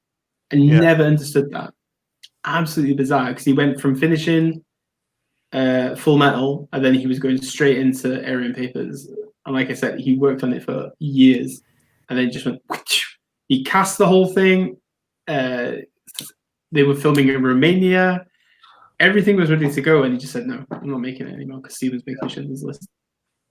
Baffling, man. Is that anything to do because the fact that Spielberg's like he'll just snatch the box office and like his studios of the. It's a weird one because I try not. I've met Kubrick's producer Jan Harlan a few times, and then he never really tells you why. It just didn't happen. But all he says is that he just thought that Spielberg's story was better. Yeah. But why spend all that money and then not make it? Is the mystery. Yeah. So, yeah.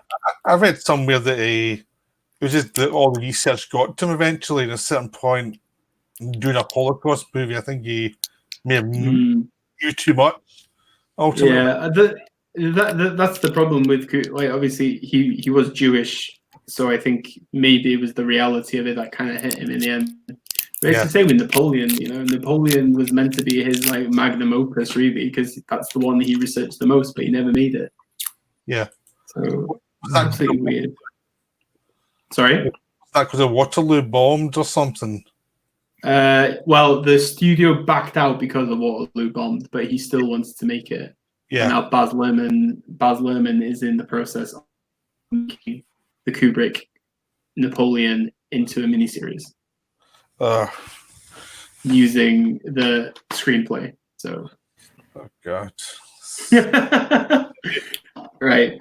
Anyway, I could talk about Kubrick all night, but I'll stop now. But my last one on my list is Lost Highway from David Lynch, because obviously I'm not going to not have a David Lynch film in my list. Lost Highway is a nightmare of a thriller. It's a mystery, obviously, also.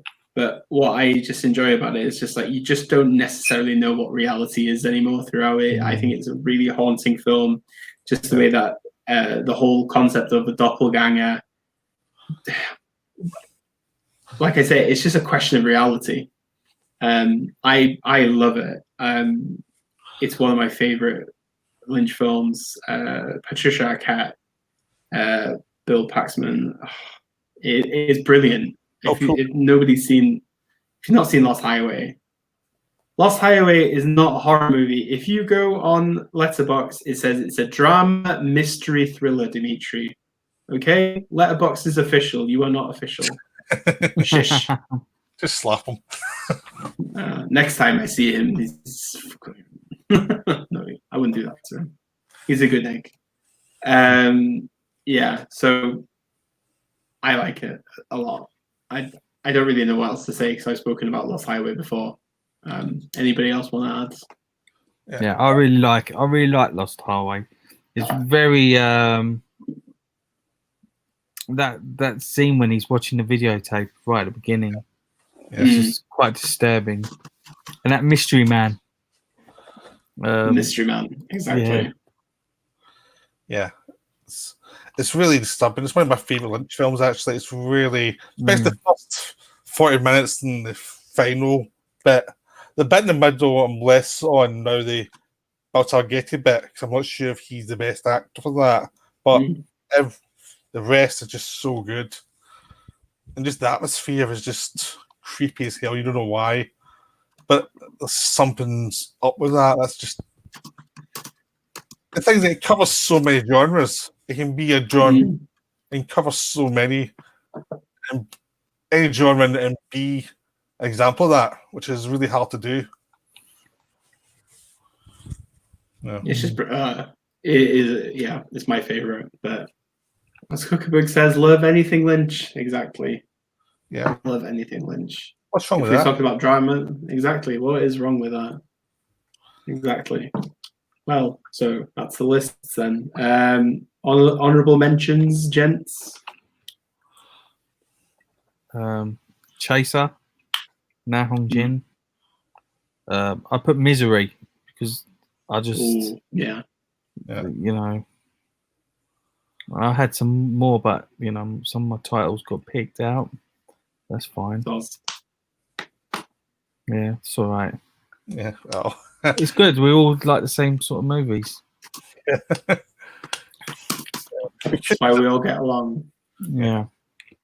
I have a bunch of them still. Ones that I almost picked, and ones I was still looking at while we were doing the list, and we should have picked this or not.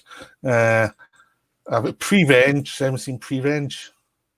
The Alice one Lowe. with Alice Lowe. Yeah, it's cool. Yeah, it's a really good one. Quite a lot of these were pretty covered. There's Juggernaut, Richard Lesser's Juggernaut, about the Bob in the Boat in the 70s with Richard Harris. It's a really good thriller. It's very underrated. The Conversation, which is I thought, yeah. yeah, it was one of those ones like I know. that one, so I never picked it. But it was like, what else I forgot? Plain Surreal with the and Blowout. Yeah, that was on my list too. One False Move. The Original Cape Fear. Bound.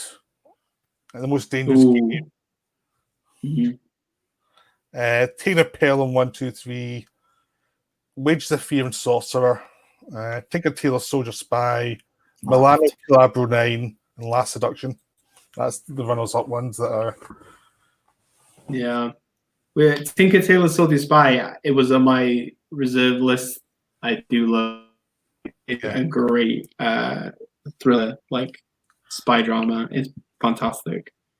I love it. It's got such a great cast as well. Yeah. Exactly. Not enough people went to see that film. I don't know why. When I saw the trailer for it, I got so excited. You know, I think Gary Oldman deserved an Oscar for that. Yeah. Not fucking Darkest Hour. Well, I think it was one of those things with Darkest Hour was they knew they got it wrong before, so they gave him the Oscar for the next time it come up, either part that was in that territory. That's what happens most of the time with Oscars. You always get it for the part after the part you should have got it for, which is the same year. Yeah, as Dimitri said, it's the best Le Carre adaptation. Well, Little Drummer Girl is a good Le Carre adaptation also. Well, it's a really good film adaptation. Really. Good, yeah. Yeah.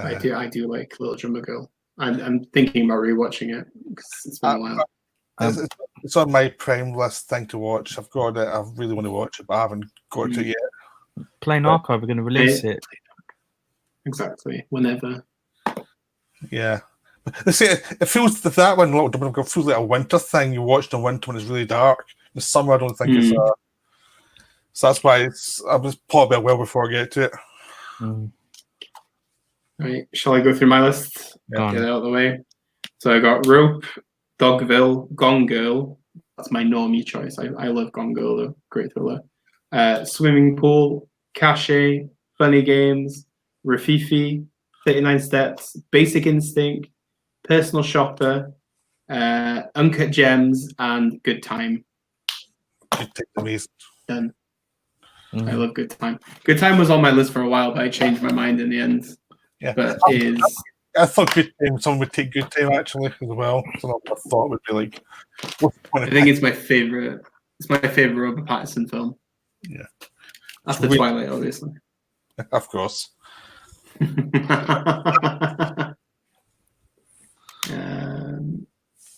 What else have we got? Now I need to go full Lars von Trier, persona non grata, and plan to wear my title. Oh God. I'm telling you. Oh, Eric says you're in Dion's crap list when he calls you by your last name only.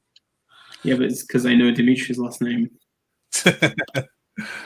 Putin.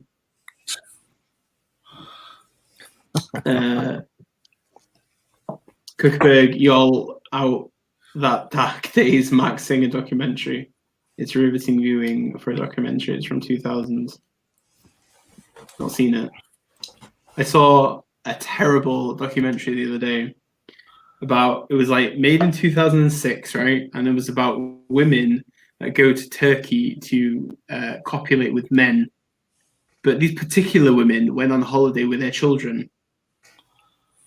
And so they were taking these men to other hotel rooms and abandoning their kids overnight and stuff. It was the dodgiest thing. And then one of the daughters was 17, and then she started doing the same as her mother. It was the freakiest documentary I've watched in a while. Don't ask me why I watched it. I saw one called Hell House last year, which is about the Christians. Extreme Christians did this thing called Hell House, which is trying to convert people and be showing them what hell will actually be, and it's really dark, and it's like, oh my God, this people like. It was very depressing. I've got Dimitri saying here now, Dino, watch K-pop stans come get you for slacking Twilight. I've tackled Twilight many a time with people. I'm okay. The Robert Pattinson community is behind me. Don't forget that, Dimitri. I'm a trusted ally of the Robert Pattinson army. He's one of the boys. I am one of the boys. When you review most of Pattinson's like indie films, they retweet the shit out of it. They like and retweet it for ages, and then like your stats for Robert Pattinson films are massive. So and that's not the reason I've done it. I appreciate Pattinson's career after Twilight, obviously, but yeah. Anybody in the chat surprised with any thrillers not added to the list? Memories of Murder or Zodiac? Anybody annoyed by? Oh boy. Old Boy. Oh yeah. Go for Old Boy. There was a lot too of much of a cliche, isn't it? Yeah, I saw The Devil was another one I thought. Yeah, they're for normies now, aren't they? Normies, yeah, as Kukovic would call us. Oh, Burning. I thought about Burning is a good choice. Yeah. But is it a drama or is it a thriller? It's a bit of both. Because it's very much a film of two halves, isn't it? Yeah, there's two different.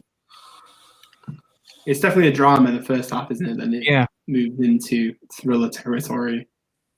But it's amazing how a short story by Murakami became such a long film.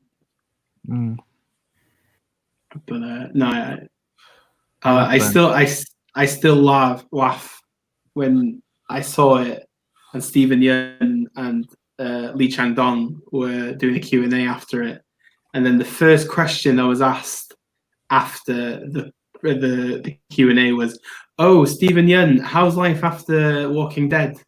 I knew that would be it. Do you know what I mean? I was like, "Oh my God!" Like, you've just watched an amazing film, and your first question is about Walking Dead. I bet he expected it though. I think he does. Yeah, he's going to have that for another year or two. Did you see Mayhem? The film we did, Mayhem. That was good. No, I want to watch it though. It's good fun. It's nice B movie. It's just nice and silly. There's nothing to it. Just fun. I was actually outside that event, and when that's when I saw you there. Yeah, and everyone was crowding over Stephen Yeun, but Lee Chang-dong was just walking on his own. No one even said anything to him. No one said like, "Oh, Lee Chang-dong." No one. I was like, "Oh my God, that's Lee Chang-dong!" Like, yeah, Oasis, Peppermint Candy. I just went up to him, I said, I love your movies. You're just one of the greatest directors. It's crazy how I think. Did he understand you? Yeah, he understood English, or He either that, or he didn't- pretended that he just was His like Q- be polite. Yeah. his Q&A was completely translated that night. So it's like Bong Joon-ho. Bong Joon-ho speaks decent English, but he just chooses not to speak it. Same with Park Chan-wook. We've got here, I loved Lady Vengeance over Old Boy, says Kuckerberg. That's not the normie choice, obviously. Ugly Enough to Be Wise. De Palma's Sisters is one of my favourites as well. That's a good choice, actually. Yeah. Been a while since I watched Sisters. Memento and Sorcerer are good. I like Memento, but I feel like it loses its magic after the first time you watch it. That's my opinion. But No, I enjoy it still, but I think it's been so hyped up when it first came out that it's now finding it's not a natural place rather than it's genius. It's a fun thriller. That's it. I think that's the funny thing about Nolan. Like he started off, Memento was probably his first like big, like I'm not saying it's a big hit, but it was a big like within the cinema community, and then how it kind of like opened up after that. Apparently, he's like really pissing off Warner Brothers with Tenet at the moment. Yeah, why? Because he want it released. He wants it released like on the day that they originally said, and then Warner Brothers said, "Okay, we're gonna have to push it back 2 weeks." But Warner Brothers know deep down that they won't be releasing it on July 31st either. But they're just doing it to keep him quiet because he's got. I think he gets 20% of the take of Tenet apparently. Well, that's a lot. Yeah, so that's how much power. Sorry, if that's the case, just old way. He wants to be the savior of cinema, basically. That's how I see it. When it's just a massive, just fucking, I don't know. Don't get me started about Nolan. Babylon's Burning, Monster, Dress to Kill, Wolf Creek, Sweeney Todd are Dimitri's choices. Sweeney Todd. Who said Sweeney Todd? Yeah, but it's a musical thriller. I mean, it's killing people, and I can see his point, but he's stretching. But you get Lost Highway. Come on. Dimitri said Sweeney Todd. Yeah. Oh, I love Sweeney Todd. You're wrong. Good movie. Eric says, I like Run 1991 with Patrick Dempsey a lot too. But it's not probably top 10 material. Fair enough. Dimitri then says Mayhem is Joe Lynch at his most Joe Lynch. Kuckerberg watched Oasis recently by Chang Dong. Incredible film. Pretty sure the woman actress is actually disabled in that flick. Great stuff though. Yeah, it's a very convincing performance. Yeah. Dogville, I put Dogville it was in my reserve list. Very good. It's one of my favorite Lars von Trier films. If nobody's seen Dogville, it's on Amazon Prime currently for free. Van Sant's Elephant. I don't know. I like Elephant, but I don't know. Thriller involved because you know what's going to happen. It's not really. It's more of a tragedy than anything. 3 Billboards was an awesome thriller. Surprised me how good it was. I do like I think with 3 Billboards, it's a good comedy thriller. But I don't. It's a black comedy, really. I never got the praise as much. I never understood the praise of it as high as people gave it. Yeah, the thing is, I caught it a couple months later, so I was beyond the bit where everyone was going mad about it. And I really enjoyed it, but so it's probably the best time we see it once everything died down. Really, so. Dimitri can't review Tenet if you don't see it, right? Exactly, but I'm still going to go see it. So. Michael Mann? Question mark. We've had Manhunter mentioned. Yeah, I mean, I would have used it, but I did it in 80s one, so there's no way I was going to do it. Mm. But There's never much Michael Mann love on these streams. I've noticed, but yeah, Cal Hobday, Nightcrawler. I'm not a big fan of that. Nightcrawler is decent, but I don't think it's that as good as people say it is. Just saying. But I understand where you're coming from with it. Eric, Cold in July. Oh yeah, Cold in July is good. That was. I feel that movie deserved a lot more attention than anything, but that's Hollywood. Have either of you seen Cold in July with what's the name of Dexter? Michael C. Hall. So watch. Pretty decent. Dimitri, Mystic River. I consider Mystic River to be more of a drama.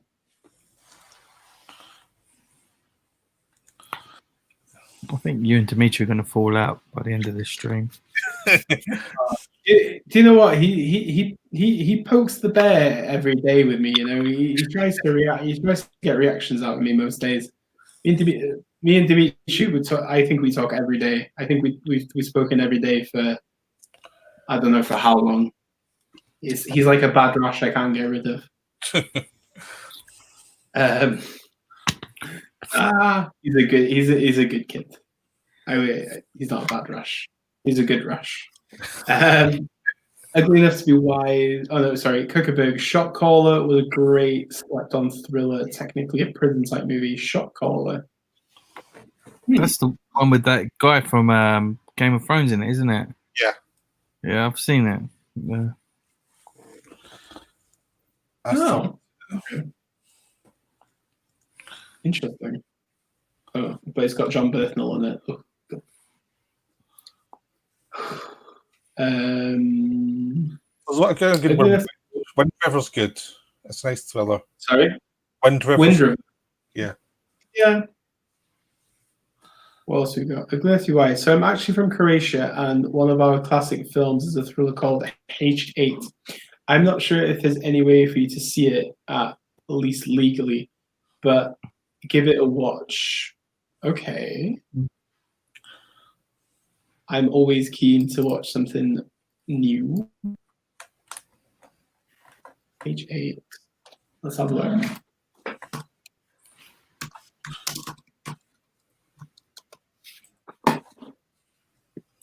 $1958. Wow. Okay. This is on the list.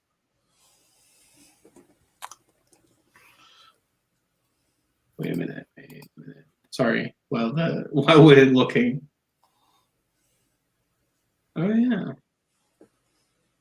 I have many friends that want to watch it on Letterboxd, but nobody's seen it.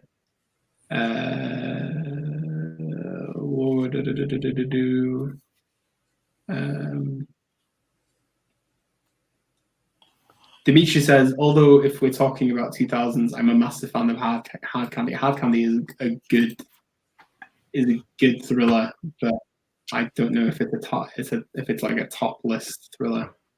Have either of you seen Hard Candy with Patrick and Al Page? Yeah, it's very good. I think it's smug though for me. It's a bit full of itself, really. Like it's trying to be like hip. It knows it's trying not too hard for me. Yeah. To be fair, I did watch it when I was in uni, and for me it was just like at the time. Right. It's just like mind blown kind of situation. But yeah, People's Movie says 7. Good choice. That is the thriller. Yeah. I don't know. I was too scared it was too conventional, or somebody would have picked it, so I stayed away. That's why I put Gone Girl in my honorable mentions. I think Fincher is very good at making thrillers. Panic Room. Yeah. It's good fun. Yeah. What else we got? It's part of the Panic Room. People kind of dismiss it because it's just popcorny, but it's actually a lot of fun. Yeah. Kung Fu, just a heads up, the new game Last of Us 2 is out on gameplay on YouTube. very story and character driven. Great sequel so far from what I have seen. I've never even played the first one, but I've heard great things. I played half of it. Yeah, me too. I only played half of it. It was just too much for me. I was just getting, it's the jump scares. I was like, I can't play this anymore. Yeah, I'm a coward when it comes to zombies. I'm a total coward. It's just total wuss. What else we got? Did we talk about the wonders of Basic Instinct when you mentioned Verhoeven today? L2, of course. I mentioned Basic Instinct in the fact that the fourth man is like the spiritual cousin of Basic Instinct. It's basically the blueprint of what Basic Instinct became. Obviously, we've spoken about Basic Instinct many times. In regards to L is definitely one of his better later films. Yeah, it's very shocking. yeah. Isabella is fantastic. Oh, it's so good. I said to you the other day, Dimitri, I need to rewatch it. It's been a while.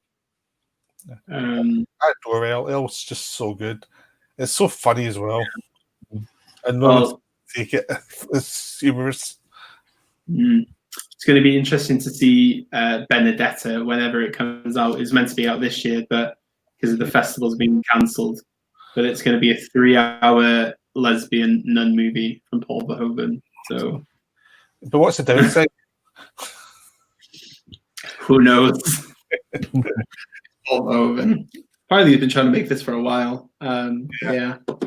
Carlsberg, The House That Jack Built. The House That Jack Built is a great thriller. But if I were to pick between Dogville and House That Jack Built, I would go for Dogville every time. But brilliant Matt Dillon film. I remember going to watch that when I was in Paris, and I was just like, yes. I've walked all day. I'm sitting down watching a badass like serial killer movie right now. 2.5 hours, great time. Have you watched it, Peter? It's another one that I've got but I haven't watched. But Von Trier is one of those directors I need to be in the right mood for. But I love Collier. But sometimes I try and watch the film when I'm not in the right mood for. I just can't. But I'm in the right mood. I really like them. It's just he's a weird director for me. He's a kind of he's I love him. His films have a certain tone that I either in the right mood for them or not. What else we got? What did everyone think of sci-fi movie recently? The One Third Window put out, The Whispering Star. I loved it personally. Still not seen it. It's quite a subtle film. It's very different to his usual film. It's got a very slow pacing to it, but yeah, it was a really nice film. Very, very. You wouldn't think it's a Sion Sono film. Yeah, the atmosphere was gorgeous. The black and white and actual nostalgic feel to it. It just really worked. It's one of my favorites of his. Actually, it really is. But it's kind of a kind of quiet, subtle film, isn't it? Yeah. It's one of those things that grows in your head after you've seen it for a while. It's not like it doesn't jump out at you. It's when you think about it later. Yeah, and like the spaceship is basically like a kitchen. Yeah, a Japanese kitchen. Yeah, it kind of reminds me a lot about Dark Star, the Captain Relevant Dark Star. That kind of retro feel. The future isn't shiny. The future's used up, and I just really like that atmosphere. But I know we're all gearing up for Prisoners of the Ghostland now. It's going to be wild. I hope, anyway. So it's got Nicolas Cage, Sofia Boutella, Ed Serkin, Nick Cassavetes, Bill Moseley, Takato Yonemoto, Yurino Narisa Suzuki, and Shin Shimizu. So the official plot synopsis is the film centers on a notorious criminal hero who is sent to rescue and abduct a girl from a disappeared into a dark supernatural universe. They must break the evil curse that binds them and escape the mysterious revenants of the rules of the ghost world. An east meets west vortex of beauty and violence. Yeah, Sean, just bonkers. Cage, isn't it? It's going to be absolutely bonkers. Dimitri says, "How could you not finish Last of Us? Blasphemy." Then Cookabit responds, "Rather pay £100 for the Little Britain box set on eBay. Scalpers been going nuts on there lately. That's crazy. £100 for Little Britain, absolute bonkers." I did see a YouTuber that I will not mention buying the set and then buying Come Fly With Me in multiples the other day to flip online. So Is it the usual one? no, this is nothing to do with the usual wet one. But anyway, Dimitri says, "Do we count Repulsion as a thriller or horror?" Horror thriller. Yeah. It's good. It's a good choice there. And Stoker, same for Stoker. Stoker's a thriller. I don't know. I love Stoker though. It's a very good Park Chan-wook. Yeah. Knife for Water's really good as well. So Cookabug Third Window really need to get more rights to more Sono. Hell yes, they do. We'll see how that goes. What are we on? 4:45. I'm a bit surprised there was just one mention of Cluzo, unless I missed some. yeah, it's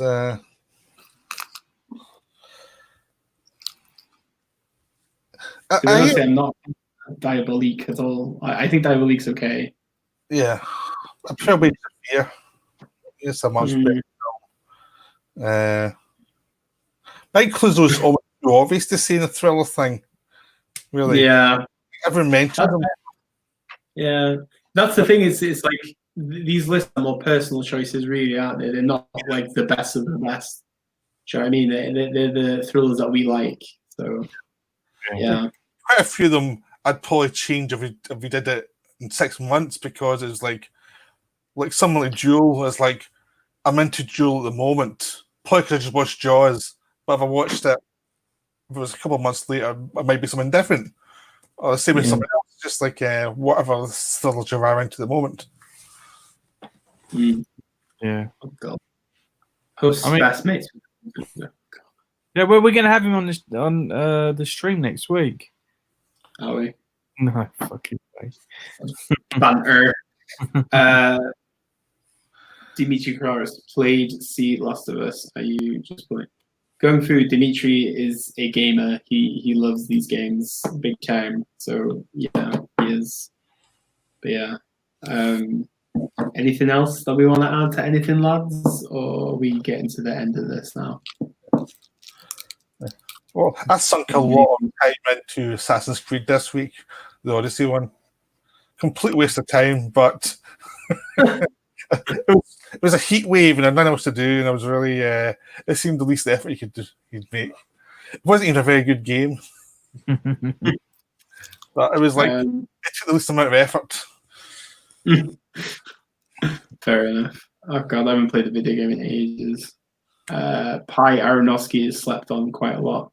Pi is pretty good from Aronofsky. I don't really think about it that often when I think of Aronofsky, though. That's the only problem. Yeah, Noah's the only Aronofsky you need to see. Exactly. Angel Rock Monsters. Going through, really, Dimitri's a gamer. We got a Top Girl. Oh God. 2 films I thought might get a mention: 10 Rillington Place and Henry, Portrait of a Serial Killer. I've still not seen 10 Rillington Place. I really want to see it. Henry, Portrait of a Serial Killer. Is that not more horror? It feels much more of a drama about a serial killer than an actual thriller. Yeah. What we got here? Cool Doodle will be coming to a local Walmart soon with oh God. Carlsberg, next week's topic. I don't know, do you want to open it up? Or give us what you'd like to see. Yeah, what topics would you like?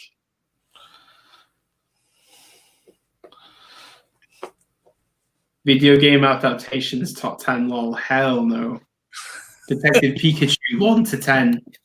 I've just done the adaptations for another show called Two Idiots. That was hellish. That was the most painful video I've ever done. Had to watch Mortal Kombat Annihilation. It was like a waking nightmare. Literally, it was just nobody was saying the topic.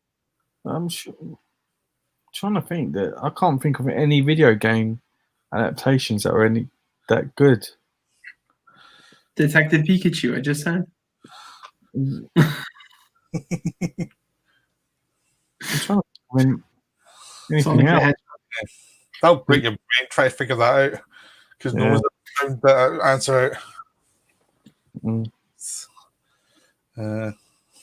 They said it was Sonic, and I watched Sonic, and it was the worst film I've seen for years. It was so terrible. Ugly Enough to Be Wise is suggesting let's go with something out of the comfort zone, like, I don't know, sports films. I really like sports, so I could name a 10 quite easily. Oh, okay. All right, Eric, action movies, exploitation movies. That's a good one. Sci-fi. Sci-fi. Yep. Well, when you do sci-fi, I love sci-fi, but I'm a nutcase for sci-fi. Yeah, we can have you on for sci-fi. I'm assuming we're going through genres now anyway, since we've done horror and thriller. So I don't know. Romance. I'm game for a romance, but Okay. I know obviously I know what your choices would be already, but maybe two of my choices also. They both star Maggie Chung. Yeah. Have you not heard of Comrades before? You must have heard of it. No, never heard of it, man. Because I thought that would be right up your street. No, never heard of it. I'm thinking about reviewing it on the channel, but we'll see. Yeah, please do.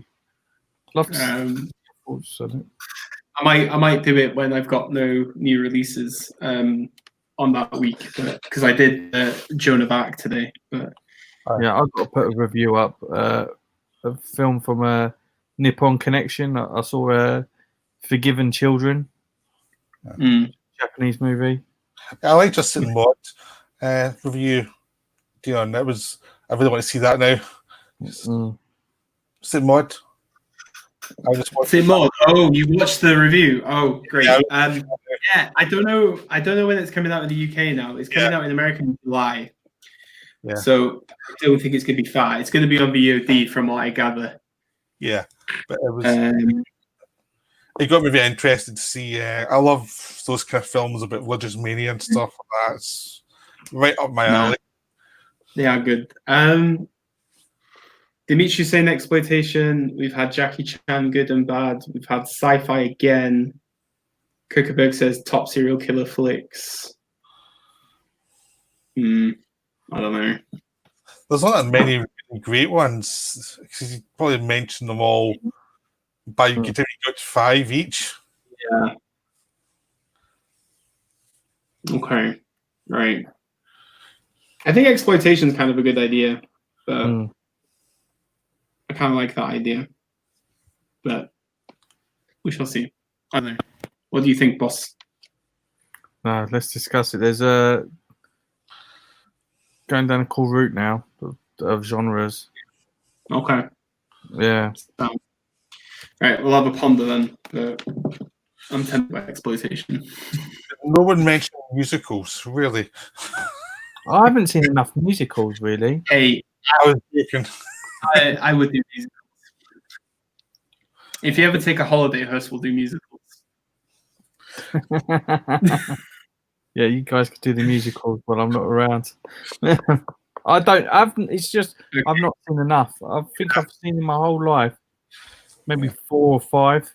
Yeah. No, I just thought it seemed unless you're with the audience for musicals. Yeah, I don't think anyone would turn up. Yeah. Musical Great women is the tits. Huh.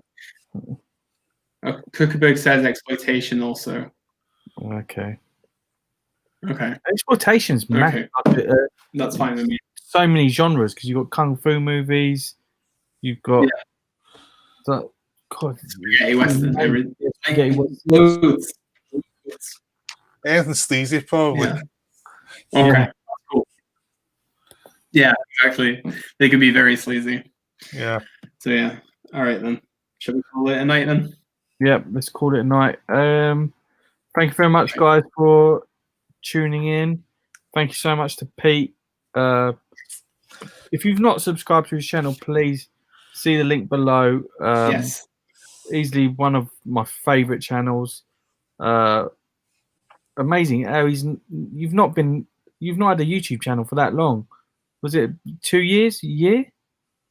It's a few years, but I didn't really start doing it a lot until about 2 years ago. Yeah. Yeah. Easily one of my favorites. And of course, to my dear friend, my partner in crime, Dion.